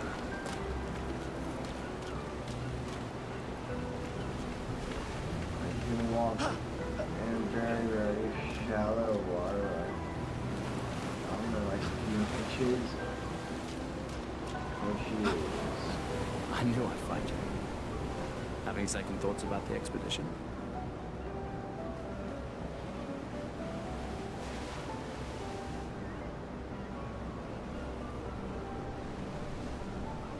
Please. I'm more ready to go than you are. Yeah, Oh, so she is the same age as me. No, she's not. Oh. I know we've been over this, but as your guardian, I need to say this. Only 16. The rest of us only have a year left, but you've got 9 But good she years before you'll come volunteered home. to go on the expedition. You don't need to leave yet. So like normally, It's a lot to risk. normally, like anyone can volunteer to go on an expedition. 1 year but out like there is better typically, than 9 years in people here. only do it on their last year to live. Yeah. So Miles is one of the exceptions because she's an orphan. I know you think and Gustav is like her adopted father, so she's just like, I don't want to be left in Lumiere by If anyone myself, so should she stay, decides it's to you. go on the expedition with You him. have friends and Because I family think who his want sister, you because here. Gustav had an older sister too, So do who you. was the one who originally No, I don't. adopted Mael, but I think that Emma Gustav's thinks sister of you is as already family. dead. Lumiere's not my Which home. might be why they're more Not the like way a it is brother here. and sister kind of kinship.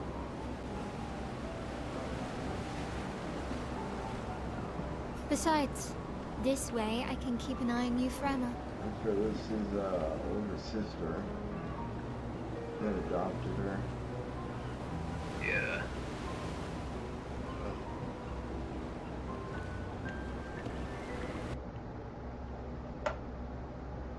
Wait, no, that's a Mawile. Looks like Mawile I is got a it. really good Pokemon. Oh well, use Steal it. Ultra Ball then. It's Steel and Fairy. Although when it first came out, it was just Steel because it came out in Gen 3 and they didn't add Fairy type until Gen 6. I've already got one, but since you said it was a good one, I used Ultra Ball anyways.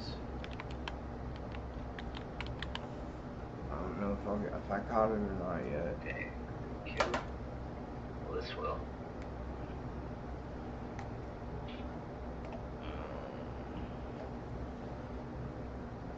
Yeah, like I remember the only kind of active combat that was like this, that was also turn-based, that I remember playing a lot of was Final Fantasy VIII, where you could like pull the trigger on as you attack somebody. Yeah, that only worked for Gunblade users though. Well, yeah. So Squall and then Cypher for the short time that he's in your party.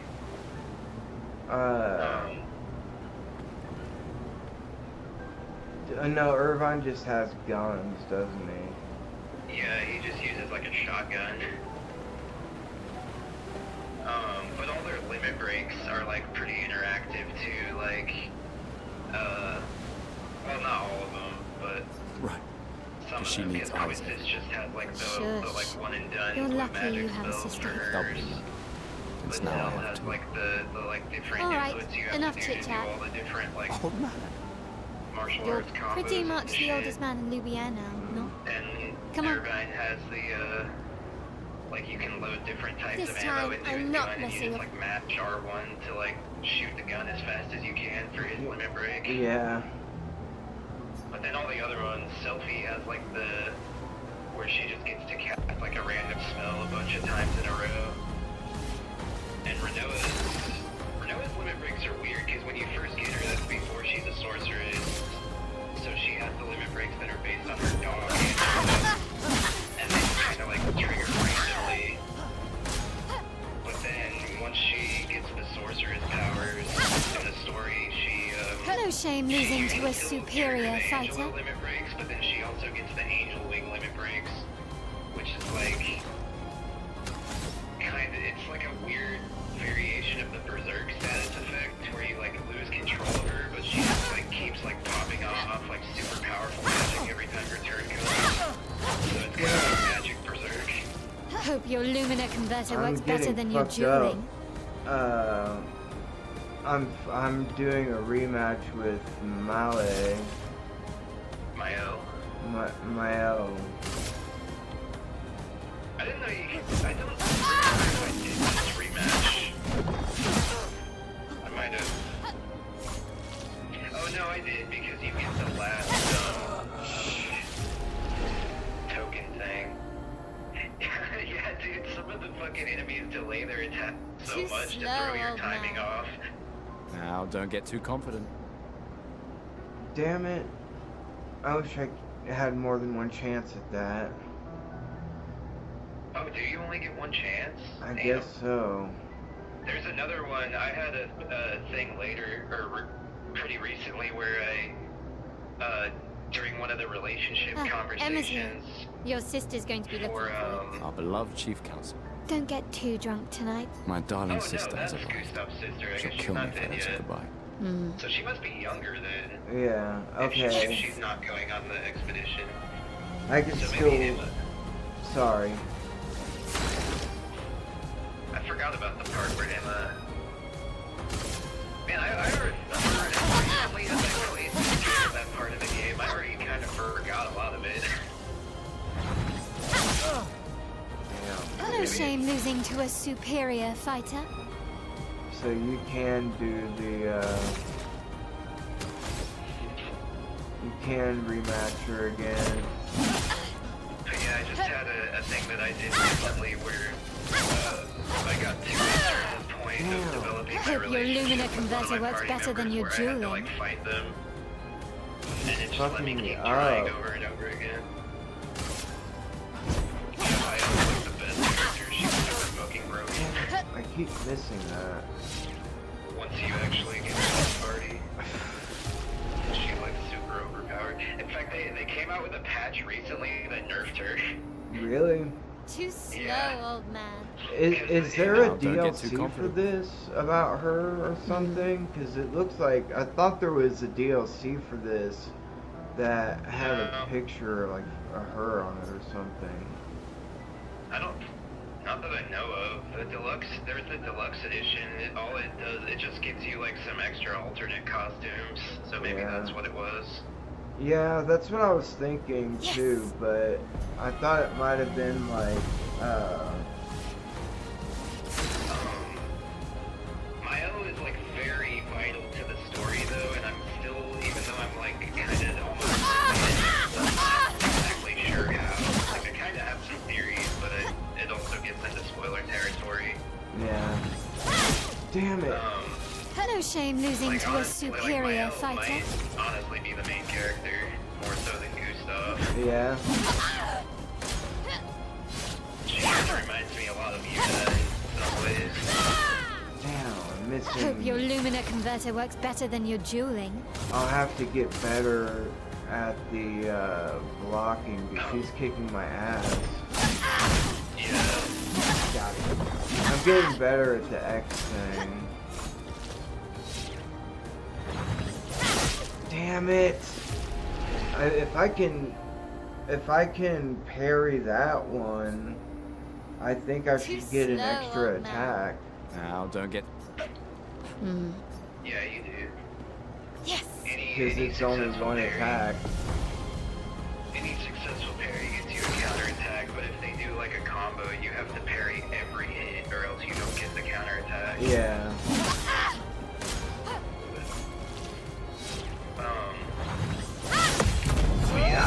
Fuck yeah. There was a bug. So like the nerf to Mael was more of a bug fix than like a straight up nerf. Yeah. Cause she has this move, her strongest move that she learns later in the game, makes it so she, a lot of her moves do fire damage. Hope your Lumina converter works better than your dueling. Damage.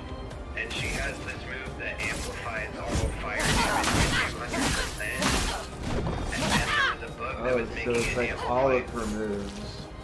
Yeah, there was a book that was making it all damage by No shame losing to a superior fighter. Okay, yeah. And so that's what they nerfed about her. It was funny too because like For those who come after. made a tweet about it and they were like, we want you guys to break the game, but not like this. Oh, damn it, I almost got her. They said that? Like the developer said that? Yeah. Slow, old. Now, don't get... I almost got her that time. Yes. Yeah, Before dude. they removed the Go Before ahead. they removed the book, there was people figured out this build for Mael that can just like one-shot everything in the game, because once you get to Act 3, you can, that's another thing they kind of took from Final Fantasy X, is that for most of the game, the damage cap is 9,999. Yeah. But once you get to Act 3, you get to break the damage cap. Oh, And nice. so that people were like figuring out these builds with Mael that were doing like millions of damage in one hit and just like one-shotting like all the strongest bosses in the game. That's kind of fucking cool, but yeah, I can imagine them like wanting to scale that back a bit.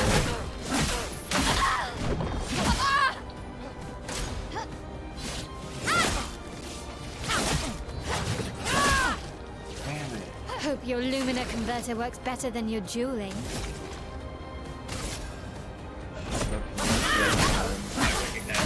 She's doing moves that you actually get to use with her. That's kind of a nice touch. Damn it. No shame losing to a superior fighter. Wait, why can't I? Oh, damn it. Her mechanics are cool too. She's like a fender, and she has like different stances that give her like different passive buffs. Yeah. She only has. Slow, old man. She only has 2 attacks on this one. Now, don't... Yeah. I don't recognize the like slow stabby attack. I don't recognize that one. That might just be one that I never use, but the one where she does the combo and like spins around in the air, that's like one of her best moves. Yeah.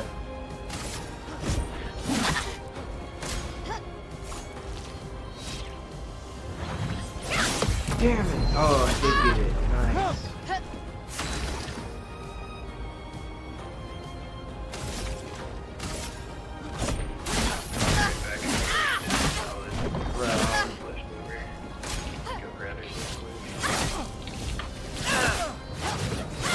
Damn it! I missed every Hope your single Lumina one on converter that. works better than your dueling.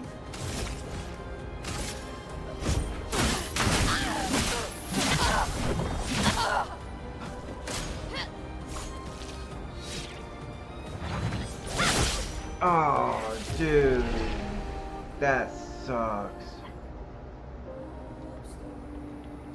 Too slow, old man. Now, don't... Yes. I'm gonna keep doing this. I'm gonna win this.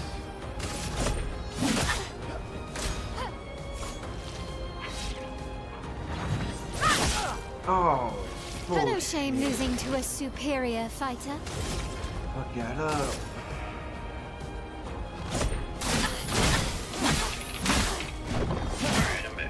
Yeah.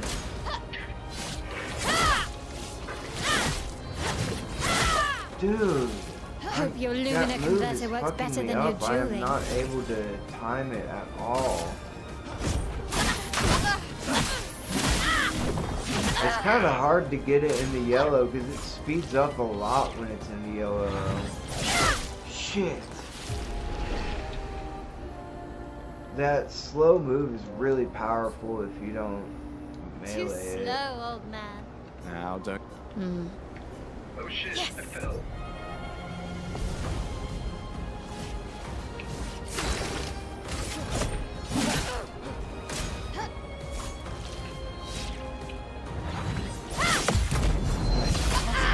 I always end up getting the first one.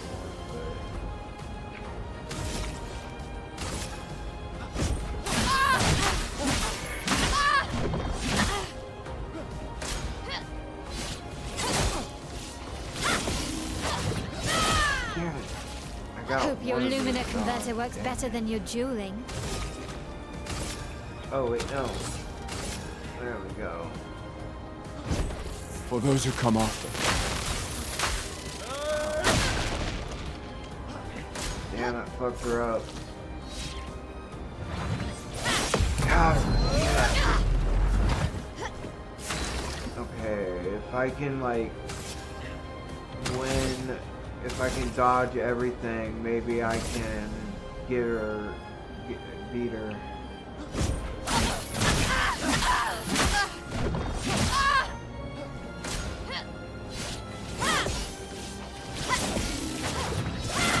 Ah! Oh wait, did I get my health raised? Damn it. I gotta guard this one more. No! Oh, that was so Shame close, losing to a dude. superior fighter. Oh man, I can't use my charge yet. I'm gonna have to go with this. No! Ooh, I parried the first one. What? Dude, that was so close. Too slow, old man. Now, don't get... Shit, look at all those my bearings. Which way did I come from? Oh, hell yeah, new revived hit shard. Use more of those.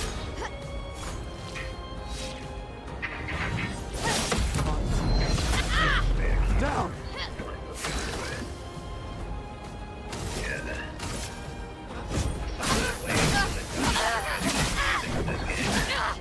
Yeah.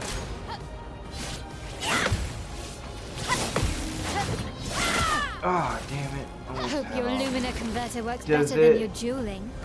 Do random encounters or are the enemies on the map? The enemies are on the map, and you can hit them first to get like a preemptive strike. Yeah, nice. And I also just learned from the game never tells you this. Apparently, you can shoot at them to like stagger For those who them come before after. the fight starts. That's cool. Does that take up one of your things? No, you can just shoot infinitely. I think I'm gonna beat her this time. I'm using overcharge again. Fuck yeah, she's dead. Ah, this was weak. Oh. I guess I didn't have it charged up. Dude, shit. I still got her. No, I don't. Damn it. Got her. Nice. Oh, I killed him with the counter attack. Oh, I missed a Geodude. Shit. Did I even have him? I hope I got one.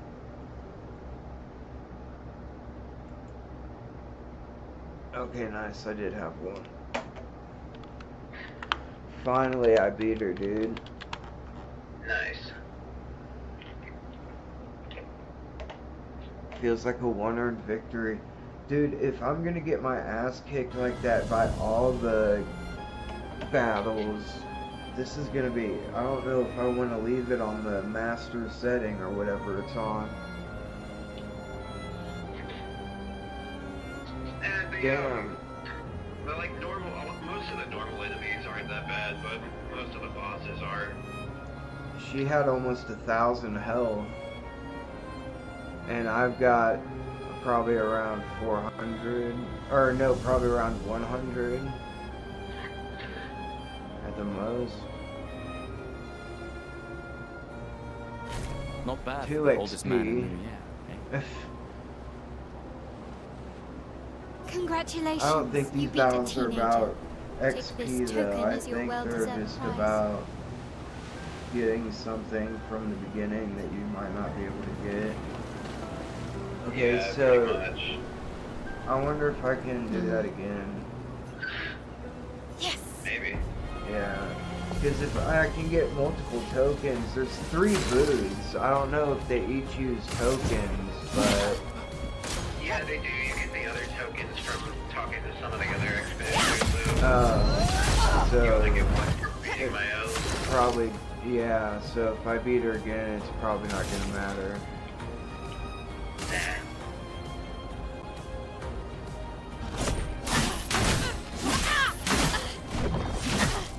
But I still wanna. Damn, dude. I hope your Lumina converter works better than your dueling. It doesn't seem like any of those. Like, it's just random where it attacks you, it seems like.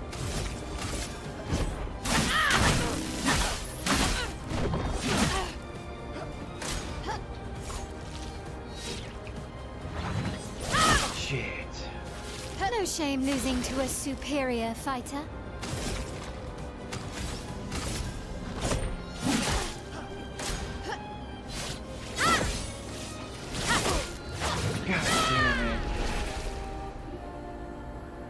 She's not easy, dude.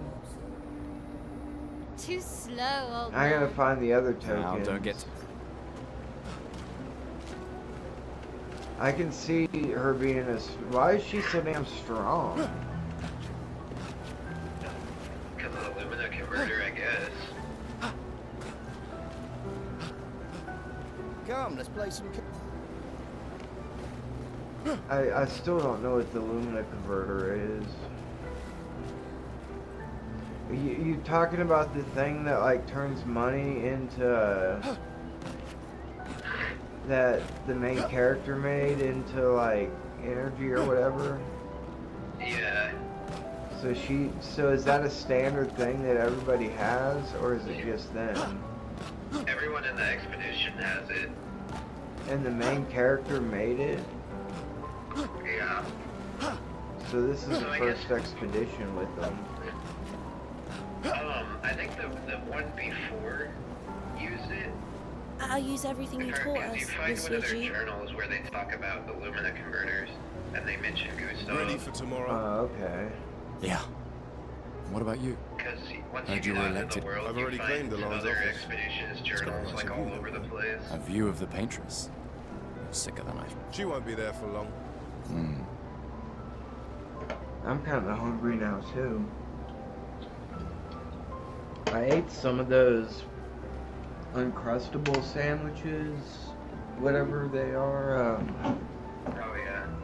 Yeah, I'm gonna go get my dog and give me I like this. Or do you want to help out? You want to go out? Yeah.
used to know a gas station that would take them for gas too.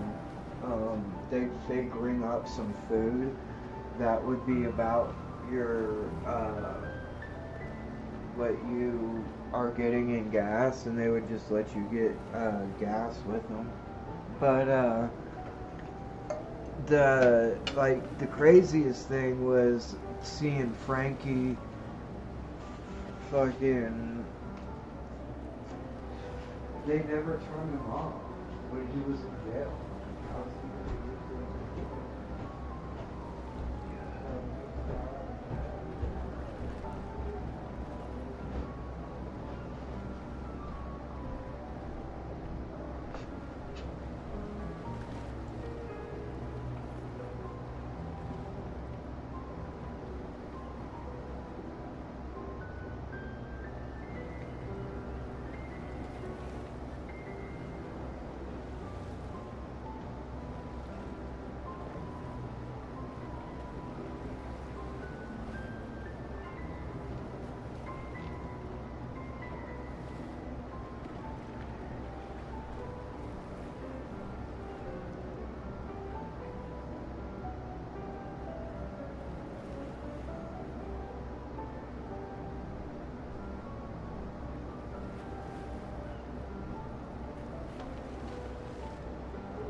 Medicaid. And it's a free fucking clinic, dude. Medicaid pays it. And for some reason, I got a charge from them for $180 something, like $184 that I just paid today. And I'm like, why the fuck? And even all of them were like, everybody was like, are you sure you want to pay this bill? Like, they're not going to make you pay this bill. And I'm like, well, you know, I've been getting this bill for every month for over a year now. I might as well fucking pay it. You guys have done so much for me. It's a free clinic, so I'll pay for this one bill if it'll, you know, whatever, if it'll get this taken care of, because I'm sick of getting this bill.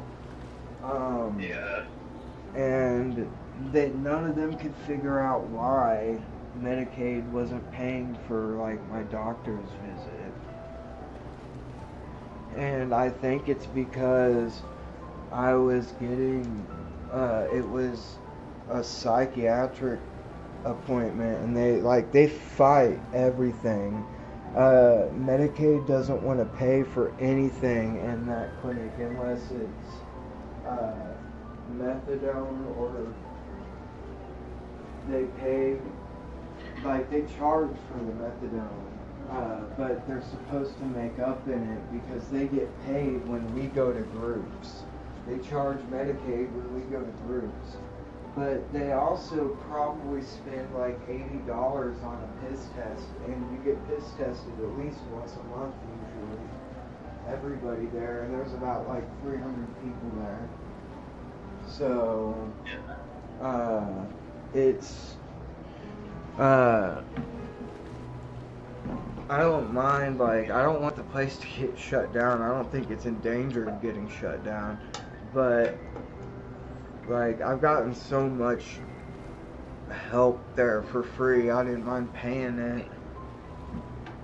Yeah. But they all thought it was messed up that Medicaid wouldn't pay for me when all it pays for, like, everybody else.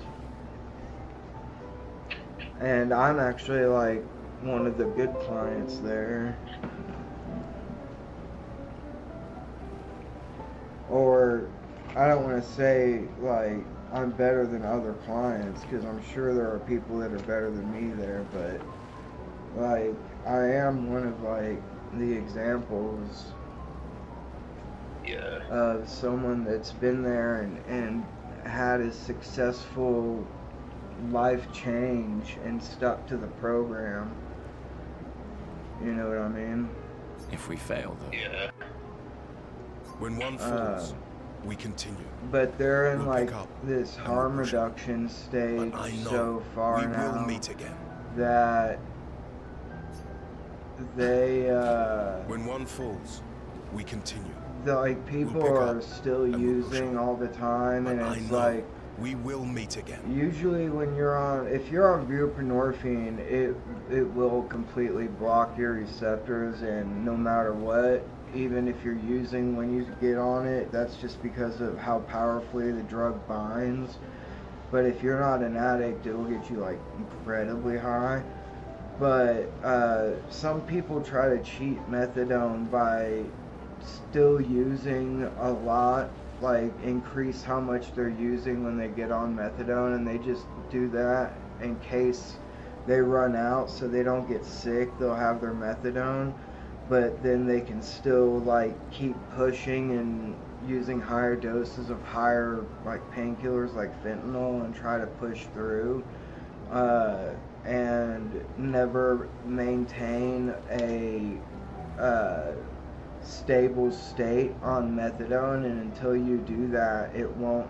Once you do that, it'll start blocking every opiate that you would want to do except buprenorphine, which still wouldn't get you high because you're an addict. But it's just a different medicine that does something very similar. And Mark was saying, like, it's so different seeing people come in now to when it was just heroin. Like, people are fucked up now. That wasn't his language. He doesn't, like, curse like that, but he was he was like, man, people are all kinds of messed up coming in here now. Yeah. And it's like, they're like dangerously messed up. When one falls, we sucks. Continue. And that's why I'm like pretty convinced that I'll never go back to off of like methadone or Suboxone. That'd be the only thing, unless I like had some serious like had a surgery or fucked up something really bad and needed to get off methadone so I could take painkillers. These were yours. But you're gonna lecture me on drinking? I wouldn't dare. Just I don't ever think I'd use it recreationally. Otherwise, again. Let's have a toast. And I was wondering about Frankie the other day because I know he was trying to be in a program. To Sophie, who was always. I don't know if he got in a Suboxone program or what it was. Or no, he was just getting clean after he was in jail the last time. When you and I went to go see him where he was staying at that rehab center. Yeah. What's the matter, Bob?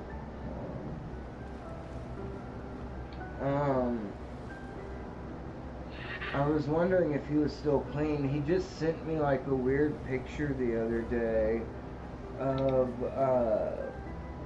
like some kind of Bible book that I don't know if it was like just parts of the Bible or what it was, but that's all it was. He just sent me a picture on Facebook of that, and I just so happened to catch it like because I like on the one of the few times a year I get on Facebook, but like just because he's like talking about God doesn't mean he's like sober, you know what I mean? Yeah. Because some of the times that's like, even when he was like super out of it, he would talk a lot about that in a like crazy way, like probably like I would too. But, yeah, he does that all the time. It's kind of fucking annoying, honestly. Yeah, and you can tell it's like when an addict does that, it's weird when an addict talks about God like that, and it's like they're doing that to try to excuse themselves of what they're doing. Like, I might be getting high every single fucking day, but I'm getting forgiveness from God for it, so it's okay. Or, you know, this is how God wants me to, you know, see him by doing this drug and ruining my life. It's like, no, that's definitely not at all. Yeah. Like, especially since I feel like I've actually met God, if God exists. If there is a God, I've, like, met it. And I learned, like, kind of like, I think we were talking about this earlier, like fake Christians. I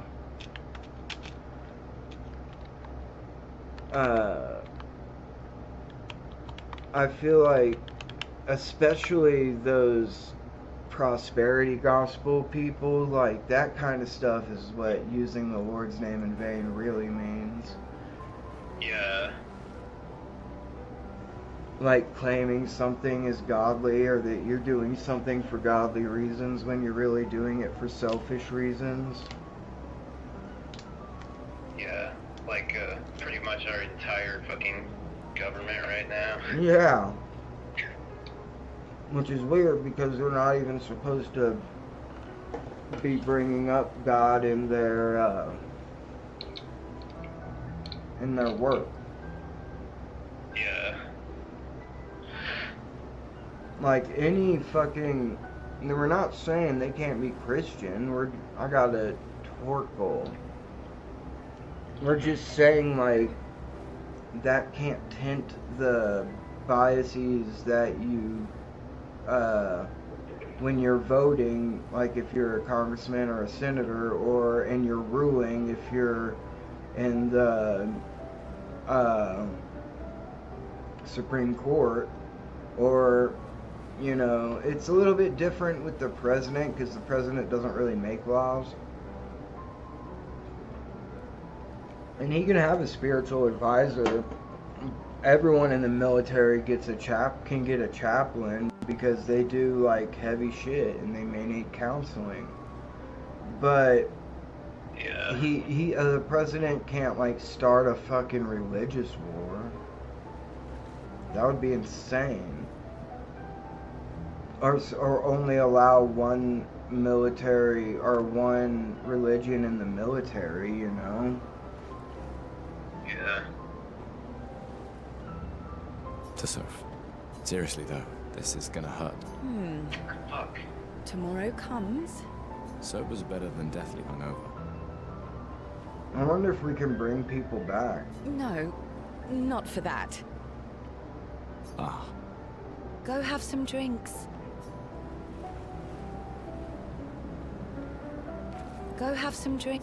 Because if not, it doesn't seem like there's enough humans to...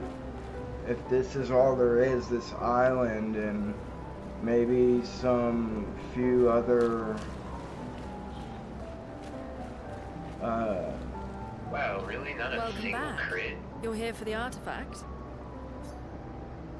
Is that just when you get a perfect? Or are there like actually critical attacks? No, there's actually critical hits. And one of my party members has this. It's actually that girl you were just talking to a little bit ago, CO. Yes, I'm curious. Yeah. Here's a token. She has this Take good mechanic care of where it. God's... she applies a status effect to enemies called Foretell. And then she has another move where she does this like 5 to 7 hit combo. And every hit, if they have Foretell on them, every hit consumes 1 Foretell to do 200% damage. Nice. But if you get, it has a really high crit rate, and any of the hits that crit don't consume any of the Foretell. This lady just sold me a key. You need a drink. Go away, Gustav. To an old, it says old key to a door. I need one more, and I think that girl in sunglasses, I don't know, I think she's just selling When one fashion. falls, we continue. Yeah, she gives you like a new hairstyle. But I still want to get everything. You think I'm a coward for staying? Damn, why Maybe not. Play cards. Leveling up her agility. There's a guy here that talks about playing cards, but I guess there's not a, oh, maybe I need to talk to his sister. But it doesn't look like there's a card system in this game. Nah, there's not. It's just a dialogue. My darling sister has arrived. She'll kill me if I don't say goodbye. Okay. I feel like if I talk to his sister that I'll lose out on the last coin. Yeah, I think that does progress the story, if I remember right. But I've only got 2 coins. I bought something I couldn't even use from this douchebag. You won't regret it. Selling something out of a base. There's a dude that asks you, he basically like quizzes you on the lore. Tomorrow comes, my friend. Doesn't it all? Tomorrow comes. Doesn't it all? Well, And you have to answer all of his questions correctly. I like I just looked up the answers to him. I've talked to like Pay yourself? everyone, I think. It's like a bald dude. Pay yourself. He's kind of towards Don't the worry, right, buddy. like if you keep going past the girl at the table there. Yeah. And I also want to know what the hell this thing is. Like, You need a drink. Go away. that's all I see is these kids and the commander dude.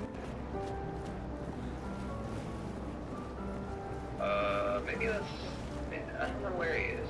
I just finished calibrating the lunar... He's gotta be around here somewhere. I remember talking to him. When one falls. It's like a bald guy. It's like a bald white guy, and he's not in one of the expedition uniforms.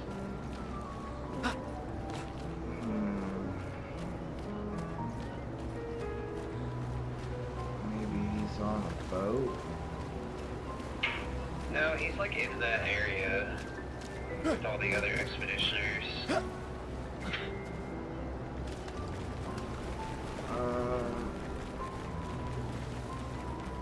Maybe he's up. No, there's nobody up this way.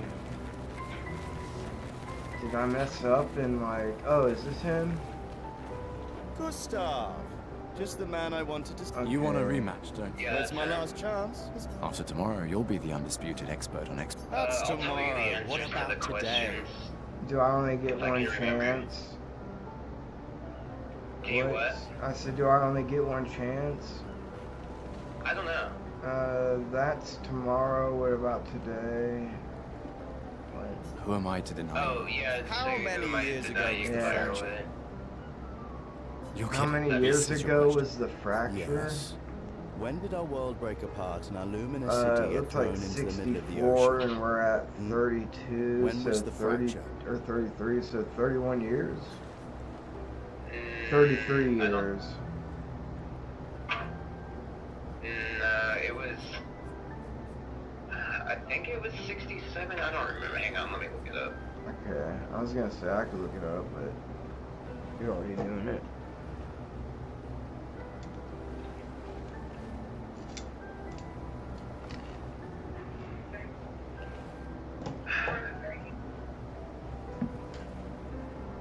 What? No, we have a bunch. They're in the lower part. They're in the lower oven. God damn it, my fucking browser's... Opera does this weird thing where, like, sometimes it won't load new tabs and I have to, like, close it and reopen it. It's weird. Really? I never had that problem. But I don't use it, like, a whole lot. You know what? I don't use it, like, with a lot of tabs, usually. Damn, that hot sauce is making me hiccup. Shit, my mouse cord is getting all frayed.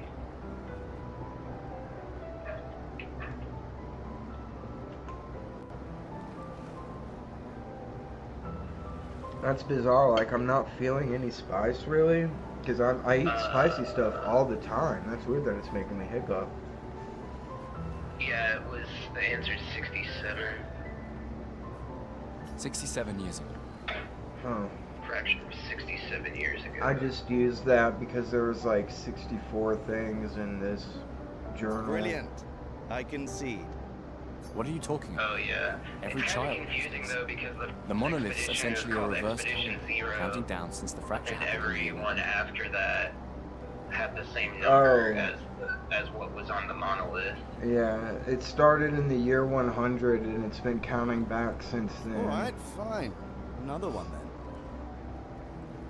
Which was the first expedition to depart for the continent? It would be the 99th. Or would it be Expedition Zero? It's 0. Expedition Zero. Correct. Because they called the first Expedition 0 for They left some in the year reason. 100. Because it was They should be called 100. Expedition 100. Makes no sense. Lumiere will be long gone before the monolith hits 0. Yeah, I don't know. Alright, last one. Get it right. Well, there maybe I'll won't give you a ever token. be a zero. Yeah. Or will there be? Because what if once somebody turns 1 and that's what I'm getting, like, what if somebody turns 34 in this year? Well, they can't, because they're all dead. Well, it's like not everybody has the same birthday though. Yeah, that's true. Or does it mean that if you are going to turn 34 this year, then you will die?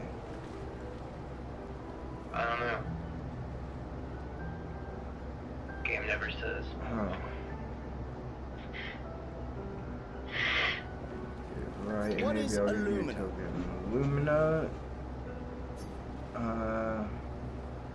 abilities you inherit by using Pictos in battle after enough times, a special type of weapon. That's it. Lumari's, yeah, brand of perfume. The first one. Yeah, abilities you internalize by using a Pictos in battle after enough times. And I got that broken Not Picto really. from that guy. I created the Lumina converter, so... I hereby officially so end there's another our thing where he says he did it. With your departure. You big softy. All right, here's a touch. I hereby officially end our feud. With your departure, Lumiere loses a How brilliant old is he?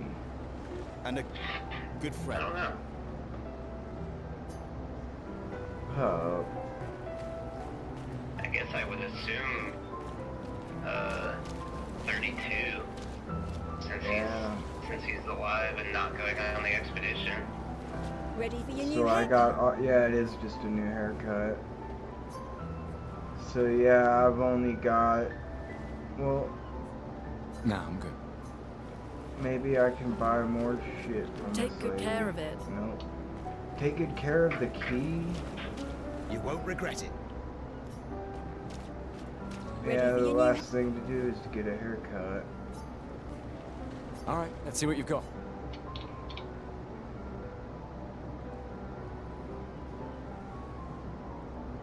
Amandine tries to experiment with Gustav's hair. It's looking good.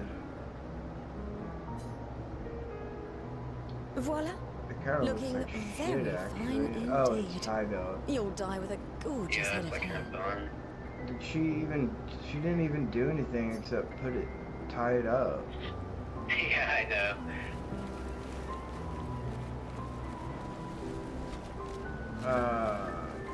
Voila. So I guess that's Looking it. very fine indeed. You'll die with a good.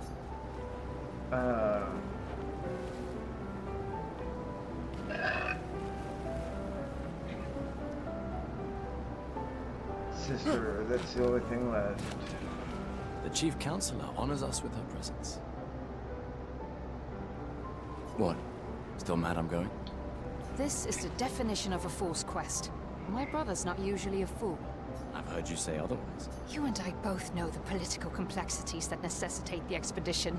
It's vital for morale, but it's a bloodless guillotine is what it is. You should put that in your speech. Very motivating. They might just find a guillotine for you too. A bloodless guillotine? There are so many things you can contribute to here in Lumiere that'll have a real impact. What do you mean? Em, you're doing great work, really. Getting things ready for the last generation. You've got it well in hand here.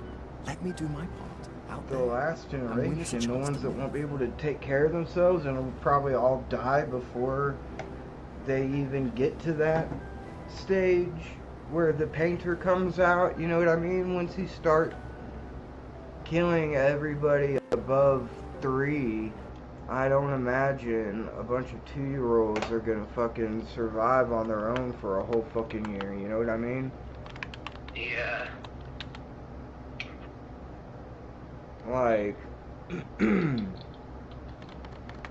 if they can get their kids to start being able to take care of the younger ones earlier and earlier, but eventually, like, when it gets down to like 3, there's no chance that 2-year-olds are going to take care of the 1-year-olds, or even that the 3-year-olds are going to be able to take care of the babies.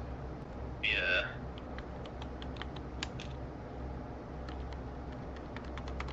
Damn it.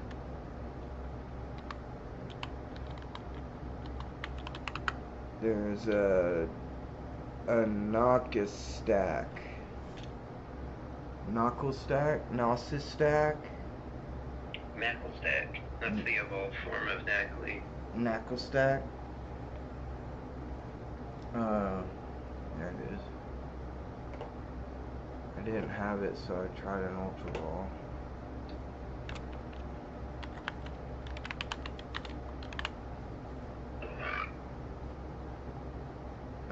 I just now thought about, like, at some point the kids are just gonna die.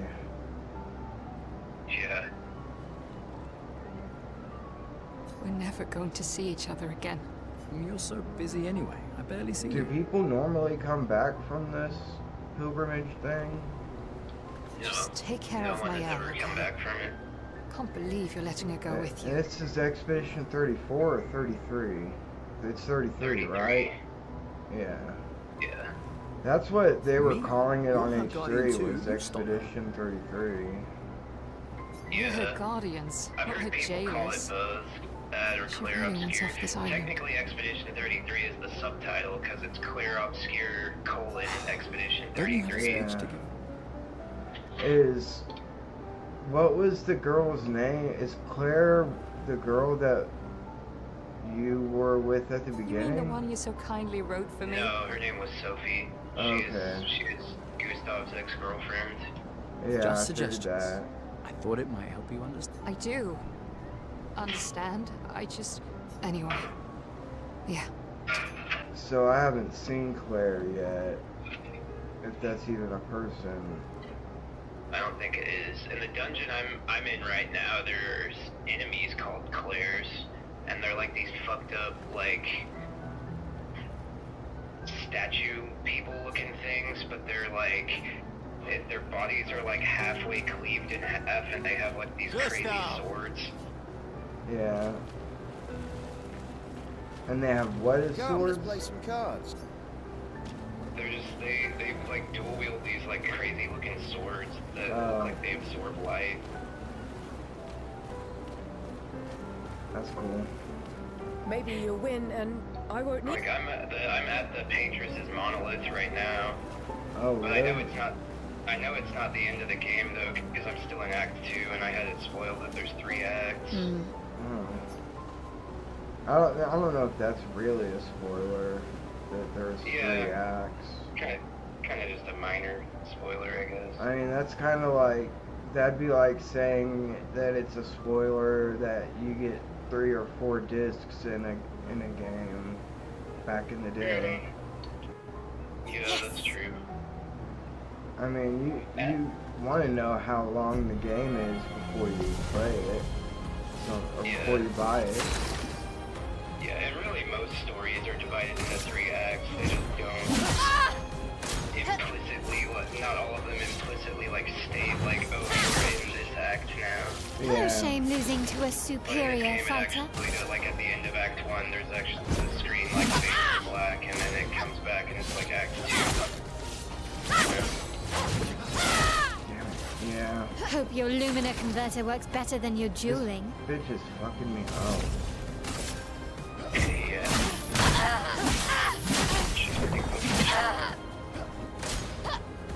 For a little 16-year-old girl. I mean, I guess that's kind of part for this was inspired by JRPGs, and that's kind of part for the course for a lot of JRPGs. Yeah. Like, For those who come after. That's one of the things I appreciate about this game, though, is that aside from Mael, like all the characters are like close to my age. Okay. If I can survive this next one, I should be able to win. No! Damn it, dude. I was so close. Too slow, old man. Seeing you do damage in the double digits, because I'm doing like thousands of damage per hit at the point in the game I'm at. And did you leave it on the hardest setting? Yes. Yeah. It's probably because this girl's like invincible.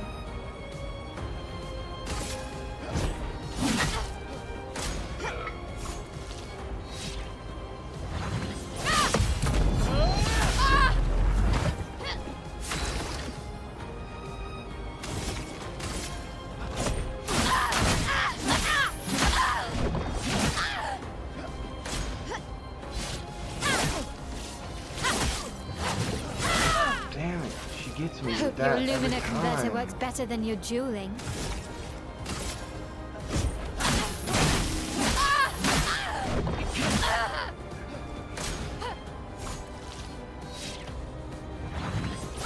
Oh no! No I shame can't losing believe I to a fucked that up. superior Damn fighter. it.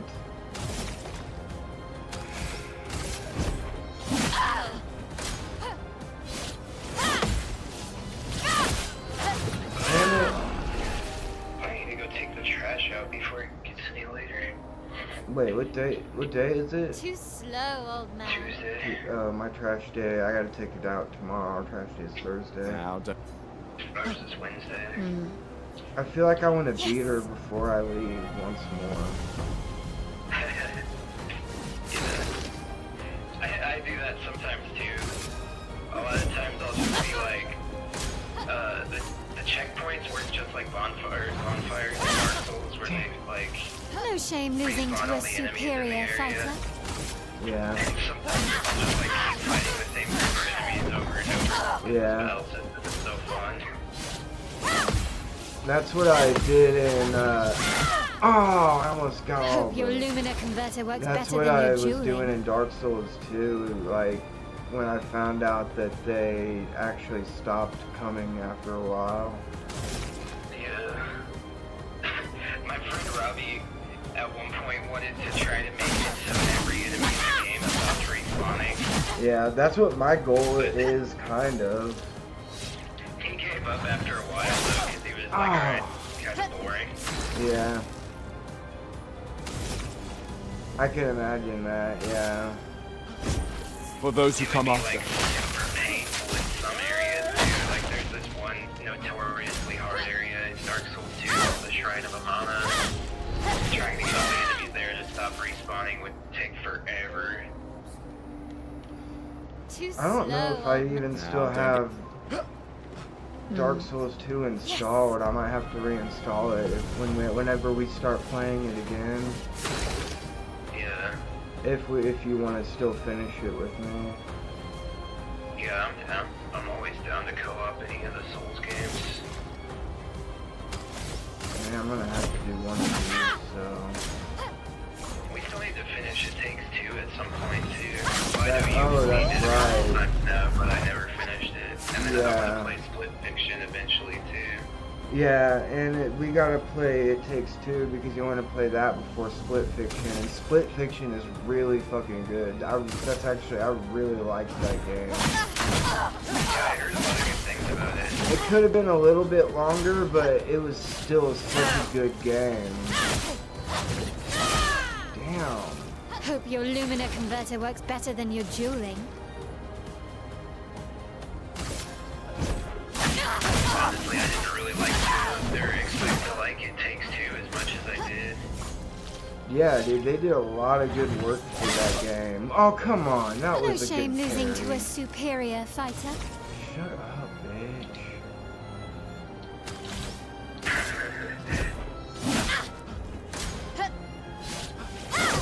Damn it.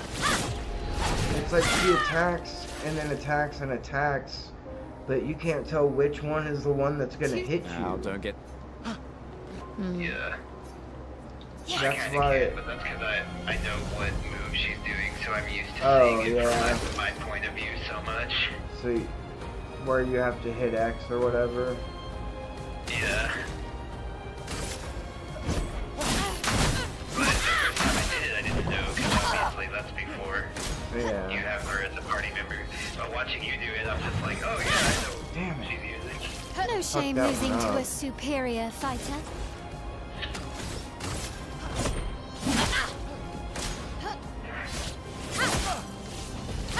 I'm gonna go take the trash out. I'll be back in a few minutes. Hope your Every Lumina single one, converter works okay. better than your dueling.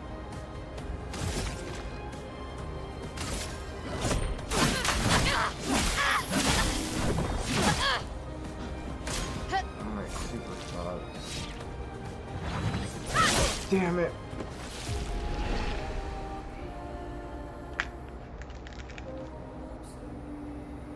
Too slow, old man.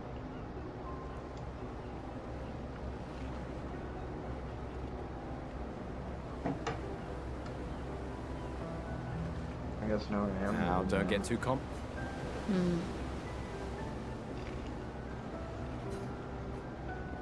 Yes!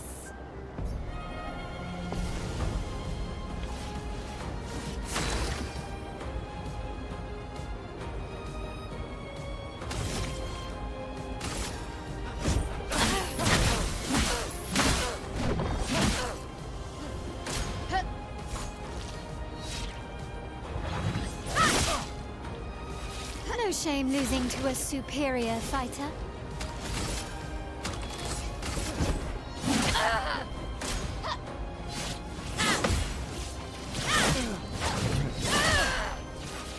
Hope your Lumina converter works better than your dueling.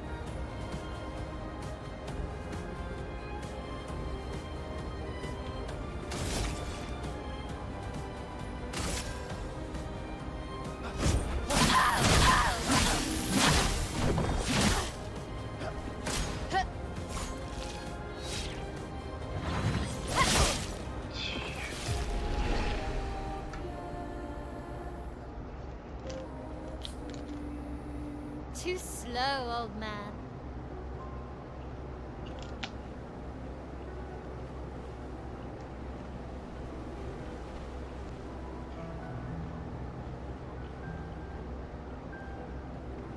Feel bad only beating her once.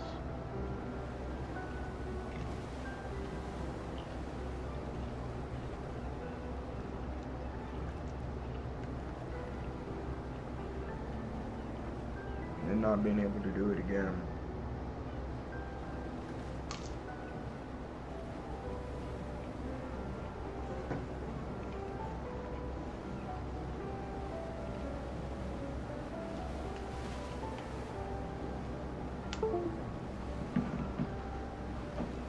Get water.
head out.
I think we should be inviting her if she's this fucking strong.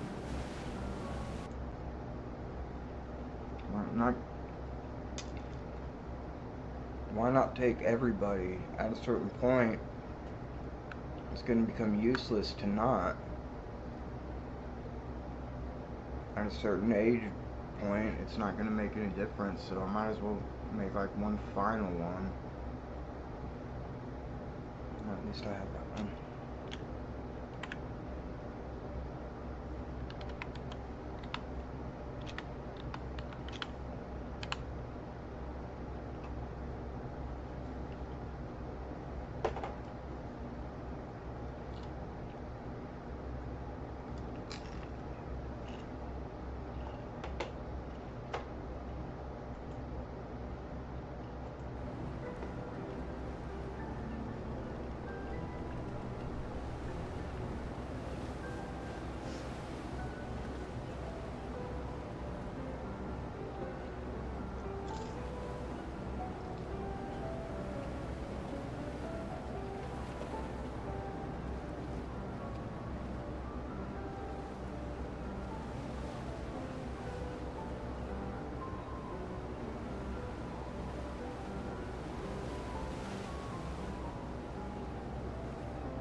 Beat her, I can finish my nacho break.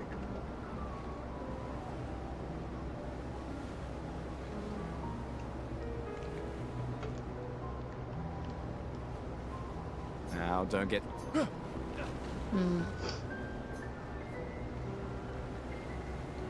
Yes!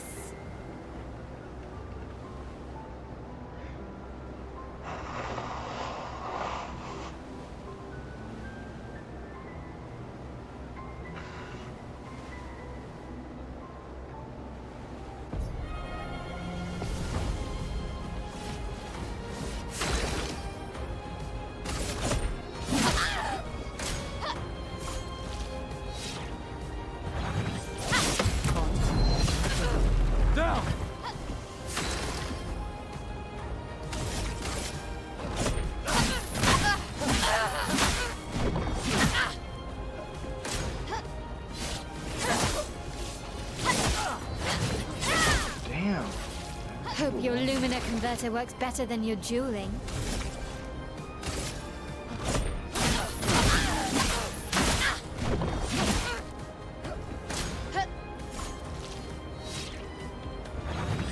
No! No shame losing to a superior fighter.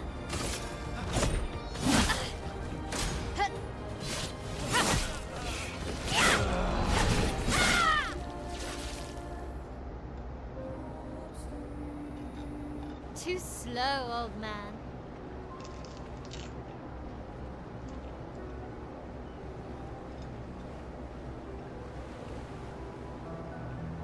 Now, don't get too confident.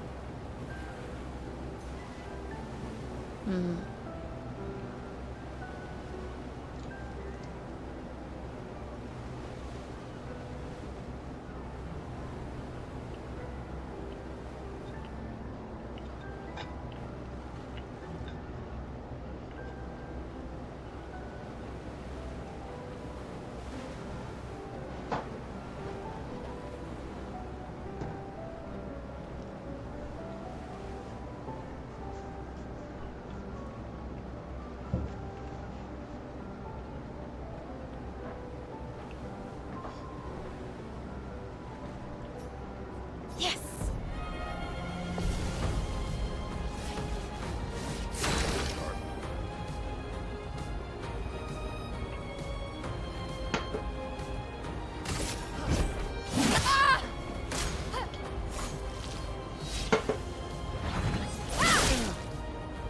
No shame losing to a superior fighter.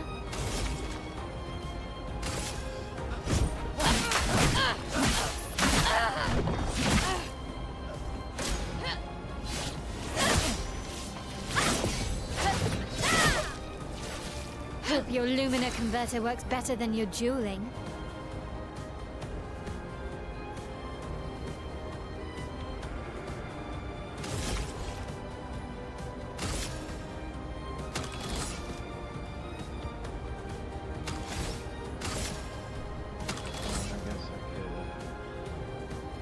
Get the perfect block on this one.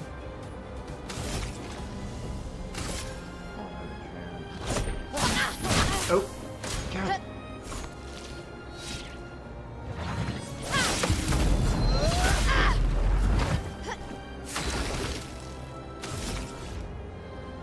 Fuck that up.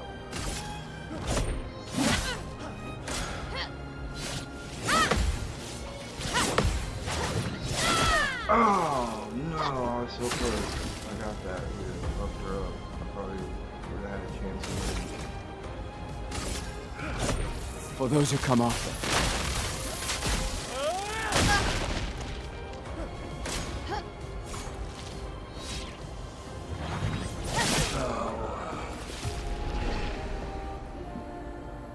Get her again. Too slow, old man.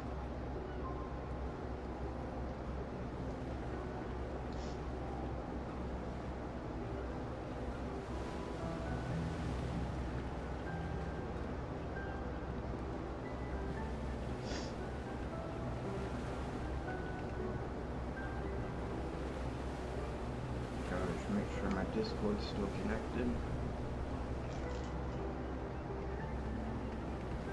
Now, don't get too Yes!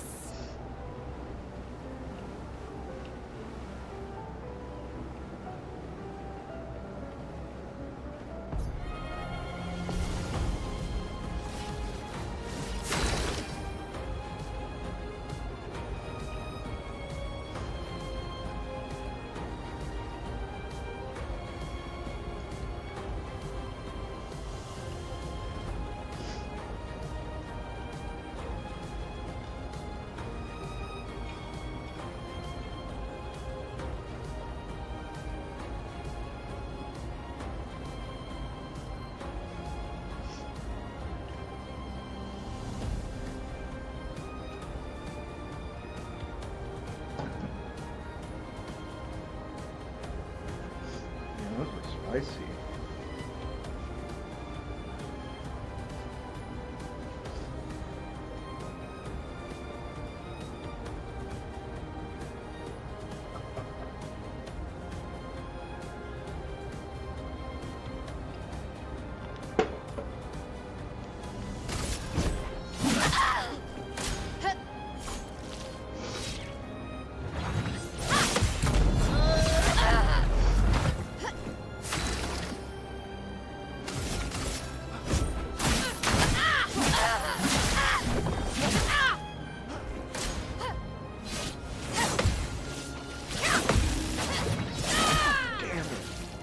actually Hope a your little bit Lumina wrong with converter that works one. better than your dueling.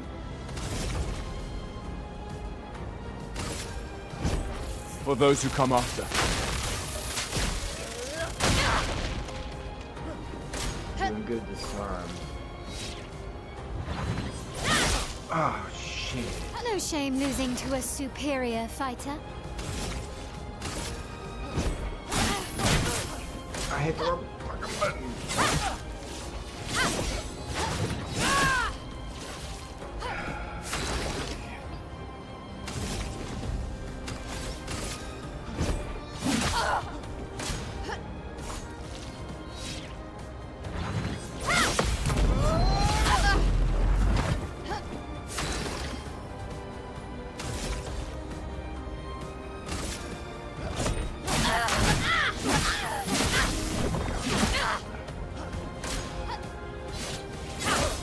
Damn it.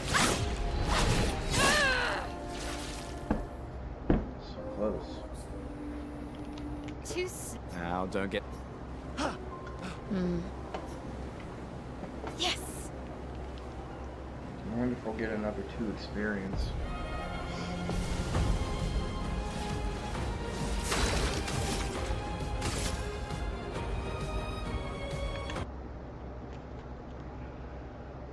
A crab roller? I'm pretty sure I've got one of those. I remember that name.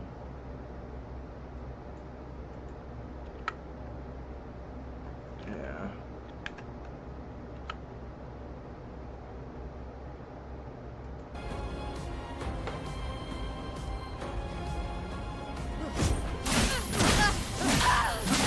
Oh, that was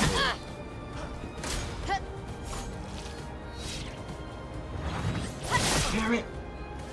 No shame losing to a superior fighter.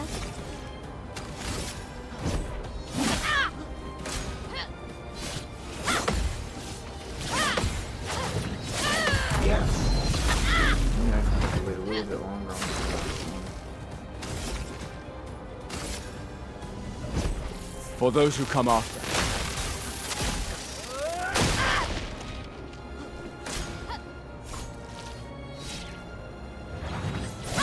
Oh! What? That killed me? She must have got a critical Too attack or slow, something. old man. Now, don't get too... Yes!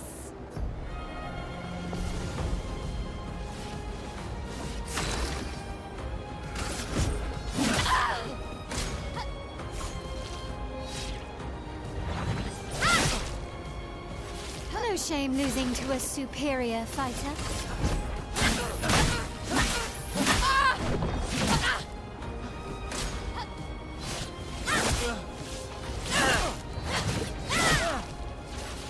Hope your Lumina converter works better than your dueling.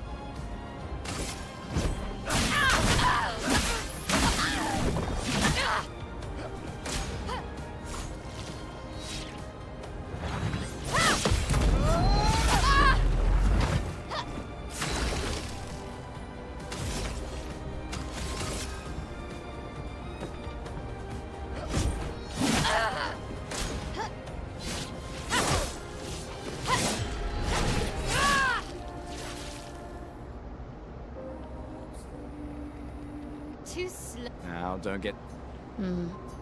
Yes!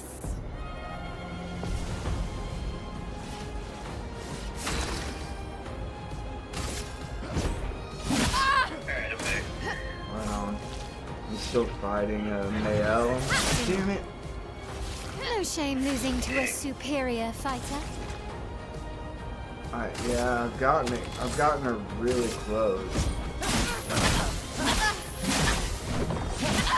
But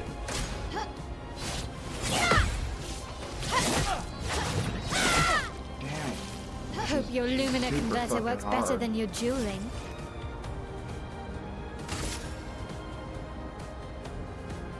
Well, actually, I think this is good.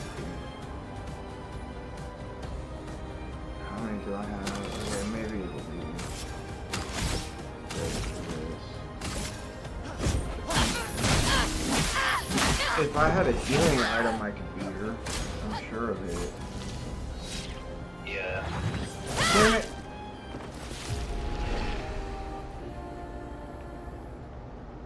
I'm close to like skipping it. Now, don't get too... You already beat her once, right? Yeah. Yes.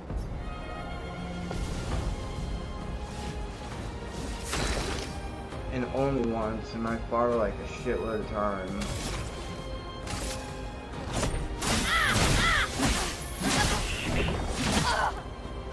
I'm kind of just really using this to get, oh, come on, that was it. No shame losing to a superior trying fighter. to get the hang of battle down.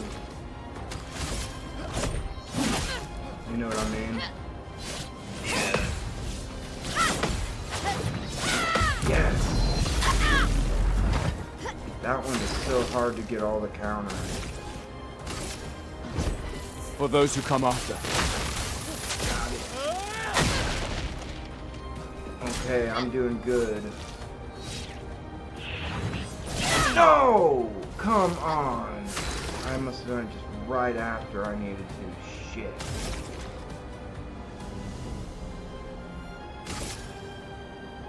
I'm dead.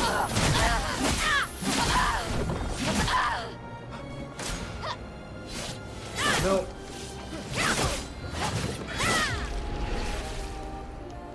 Okay, dude, I'll try one more time. Now, Yes.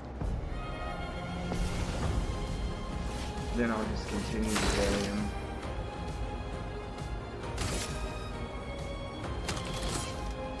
If I do it perfectly, I can do this and never have to just only attack her.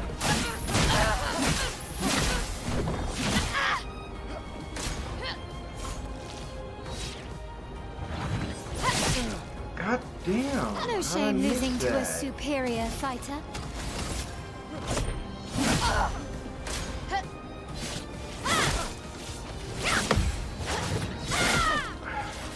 Hope your Lumina converter works better than your dueling.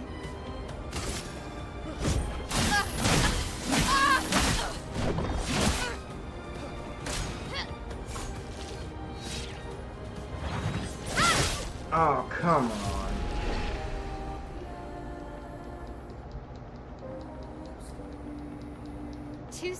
now, don't get too confident. Yes.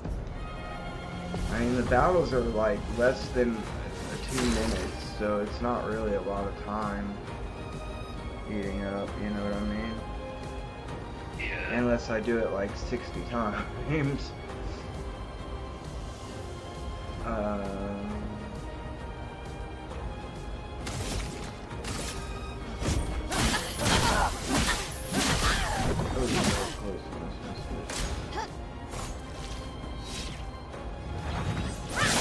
Dude, come on. No shame losing to a superior fighter.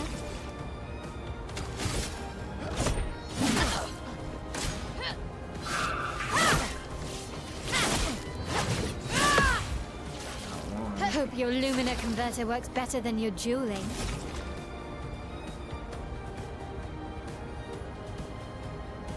I don't think I'm gonna win, so I wonder what happens if I... Last time I used overcharge when it wasn't ready, I just did one thing, so I'm probably not gonna do that. I'll wait till it's all the way ready. It has like different levels of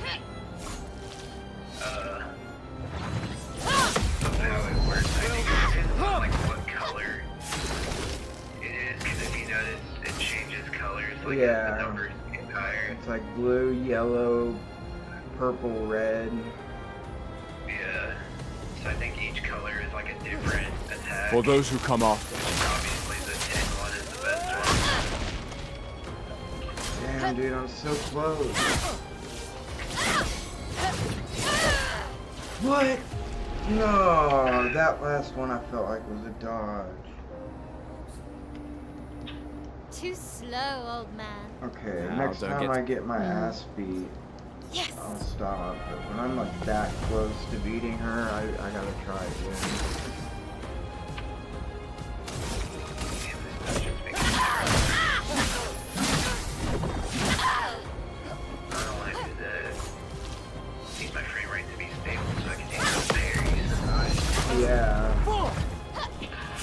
Sure, dude.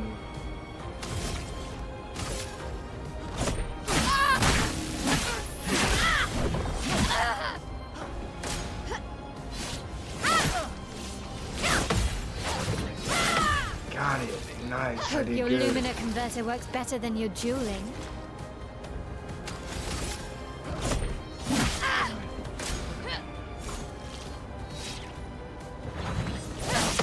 Yes! Doing good so far.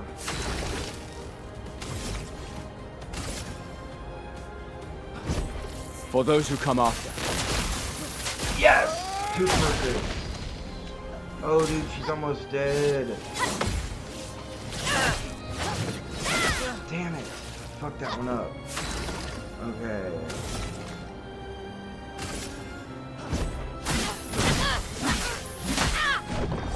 Dude, I'm gonna win this time. No! Oh, that was shame so losing close. to a superior fighter. Shit. Wait, no. I know what to do.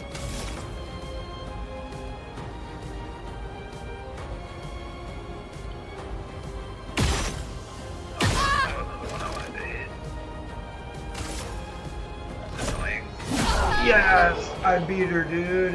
Look at how I beat her. If my screen's still up. Yeah. I was like, I got one chance, because there's no way I'm going to dodge all 3 of those. I could, maybe, but I didn't trust myself to dodge all 3 of them, so I, like, shot her in the face. Twice. Nice. And then attacked her, because attack was all I could do anyways. Yeah, see, 1 minute 50. I did get another 2 experience. So I've got 5 experience Not bad for the so oldest man far. in the air. Yeah, you'll get way more than that Yeah. quickly. What if there's like a secret reward for leveling up here? That would take... Probably not. Yeah, that would take... There'd probably be an achievement for it if there was. I imagine that would take fucking forever too. Yeah. At 2 experience? You can't even look at the menu to see how close you are yet. Yeah. I mean, I guess you can, because you can change your outfits now. Yeah, but... Let me go... I think if you click on Gustav, it'll tell you how close you are to leveling up. Level 1, 7 out of 50 or 30? Wait, how do I have 7? Because you got... It's out of 50. I thought I only had 5. You got 1 from the mime that we... Uh-huh. So that's probably why. Well, yeah, but I got 1 from the mime, 2 for beating Mael. Is that her name? Mael. Mael. I beat her twice for 2 each. So I had 5. You also get like bonus experience, like depending on how you perform in battles too. So maybe that's where some of it came from too. Maybe, yeah. Maybe I got that. I didn't see it. I figured that would add it to the total though, but, or maybe I got a couple experience for the first, the tutorial battle.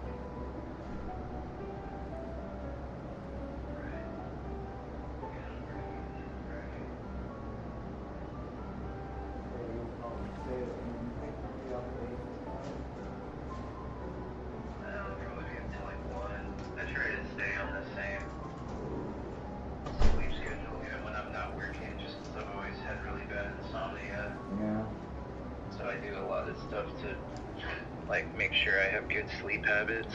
One thing that I'm really glad about this new medicine, it's been helping me sleep more, I think. This new blood pressure medicine, because I've been sleeping like almost every day. That's pretty good.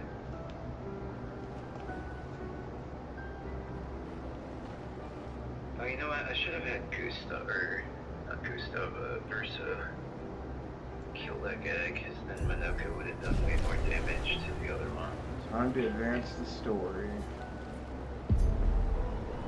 I'm glad I got this game though. It's finally good to be like playing new games with you like we did when we were kids, having new games and stuff. Yeah.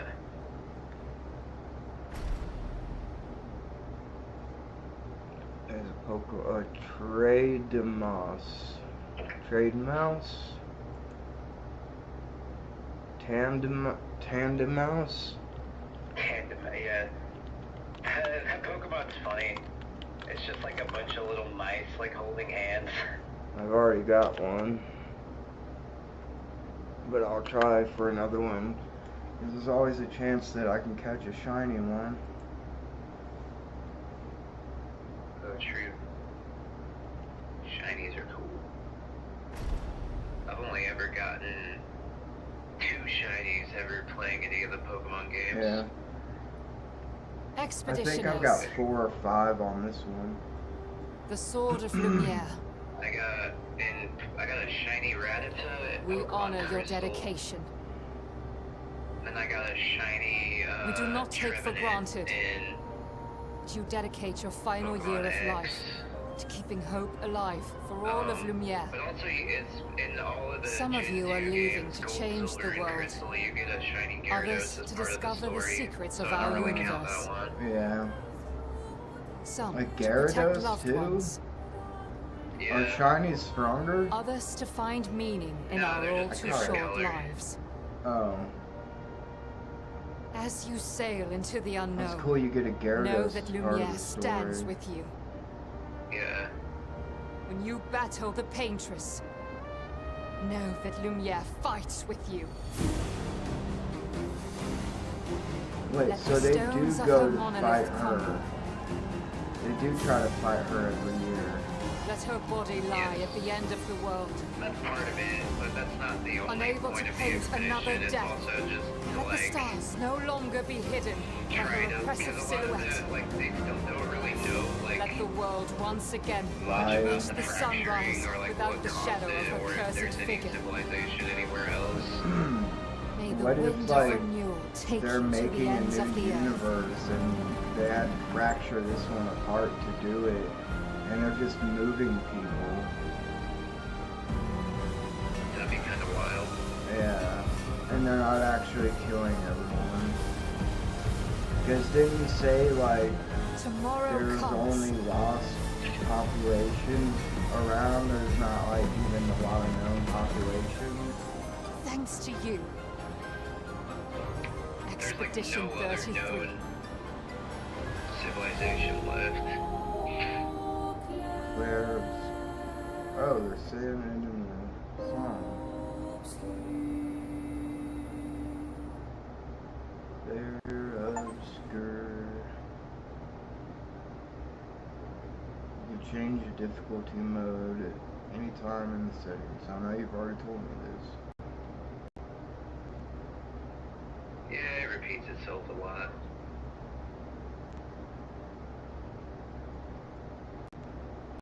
I like the music for this so far too. Yeah, it has really good music. Definitely feels like a love letter to classic RPGs. Yeah.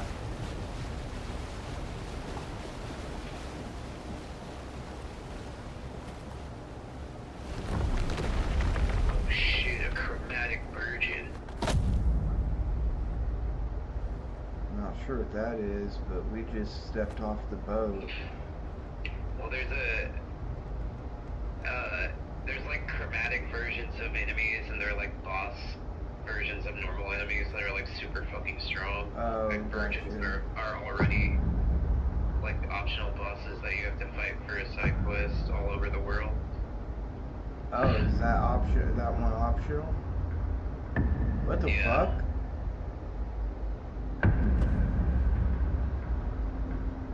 Is that an old guy? Yes. They did bring my Yeah, she volunteered to go even though it wasn't her last year like it will be for the rest of the expedition.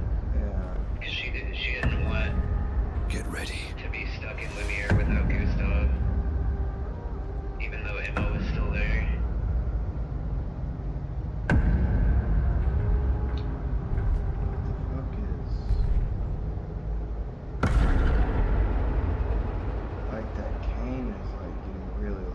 They all have like dripping swords. It's cool as shit. Old.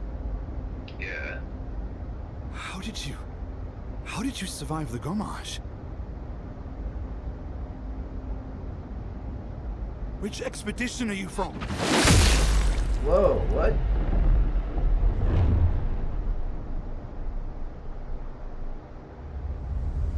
Did not see that coming. Fall back! Yeah, me neither. This took a turn that I was immediately not expecting. No wonder nobody ever comes back. What the fuck? What's wild is like Stop! Come on, we need to go! Pretty minor nitpick. The story is like really disjointed. Like, it's like it can't, because there's a lot of like weird, like silly, lighthearted shit in this game. What the fuck? Who the fuck was that? Stuff like this. Yeah. So it's like, what do we do now? It's like it can't decide if it wants to be like grim dark or like a more of a like whimsical, fantastical story, you know? Yeah.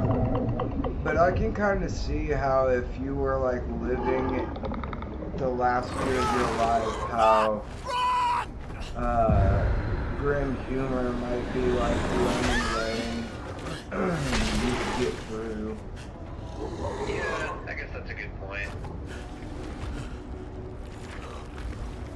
Whoa, what the fuck is this thing? It looks like something from Elden Ring. Come on, move! Fucking snap out! Damn, dude.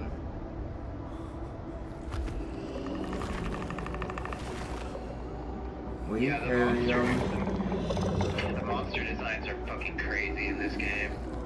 They're amazing.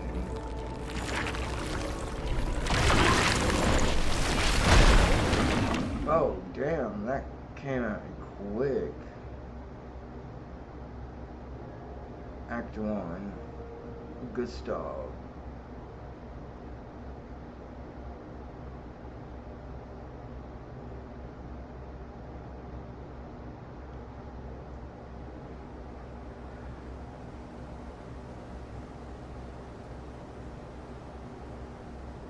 But why was the old guy there with the monsters? You'll find out way later. Oh, great. There's like a lot of mystery to the story. There's still a lot of stuff that I don't understand, even though I'm almost to Act 3. Yeah. I can kind of see how if you're saying it doesn't delve out lore a whole bunch like Dark Souls kind of keeps its lore hidden. Yeah. Fuck. So they weren't like trying to eat the people, they just wanted to kill them.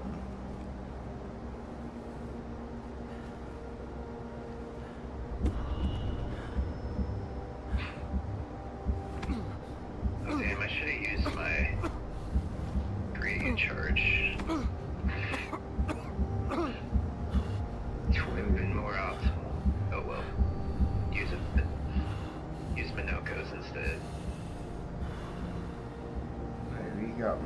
fucked up than I thought.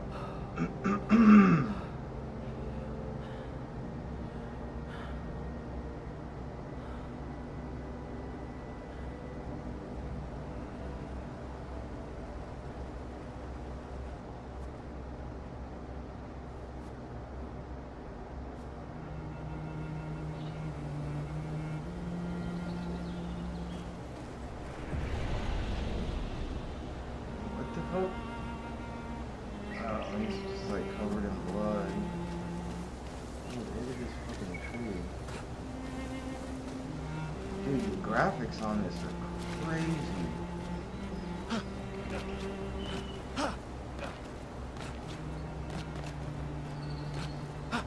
What if that scene is different if you have it on different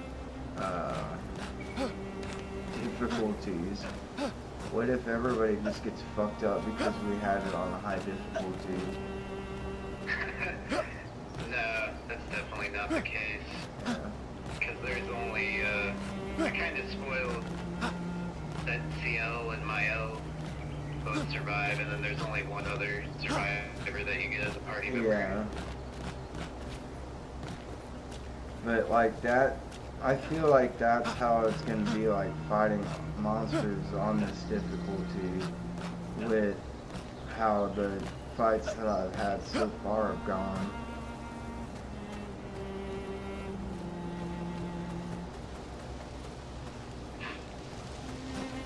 I feel like I should be like Oblivion, like I should be able to collect things here. And speaking of, I think I've got Oblivion installed and still, but I need to get a hard drive for my PC. Like,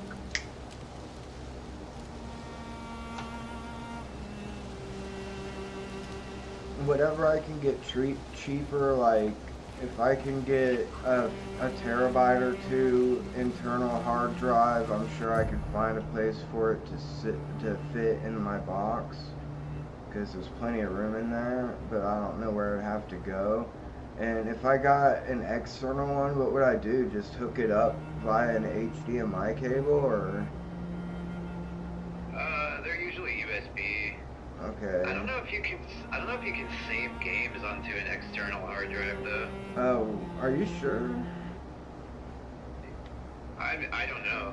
I've never tried. I know, I'll need to look it up. If not, I'll have to figure out how to put it in an internal, where to put it in on the inside.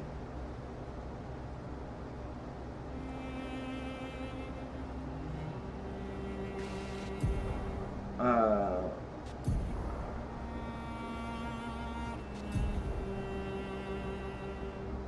cool with it, weapon for CL.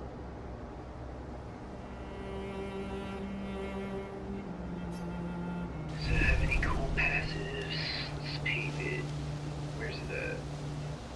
What do chroma elixirs do? Shit, I didn't see what they did. Chroma? Oh, they're like Estus flasks, basically. Cleaned me up. You can use them outside of battle to fully heal your whole party. And they get restored whenever you rest at a checkpoint. Yeah, it also cleaned my character up. Yeah, because they like visually get like beat up and bloody when their HP is low. I guess my HP was low after that enemy encounter then. So I prompted me to use it. There's like ruins here.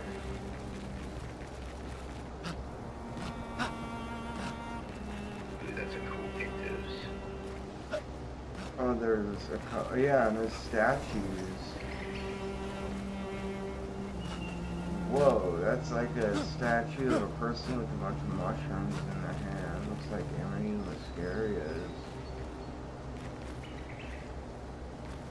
Jack, Or it could just be regular mushrooms. It's hard to see with the light. Some new enemy? Or is it the same Clair I was fighting before? It is new. So that means new abilities for Minoko to learn. that a character that... Oh wait, yeah, you said they can learn enemies from... our abilities from enemies. Yeah, he's basically like a blue mage from Final Fantasy. More chroma.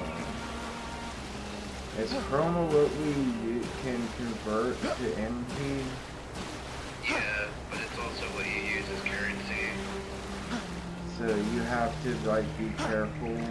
Like if you don't have any of it, do you just not do much damage in battle or something, or? Nah, it's more of just a lore thing. Like, as far as gameplay applications, it's just money. Oh, okay. But as far as like lore, it's also what they use to power the Lumina converter. Yeah. That he made. And then like, there's also I don't know if you remember Lune, the Asian girl that you met in town, but she like she also like engraved chroma directly onto her skin to let her use magic. Which one did? The Asian girl. She's part of the expedition, and you met. I think you talked to her in town before you left, and also there's like a scene when you're walking to the harbor with Sophie where you can see, not really a scene, but it's kind of like, if you notice, there's a part where Luna is like hanging out in town playing guitar, and people are like all standing around watching her. I don't know. I'll probably remember her when I see her. I got a Mistrivus in chat. Mischievous? Yeah, Mischievous. I've already caught one, but I'm going for a shiny.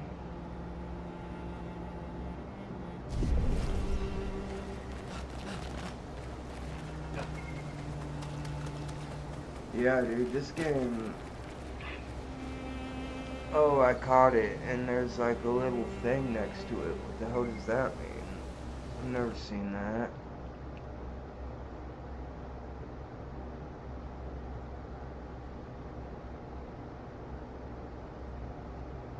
What the hell's going on? I think my mouse might be dying.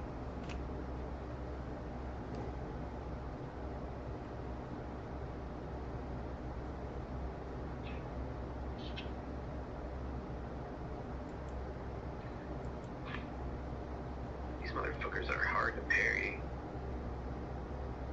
It doesn't say what that is. It's just a weird symbol by it. Let's go to my Pokedex.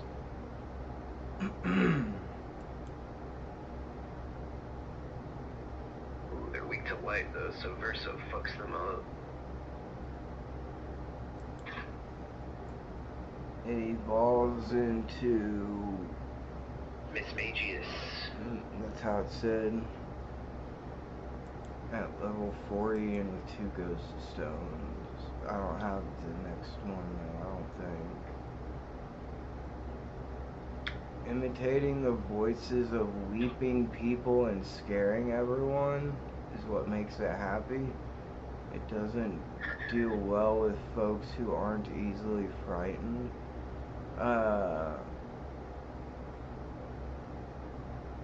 don't know what that little symbol was.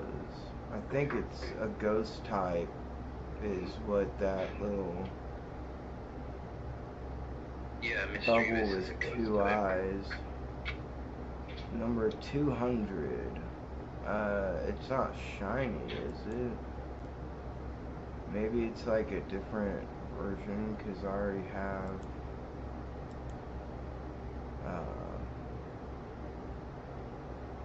I already have another one.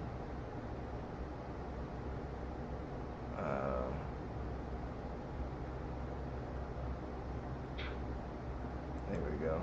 Yeah, it's not shiny. Shinies are like surrounded with something. I've got a shiny Voltorb, a shiny Meditite. Is that what it's called? Yeah, Meditite. Meditite's a cool Pokemon. It looks like it evolves into Medicham, or I guess I should say Medicham's cool. It's psychic and fighting. Is that what that is? It looks like it's got a feat for a fist instead of a fist for fighting thing, but whatever. And I've got a shiny Munchlax, which makes me hope I can evolve it into a shiny Snorlax. Yeah. And it's got really good, it's got perfect attack, fantastic, or perfect HP, fantastic attack, bad special attack, average defense, fantastic special defense, good speed. So I think it would make a good shiny Snorlax. Yeah, it's weird how they did. So like they added evolutions to older Pokemon in some of the later games, but also they like retroactively added like pre-evolutions to some of them, which I never understood why they did that. Like with Pichu. Yeah, and so they did that with like Munchlax is the baby form of Snorlax, and I'm like, why would they? It just makes it more roundabout to get a Snorlax. Yeah. And on this game, on the Twitch chat one, you can't evolve a Pokemon unless you've already caught that evolved form. That's kind of dumb. Yeah, that's really dumb. I also have a shiny Charjabug. Evolving the baby Pokemon is really annoying too because they don't evolve by level. They have a hidden stat called happiness. You mean like Munchlax? Yeah. You have to get their happiness up? Yeah, and they're like the happiness raises just from walking around with it in your party and also from like winning battles and stuff. But you lose happiness if you ever let it faint in battle. And the only way to check if the happiness, like there's usually an NPC in the games that will just tell you, like give you roughly an idea of like how happy your Pokemon is. Yeah. It's a really fucking dumb system. So you have to max out their happiness and then level them up once their happiness is maxed out, and then they evolve. But they just have to level up once, so it doesn't matter what level they're at. They just have to level up once they have max happiness. So usually the best thing to do is just to get on your bike and just like ride around for a while until you got the happiness all the way up, because like actually trying to use the baby Pokemon in battle is so annoying because they all have garbage stats. Well, I thought that was so you can get the happiness up by riding on the bike? Yeah, you just have to have the Pokemon in your party. Oh, so the longer it's in your party without fainting, the happier it gets? Yeah, like it goes up for every step you take while it's in your party, but I think you also get a little bit from winning battles too. Yeah, I mean, that's what I figured that's where I figured it got it from. Most of them are so garbage stat-wise though that they're like such a pain to use, and I think the only one that's really usable in battle is like Riolu. The pre-evolved form of Lucario. I got 7 Kabutos. And I think that's more just because Lucario's stats are so fucking insane that even its baby form is pretty decent in battle. Oh, Clink and Clang. I've got a Coma-O, which looks kind of like a cool Pokemon. Coma-O. It's like a dragon and fighting Pokemon. Oh, I know which one that is. It says certain ruins have paintings of ancient warriors wearing armor made from Coma-O scales. That's all it says. And it's got everything is good except its average speed and fantastic defense. So that seems like I'm gonna put that in one of my parties. I don't know which one though. I don't know why I have a Charjabug in this one. Oh, because I wanted an electric. Fuck that. I'll put. But I already got a Machoke. Maybe I should replace the Machoke. what I'll do.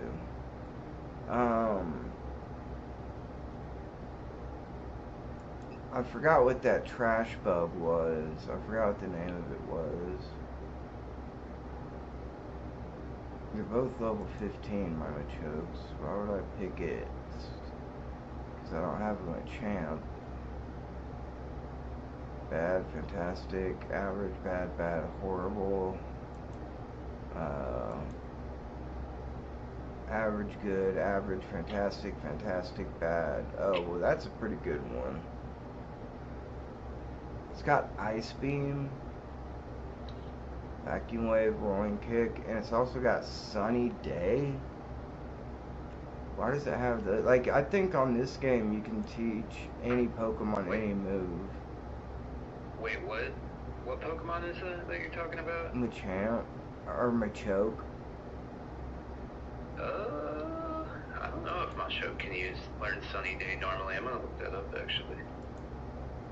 Machoke. There's this website that's pretty good for also Pokemon got stuff called Cerebi, where you can see all their, like, move pools and...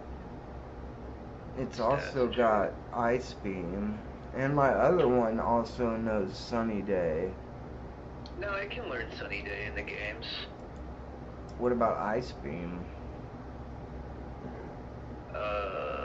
Actually, let me make sure this is the most recent gen. It's Gen 8. Let's see, Gen 9. I've got... Wait, is Machoke... Oh, Machoke's not in Gen 9. What do you mean? Like, do you have to trade them from one of the older games or something? Yeah. Mousehold. But now I can learn Sunny Day. Is that one that I got, that one mouse Pokemon that you said was just them holding together? What was it called? Let me go back up. Tandem Mouse? Yeah, does it evolve into Mousehold? I think so. Or maybe it's the... So yeah, it can learn... Machoke can learn Sunny Day, but it can't learn Ice Beam. Yeah, it does. Mine has Ice Beam on this. But like I said, I think you can teach him any move and remove any move. No, both these Misdreviouses are the same. I don't know why there was a weird sign next to it. Next to this one.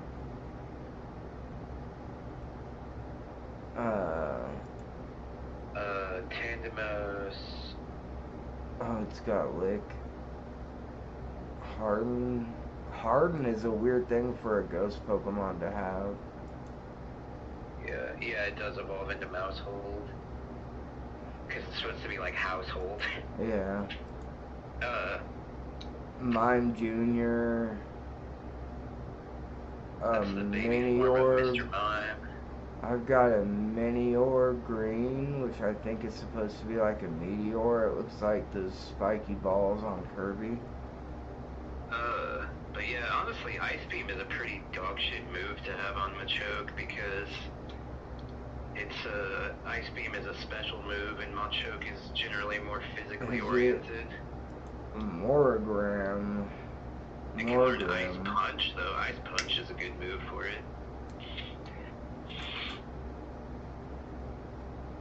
Morgram is a weird looking Pokemon. It's like a little devil. A little goblin or something. It evolves into Grimarel or something. With Slack hunting, it tries to lure people into the woods. Some believe it to have the power to make crops grow. Oh wait, I already saw it. Those two Misdreviouses. Now I'm trying to remember what was it called, like a Trasha bug or something? Oh, Wormadam Trash. Oh, because I have multiple Wormadams. I should. Ponyard? Ponyard? Ponyard's really good.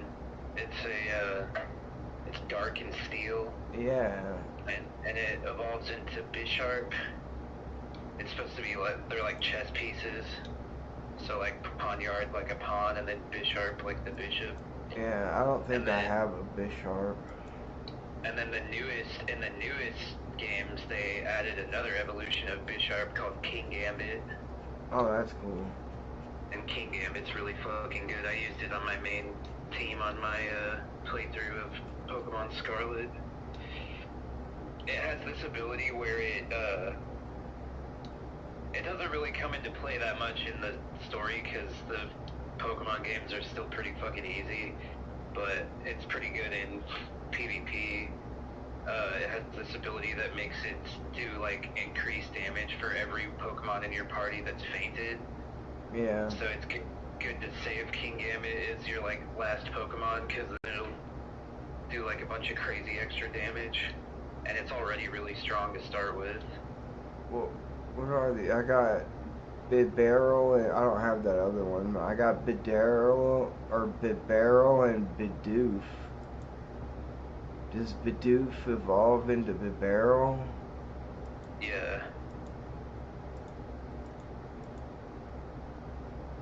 They're both like big, dumb-looking beaver Pokemon. Yeah.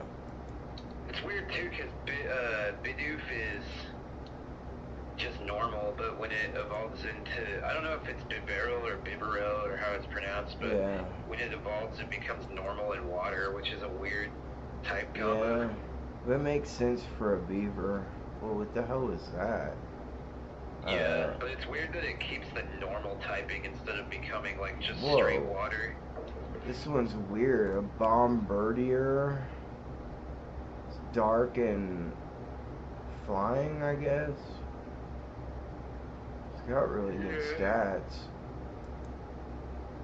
It looks really weird, and I've got a bunch of Bramblegast. No, I've got one Bramblegast and 2 Bramblins. I've got so many fucking Pokemon in here, and a lot of them are like repeats, because I go for any Pokemon just in case I get a shiny, you know. Worm, Zweilous is the last Pokemon I have. It's a 2-headed thing that's dark and dragon. What? Dude, my game's bugging out right now. I just had, so I have my L equipped with this Pictos that, called Sweet Kill, that makes it so whenever you kill an enemy, you heal a bunch of HP. Nice. And, I'm fighting these enemies that when you kill them, they, like, crash into you and explode, and I missed the parry on it, and she died, but then Sweet Kill triggered, and it brought her back up to 1050 HP, but she's still marked as KO'd, and she's like invisible, but I'm still able to like shoot my gun. Are you able to attack? Yeah. Nice. So it's like, it says my L's dead, but it also says that she has 1050 HP. That's weird. And it's like she's invisible, but then whenever I pull the trigger for my gun, she just like randomly appears and shoots and then turns invisible again. And yeah, the worm it's not triggering any of my other abilities. Huh. That's so weird. Is she getting attacked? Is she being I revived her on my next party member's turn and it fixed it. Oh. That was kind of fucked up.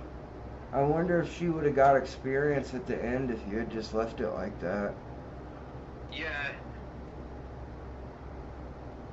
Man, I love this fucking stress ball. It's like the best stress ball ever. Yeah, even if a party member is dead at the end of a battle, they still get experience, just not as much. There's this cool Pokemon that I've got that's called Xatu. Oh yeah, I know Xatu.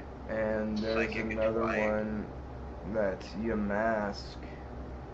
That seems kind of cool. Oh, it evolves into, I don't know, a big one with like 4 masks or 4 hands. Big mask. The spirit of a person from a bygone age became this Pokemon. It rambles through ruins searching for someone who knows its face. So that's not, I guess it is a mask, but Yamper. Yeah, these Yanma things look cool. Or not Yanma, the Zatu birds look cool. And I've got this Zebra Strica.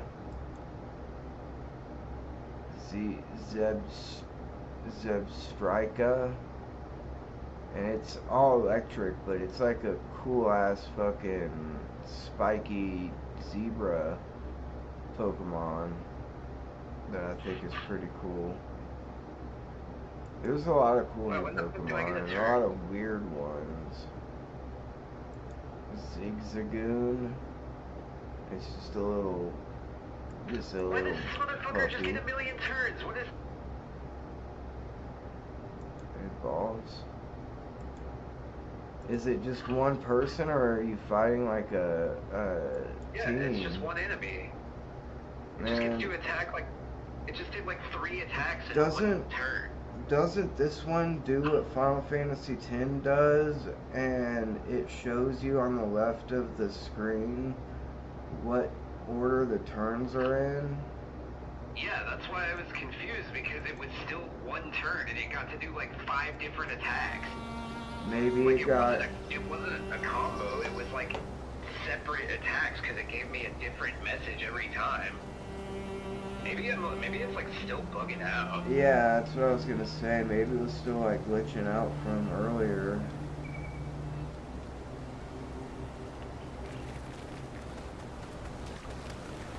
Hey, I've already been to this water. I'm gonna see if I can jump up here and get anything. I know I got up there.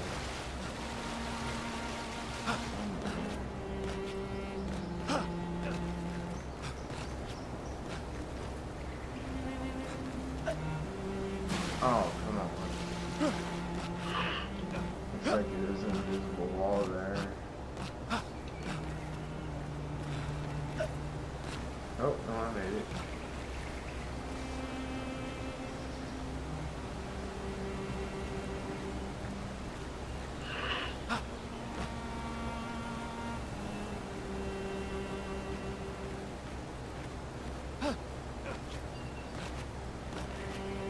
Come on. Make it up there. Yes, I did it. Oh shit, that was awesome. I'm totally clipping out of bounds now. Oh, I was.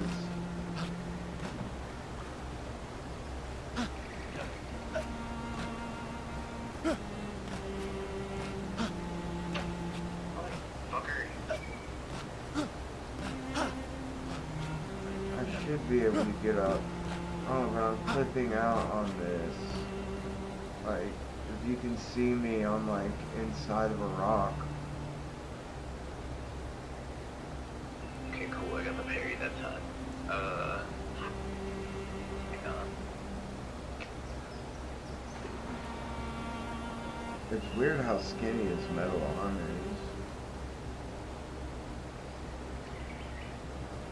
My game won't give me my cursor, so I can't look right now. I always just hit the window button when that happens to me. Get up over there. Oh, come on.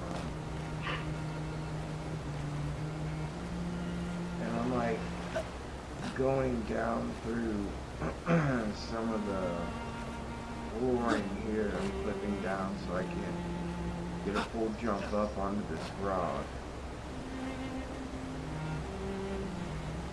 I'm trying to climb this little mountain, not next to the waterfall.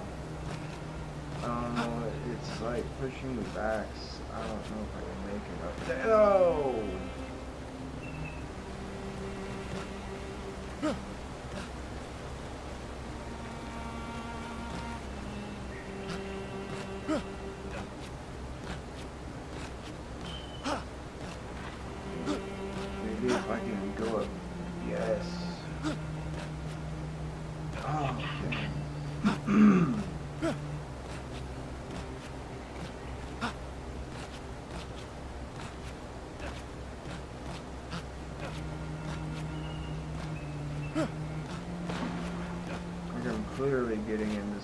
where I'm not meant to be.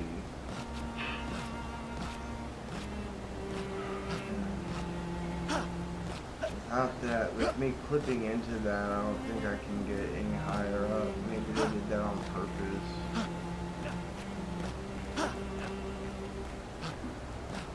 Okay, what is the number alert from the... Oh. Second potato fire. Deal extreme fire damage to all enemies. 3 hits. Apply 3 burn per hit. Increase damage on the almighty mask. Does that just add to her, like... Him. Or him? I thought you were, for a second, I thought you were talking about the burn thing that Mayo gets with her weapons. Minoko's like the blue mage, dude. No, the one that can learn attacks. Yeah, because I just beat a new enemy that he from. But you have to have him in the party to when you kill it to learn the attack, though. Yeah. So I always put him in my party every time there's a new enemy I encounter. Yeah, I was going to. Sorry, go ahead. Oh, I was gonna say he's also probably just one of my favorite party members anyway, though.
Yep. Which that kind of reminds me of Dark Souls 2 now that I think about it. Yeah. I fought this one optional boss that I'm pretty sure was like I was like way under leveled for it. But I think I had like a pretty broken build for a couple of my characters, because even though anything it did would one-shot me if I ever missed a parry, I was still doing like 20k damage per hit. But it had so I was like visually chunking its HP bar, but it still had like so much HP that it probably took. I tried beating it for like several hours before I could parry everything perfectly, and the run that I did finally, the fight probably took like 45 minutes. Damn. And I was like, I could have just came back later when I was higher level, but I was like, nah, fuck it, I think I can beat this thing. That's probably what you were supposed to do. Because when I saw how much damage I was doing, I was like, man, even though I get one shot parry, I still think I'm doing enough damage that I can reasonably beat this thing. Yeah. Or maybe it's just because of the difficulty setting you got it on. I don't think so, because none of the story bosses do a lot of damage, but they still don't and they do have some attacks that can one-shot you, but they don't one-shot you with literally everything they do. Well, yeah, but you said this was a special boss. Yeah, it was an optional boss, so that's why I was like, oh, I'm probably meant to fight this thing later. Yeah. That's what I was saying too. I thought. Well, yeah, that's what I was like, instead of coming back later. Yeah, I probably would have done. I tried to fight it too. Because I always get scared that I'll miss stuff, if I don't do it now. And especially in an RPG, I'll miss out on it and won't be able to do it again later. Yeah. That's why I was gonna replay Black Wukong, because it seems like I missed a lot of that game. Like I only got a few of the achievements. But I had to, like, I can really only have a few games at a time set up on my computer when I'm using, like, I've got a clay doll, so I'll just try to use a Pokeball. When I've got games that are like over 100 gig, that are like 150 gigabytes. Yeah. And so I do a lot of, like, if I didn't have fast internet, downloading and undownloading games would be such a pain in the ass. Yeah. And that's why I was thinking of getting a hard drive, but I'm scared to, like, if I don't go to a reputable place, like if I buy it online, I'm scared I'll get a terabyte hard drive that's just says it's a terabyte hard drive, but really it's only like a couple 100 gigabytes or something. I feel like that happens more with SD cards and USB sticks than it probably does with like real computer hardware. Maybe, I don't know. I mean, you can always just get one from Micro Center. Yeah, that's what I was talking about. That's where I got my graphics card. Storage is like really cheap nowadays too, which is kind of insane. Is it like how much do you think a terabyte for my PC would be? Like $20. Wait, no shit. Yeah. For like internal. Might be a little more expensive now, just because everything's going up because of tariffs. Yeah. Well, I feel like I would not have a problem getting 5 terabytes. You know what I mean? Yeah. Like, I mean, honestly, I'd probably only get like 2 or 3 terabytes, because that would probably let me download all my games. Honestly, 1 terabyte might let me download most of my games.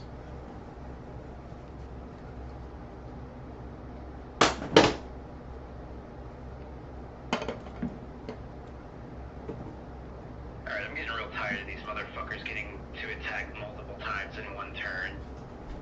This is some bullshit. Is it a type of enemy, or is it like a boss? It's just like several of the enemies in this dungeon. Oh shit. Is that the dungeon you're supposed to be in, or are there just dungeons that you find in this game? Is this open world, or is this more path oriented, kind of like Dark Souls? Hang on. God damn it, this shit's so hard to parry. Or the new Final Fantasy? It's like the classic Final Fantasy games where there's like a big world map that you walk from place to place on.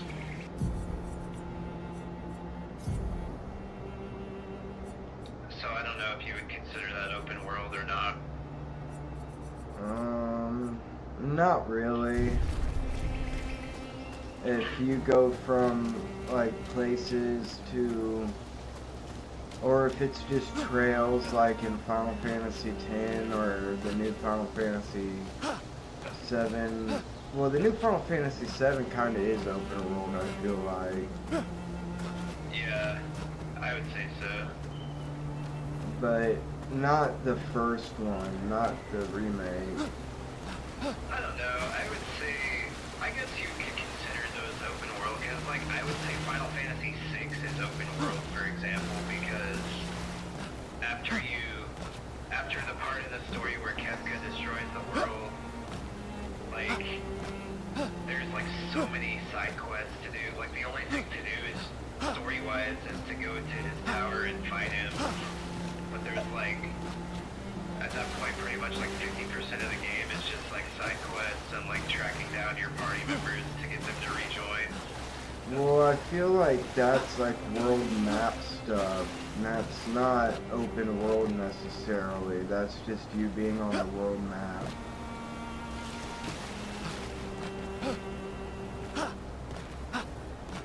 And then the world map takes you to an area that you go through. Yeah, but it's still like you can do everything in any order you want. And Well, it's yeah. like non-linear.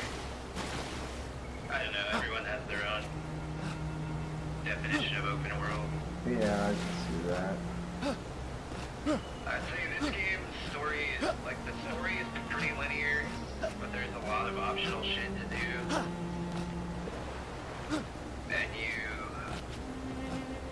And I'd say it gets less linear as the game goes on, because you unlock different ways to traverse the world. Yeah. And I was thinking, like, that open world really started with Breath of the Wild, but honestly, like, when you think of it, like, games have been doing that for generations already. Doing open world stuff, like, the Elder Scrolls games have been doing it forever. Fucking, That's what I was gonna say. I'd say, like, the open world genre, as we think of it today, I would say the first game that started that was probably Morrowind. and like, then some MMOs, I'm sure, and,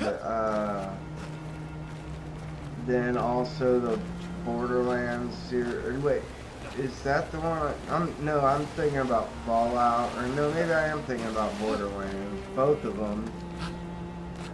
Borderlands is like kinda open world, but it's more of like a looter shooter.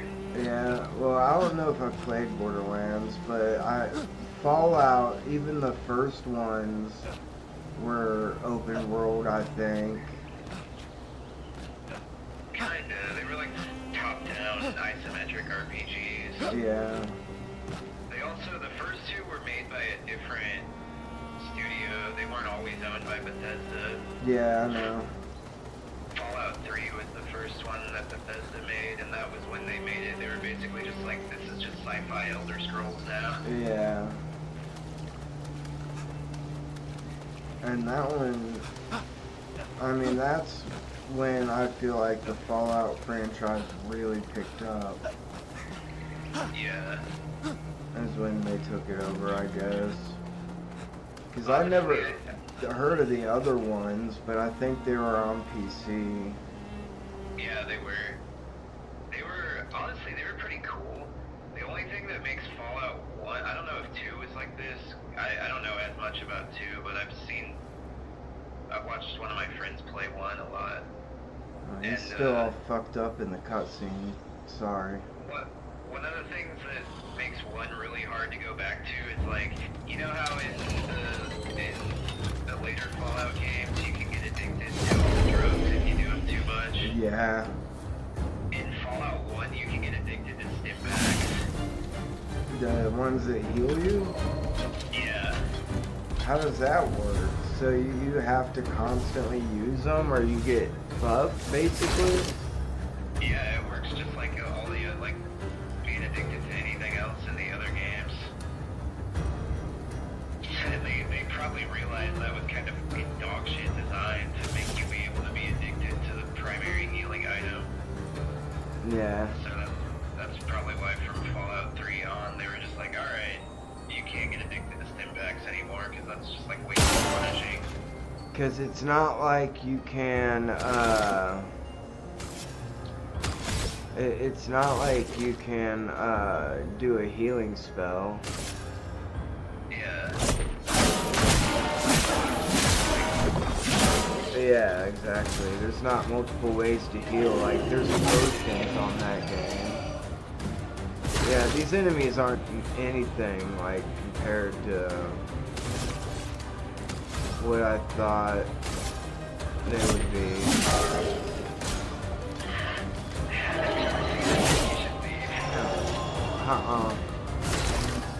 They were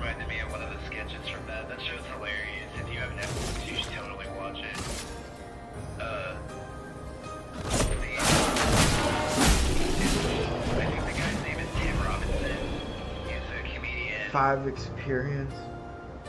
That name sounds familiar. Yeah, Tim Robinson is the creator. He used to be on, he was on, and he used to write for them too. And he pitched them a bunch of sketches that they shot down. And so he left and he made his own show called I Think You Should Leave. And it's like all sketches that got rejected by Saturday Night Live. But they're like, way, in my opinion, they're way fucking funnier than anything SNL has done in like the past like 40 years. Nice. But he had this one sketch, something you said reminded me of one of the quotes where it's really funny, where he's like, my life is nothing like I thought it would be and everything I feared it would become. Yep. Because there's a part, it's like, the premise of the sketch is like he's like, hasn't been sleeping for so long that he's like hallucinating. Yeah. And he has this neighbor that he's like constantly fighting with. And the neighbor put a Richard Nixon mask on a pig and like shoved it through his doggy door. What the fuck? And he was like a live one or a dead one? A live one. Oh shit. And he was like so fucked up from like not being sleeping. Awake.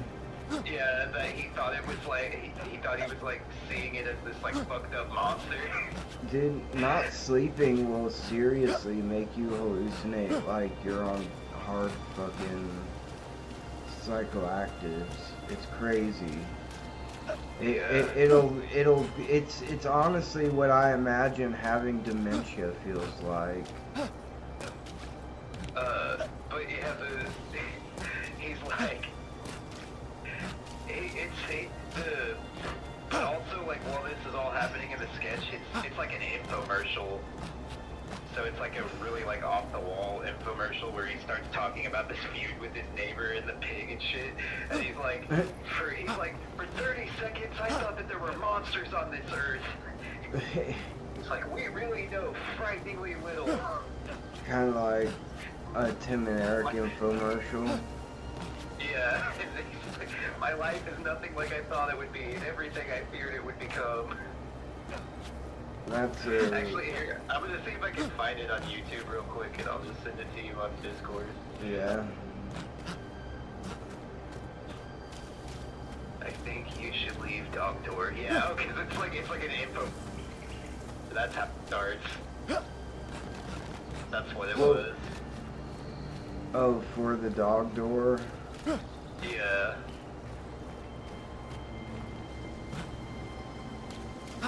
YouTube. Well, whatever, I should still be able to send you the link even if they don't like my ad block.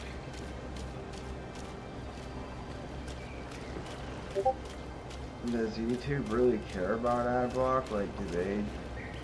Yeah, they're aggressively going at, like, if they know that you have one, if it detects that you have one, it just, like, won't let you watch videos. Oh, damn. And I'm just like, fuck you, YouTube. I'm not turning my ad block off. Dude, you should. Some of the ads I get are so stupid and pointless, like, I'm never gonna watch them anyways, like, or I'm never gonna use that product anyways, like why, like, advertising BetterHelp to me when I heard how shady they fucking are,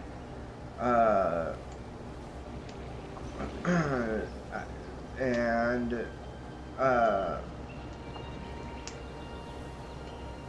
like alcohol or medicines, like, it's useless to have alcohol ads for me. Sorry, I'm fucking laughing at this sketch again because it's been a while since I watched it. No, that's fine. I'm looking it up. Yeah, you should watch it real quick. It's only like 2 minutes. It's so fucking funny. Doors can be a problem. Your dog can get out, but other things can get in. What The is? Darmine Doggy Door brings you the newest high-tech doggy door from Darmine. Like, these are real things too. Fully automatic and activated by a digital chip in your dog's collar. You're not going to get barked. You're not going to get intruders. You're certainly not gonna get from this thing. What the fuck? That thing came in here when I was on the couch.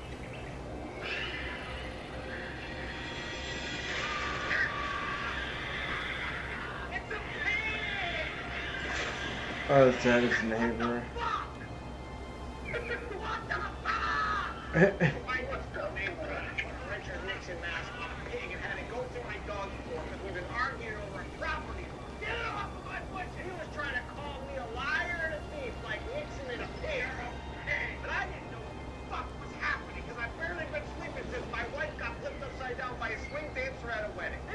My wife ain't died! And it really bothers me. When you can't sleep and you see that thing, you're not just like, wait. What the fuck? You're like, that's gonna kill me. That's real. That wins for us honor. Yeah. I thought I was gonna get eaten. I'm not and I know it's just a pig, but for 50 seconds it felt really real. And when you think you're gonna Felt get eaten, really your real. first thought is, great, I don't have to go to work tomorrow. You relieved you don't have to go to work because you thought you're gonna get eaten? What the fuck is this world? What have they done to us? What did they do to us? This guy seems familiar.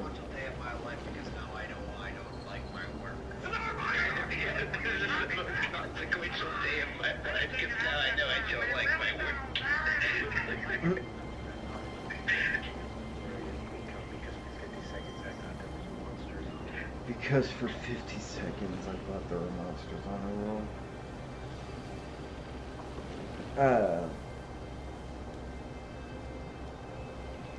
Yeah, that kind of reminded me of like a Terminator sketch. Yeah, he definitely has that same brand of humor. Yeah. I wonder if he's done cameos on Adult Swim or something, because he does seem familiar. I wouldn't be surprised. Okay. But yeah, that show's really funny. Been streaming for 7.5 hours.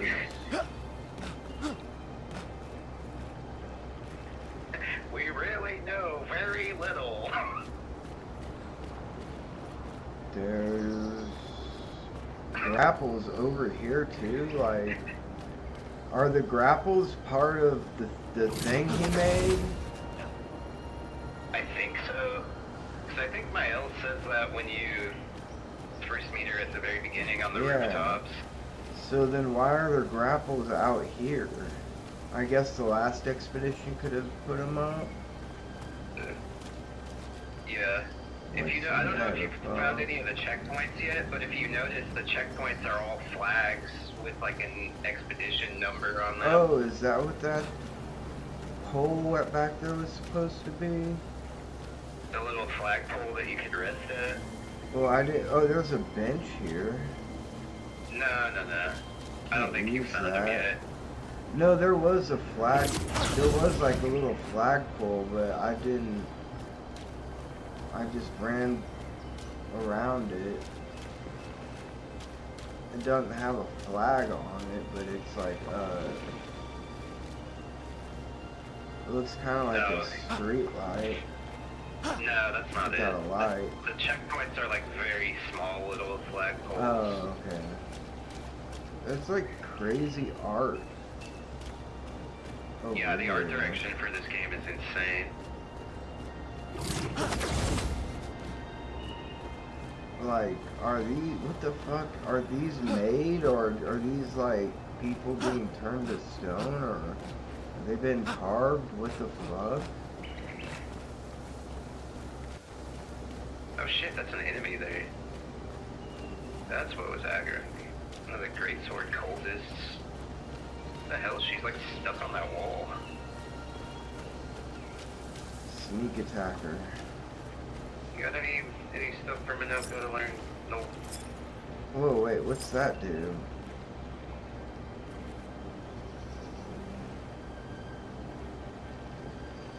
What does L2 do? It's like his hand makes smoke. Oh, that's like, it's like how you know how you shoot stuff in battle, you can do it outside of battle too. Oh. Oh, okay. Because sometimes there's stuff that you need to shoot to solve puzzles. Can you shoot enemies too? Yeah, it like stuns them for a second to make it easier to get a preemptive strike on them. Huh. Do I have infinite ammo, or yeah, should I like save it? Nah, it's infinite.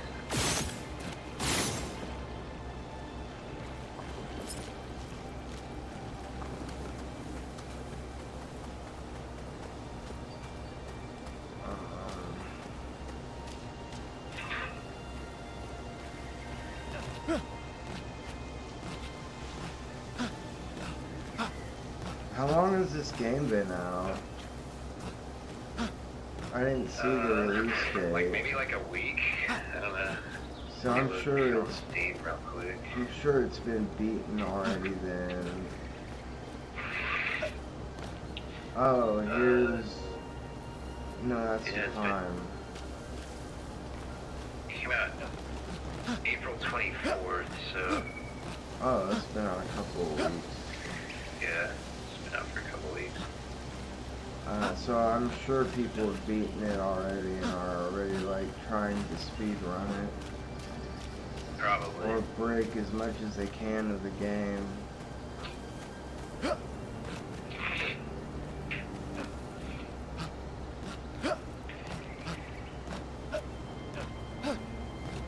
Deal, I guess I'll just have to do it from standing still. I can jump onto it. Now there's these flags in the ground covering like dozens of corpses. Holy shit. That one's stacked through 2 people. Whoa, that dude's arm is one? What is going on there? Like, no, that's just a flag going through that guy. I thought it was going through that guy and the other guy. These look like big arrows used by a boss or something. Like a hardcore boss. Damn, that one's brutal.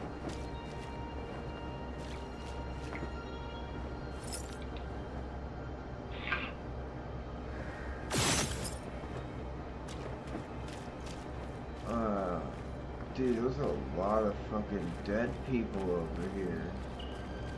Is this all from our expedition?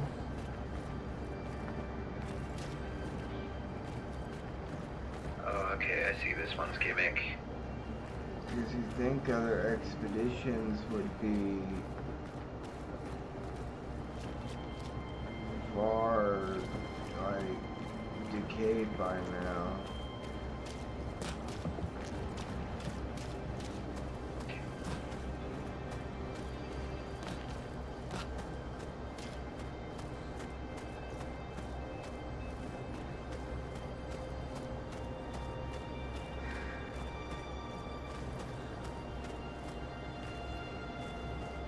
Damn, there's another one, another person that's, this is a fucking,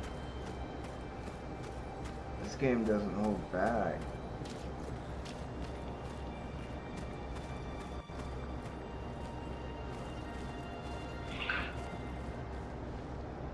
Oh, cutscene.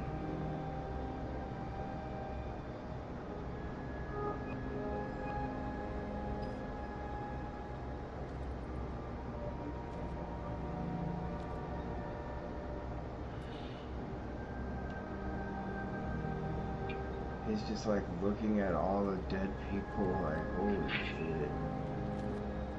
Yeah. Whoa, what the fuck? Is that like a living tree feeding off of them?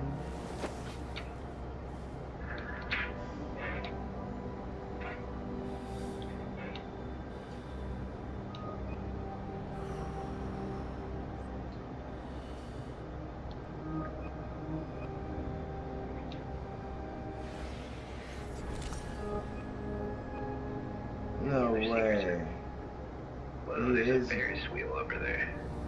That'd be crazy if I fucked up and he just shot himself and that was the end of the game. It's funny you say that.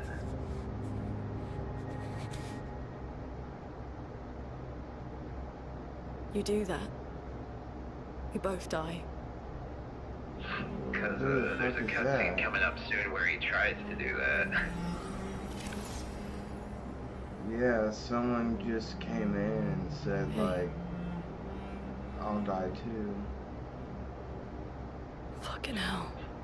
Oh, I think my stream's a little beat. Oh, yeah, Wake yeah, up, you're in that Gustav. scene, right? The stream keeps falling behind, and I have to, like, click the live on the bottom to get it to where it actually is. That happens to me when I watch We're the long only ones streams left. too, You but don't it's get to also die. 20 seconds behind. It's just a matter of time before we... Like, I think they do that in case they catch We're already like dead. live copyrighted Look around. content, they can take it down immediately. This is not a foregone conclusion. When one falls, we continue. And H3 does it. They have another Get up. button that We need does to find a it safer place. as There are never ones well. around. And they hit it and it erases the last 20 This is not seconds of the footage. place. In case they say something messed up or something they really shouldn't say. Or he uses a lot when he thinks a joke doesn't land or a joke sucks, The and Lumina he'll converter do it seems as a intact. joke. It's about time we test it in real conditions. What are you talking about, test it in real conditions? Putain. Putain.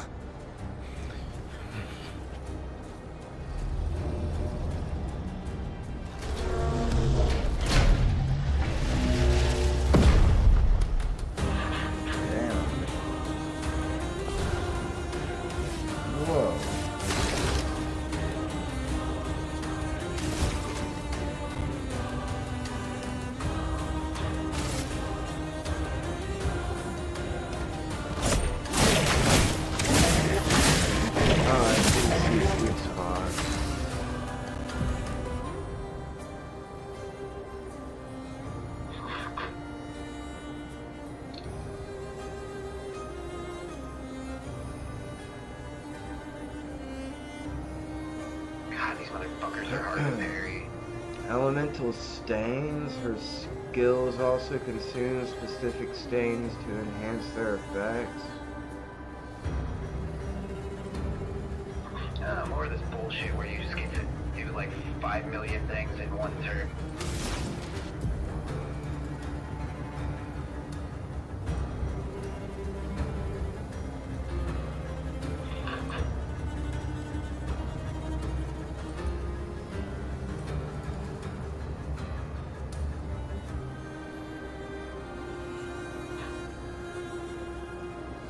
Why not immolation? Oh, it just does burns. Ice does light as well, it says. But it doesn't say that.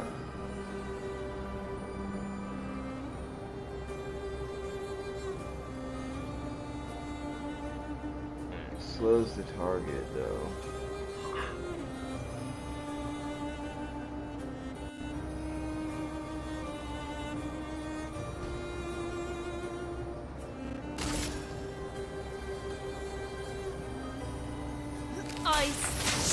Oh, I forgot that was his weakness.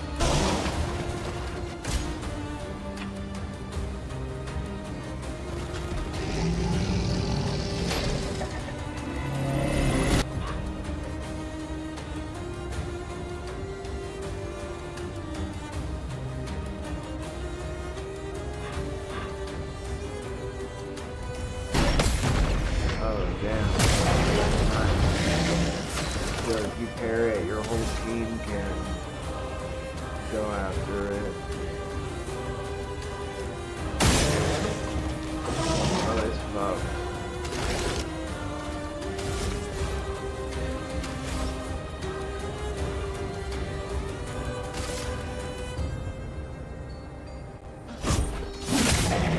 Not sure how to parry that, but whatever.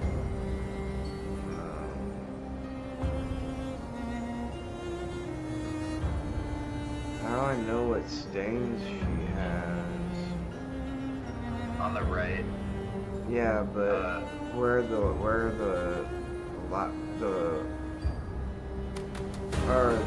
left is the light stain. I don't have any fire stains. Yeah, so you have light and ice, but light can be consumed in place of any element. I have to use fire. I want to use ice because that was a weakness. Feel the burn. But I missed that. How did I miss that?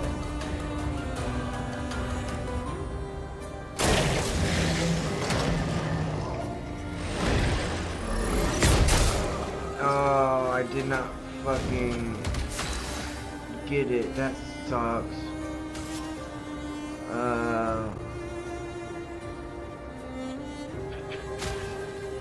I gotta revive him now.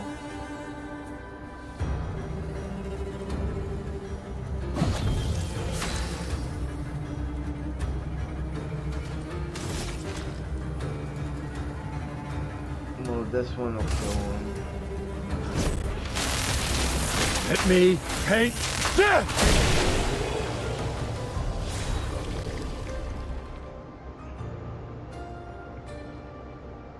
8 experience. But they're a lot easier to kill. I missed a couple Pokemon. I think I've got a Sunskit. Let's see if your invention lives up to its reputation, shall we?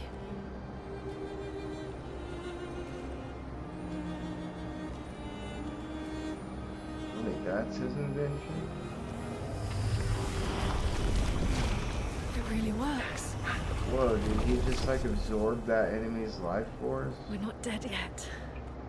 Yeah. Come on. There might be other survivors at the Indigo Tree.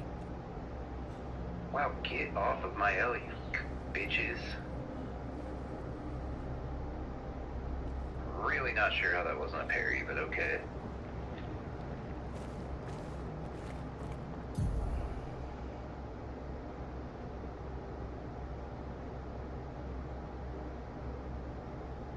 Increase character stats. Higher level Pictos grants better stats. They also provide passive effects called Lumina. Well, I've got a broken one. Lumina. Each character can learn Luminas associated with Pictos. Luminas can be equipped in the Lumina menu with Lumina points and can trigger their effects without equipping the corresponding Pictos.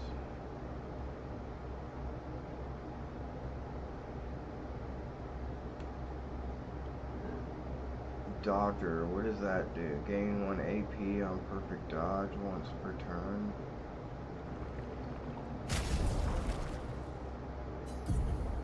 So I can just give that to anyone.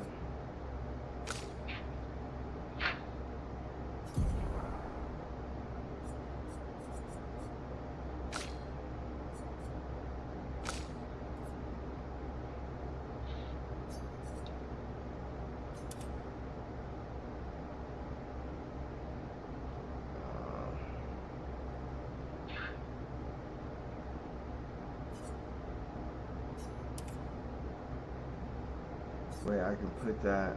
No, that's it.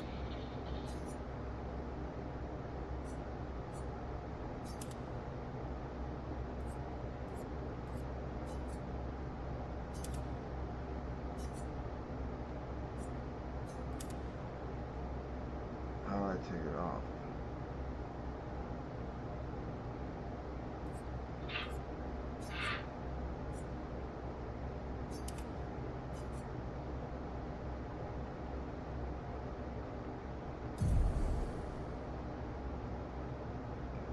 Passive effects that you can activate. Oh my god. No.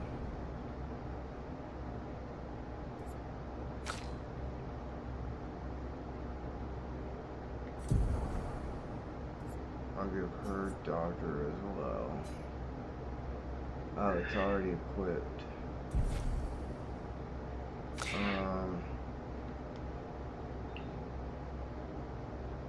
Damn, he's still... It doesn't heal you after you get out of a battle.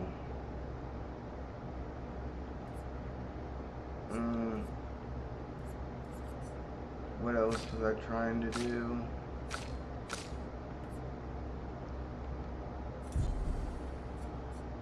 Oh yeah, look at his, that broken Picto thing.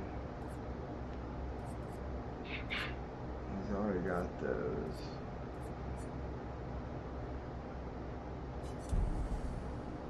Whoa, what's this?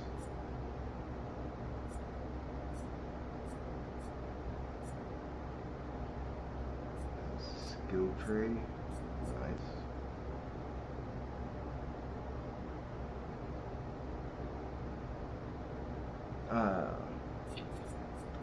Let's see.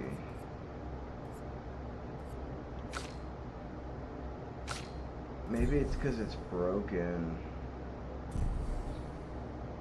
Like, if I go into my inventory and look.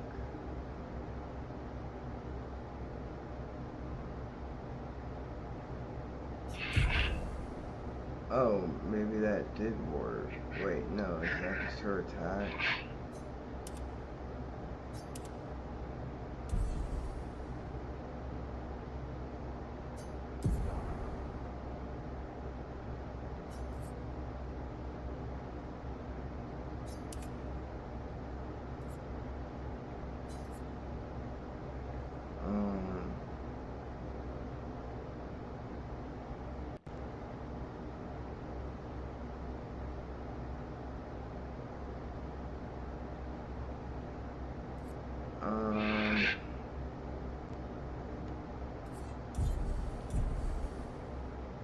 Which one is, that's the inventory. You just took immolation off your loadout. Oh shit, did I? Yeah. Why? Thanks for watching that. Okay. Pictos, so it should be in there.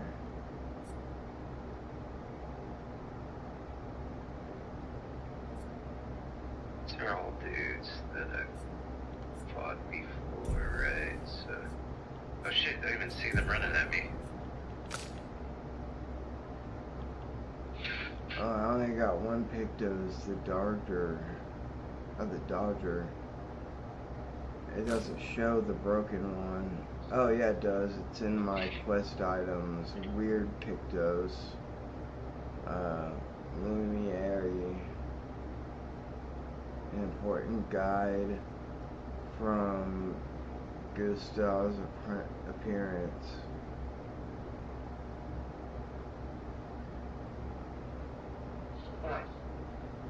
Oh, a journal from Gustav's appearance. Old key. And the Lumiere. I wonder what the old key, it says an old key for an old door. Now I'm like scared I'll never make that door.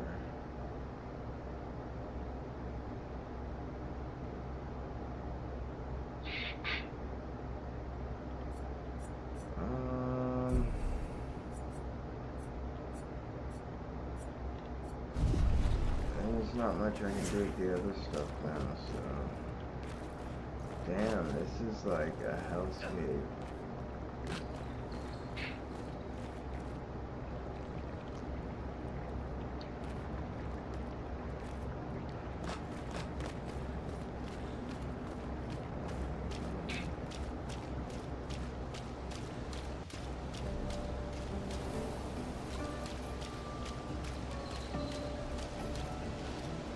Is it only raining in that one? No, it's not raining. Is that all I have to do is get through that cave, or is there still more areas to explore? Yeah, there's more areas to explore here.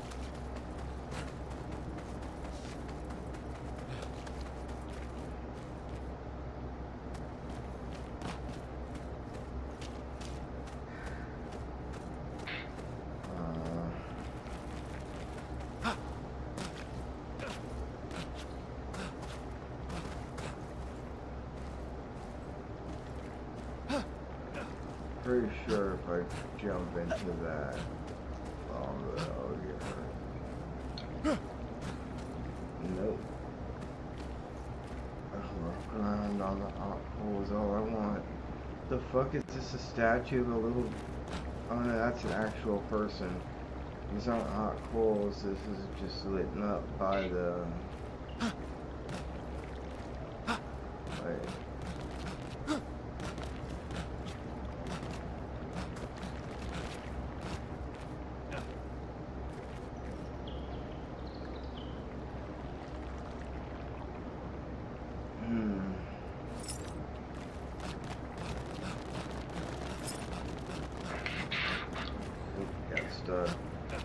I guess I just gotta go all the way through the cave. That's all the ways. It's all the only way to go.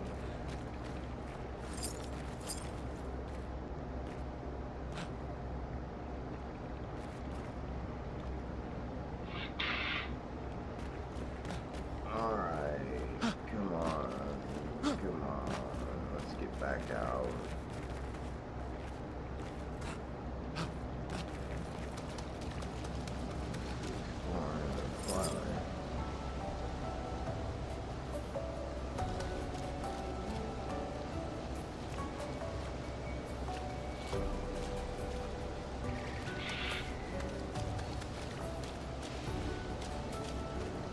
Press L to change.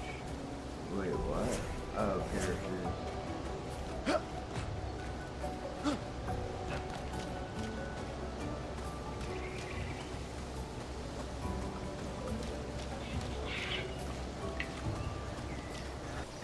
Man, my heart kind of hurts.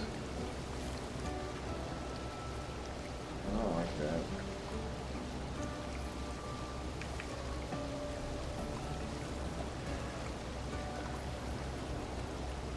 At least my heart rate's down. It's seriously down to like 80. It's just fucking great for me. It's amazing.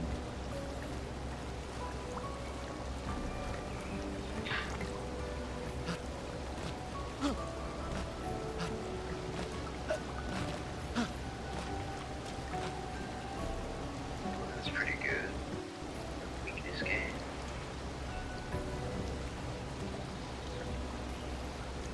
That's a good big dose. Dude, come on. I maybe I should stop trying to break the boundaries and just... now I'm stuck. Yeah, you just gotta, do what I did, and once you get the sweet kill Pictos, have it trigger the same turn that you die, and then your party members become invisible. Oh yeah. That was crazy. Pretty funny.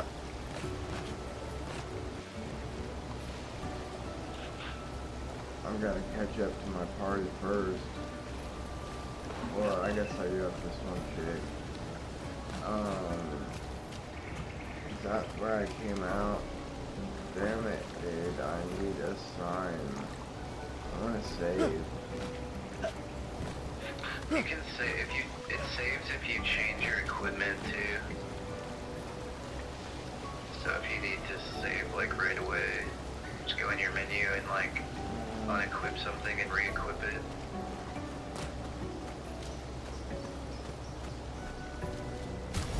Really? Yeah.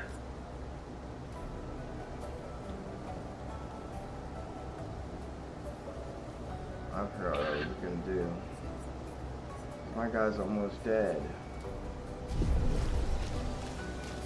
I want to find a place I can rest. Whoa, she like floats over the ground. Yeah.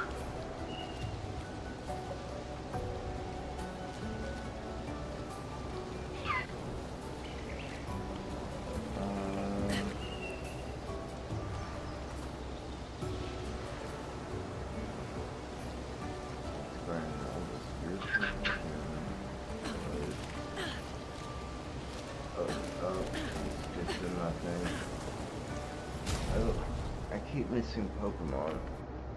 A wild rock ruff. I missed a Sersky and an Electrike. Momentum strike. I've got this one, a rock ruff.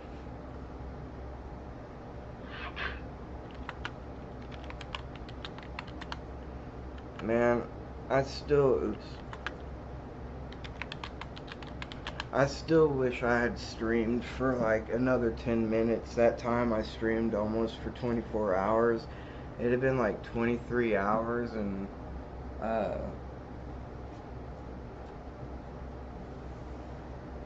like 50 something minutes, and I just needed to stay around for a few more minutes, but I was like, yeah, fuck it, who cares? But now I wish I would have done it. I just got over 8 hours, speaking of that. Save up for Sword Belly for her.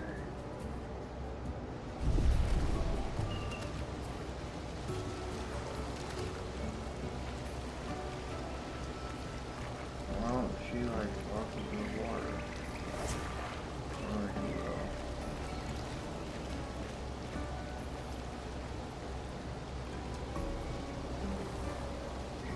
Yeah, dude's covered in blood again. Oh, because I am damaged.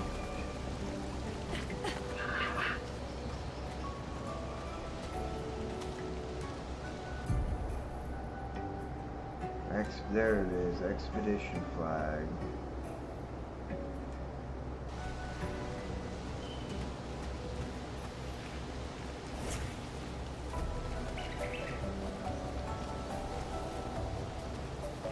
Yeah, it looks like a bonfire too, with the way the gold light curls up it. Yeah.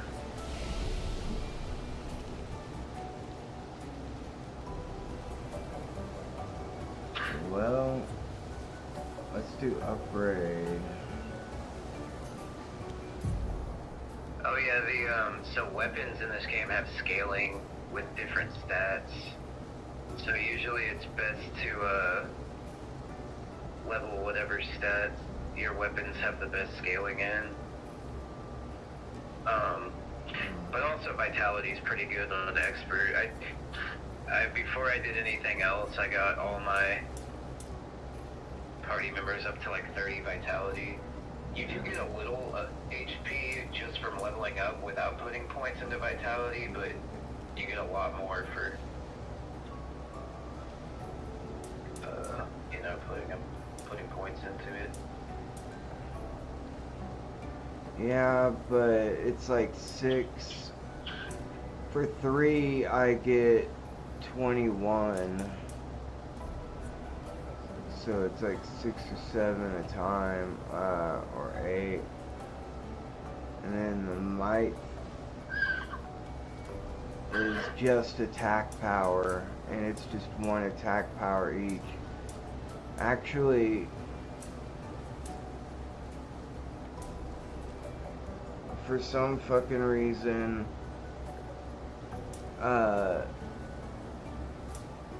it goes from 49 to 50, and then it stays at that, and then 1 more brings it to 51.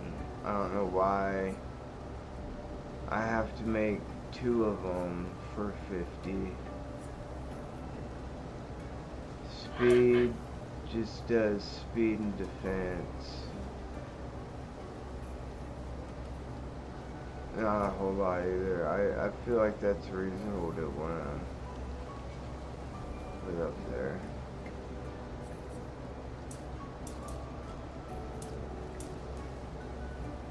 Wait.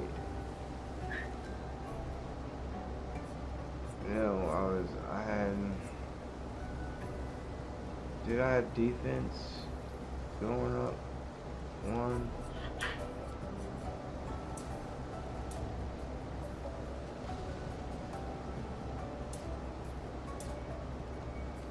Well, nope. Agility did that.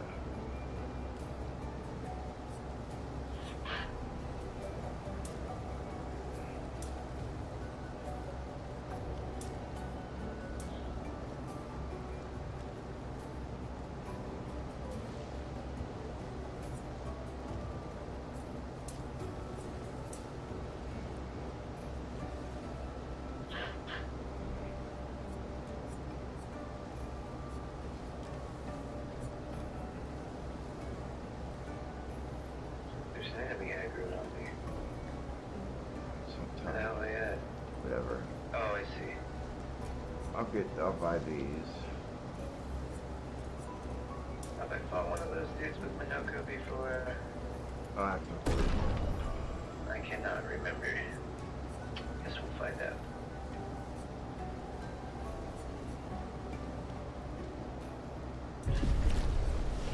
Apparently I have. Or if I haven't, they don't have any moves.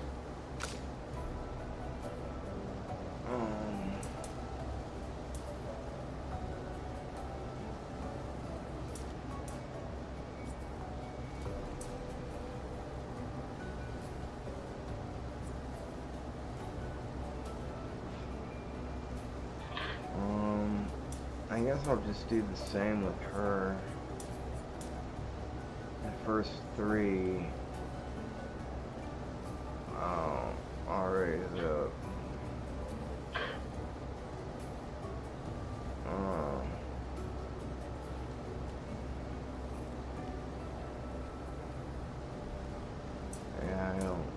Yeah, I guess that's what I'll do. Speed seems important. It does do defense too.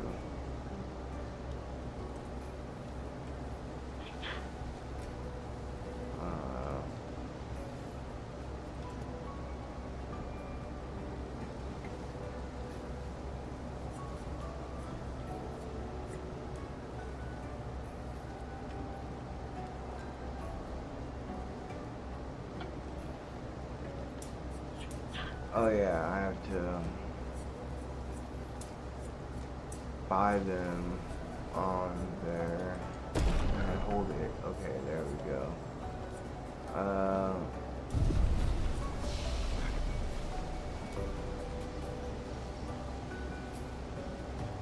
So is that how you level up? Like when you level up, you can... Wait, no, I haven't leveled up yet. You have to hold X to... Well, yeah, I know. But I mean, like, how do you get those points? Because I haven't leveled up yet. I'm still on level 1. You have to hold X after you allocate all the points. I know, but like, how do I get those points in the first place? From leveling up. Oh, I did level up then.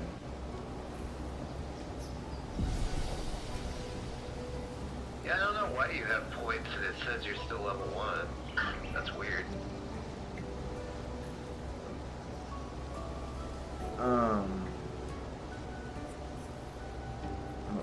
Yeah, 3 points actually.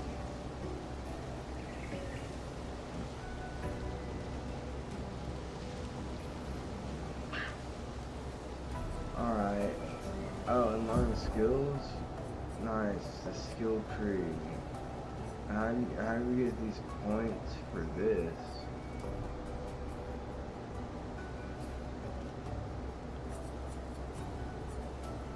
I just moved around, but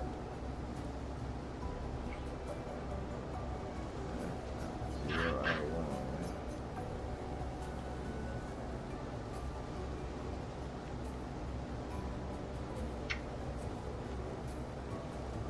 Assign skill, overcharge, luminaries.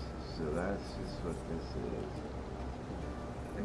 This bulletin is such a waste of time to do. I realize that. God damn it.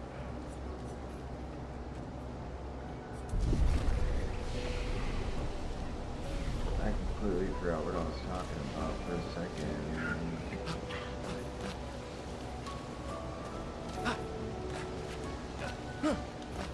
Thinking about taking them back, but I don't want to.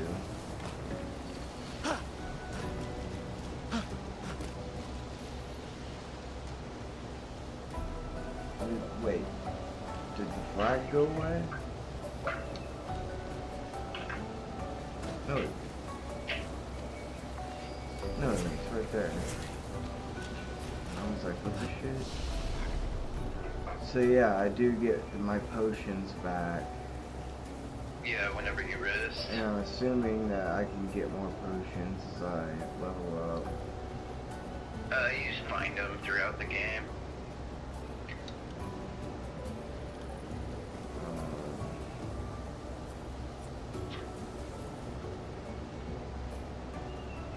I'll be right back. I'm gonna go get a glass of water. Yeah, no problem.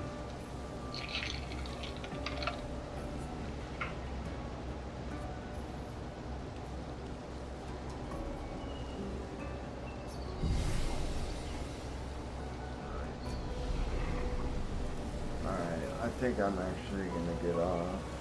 Anybody that's watching or is watching at any time later on, I appreciate you. I love you guys. Peace out. Alright, I'm back. Right on. I'm ending my stream.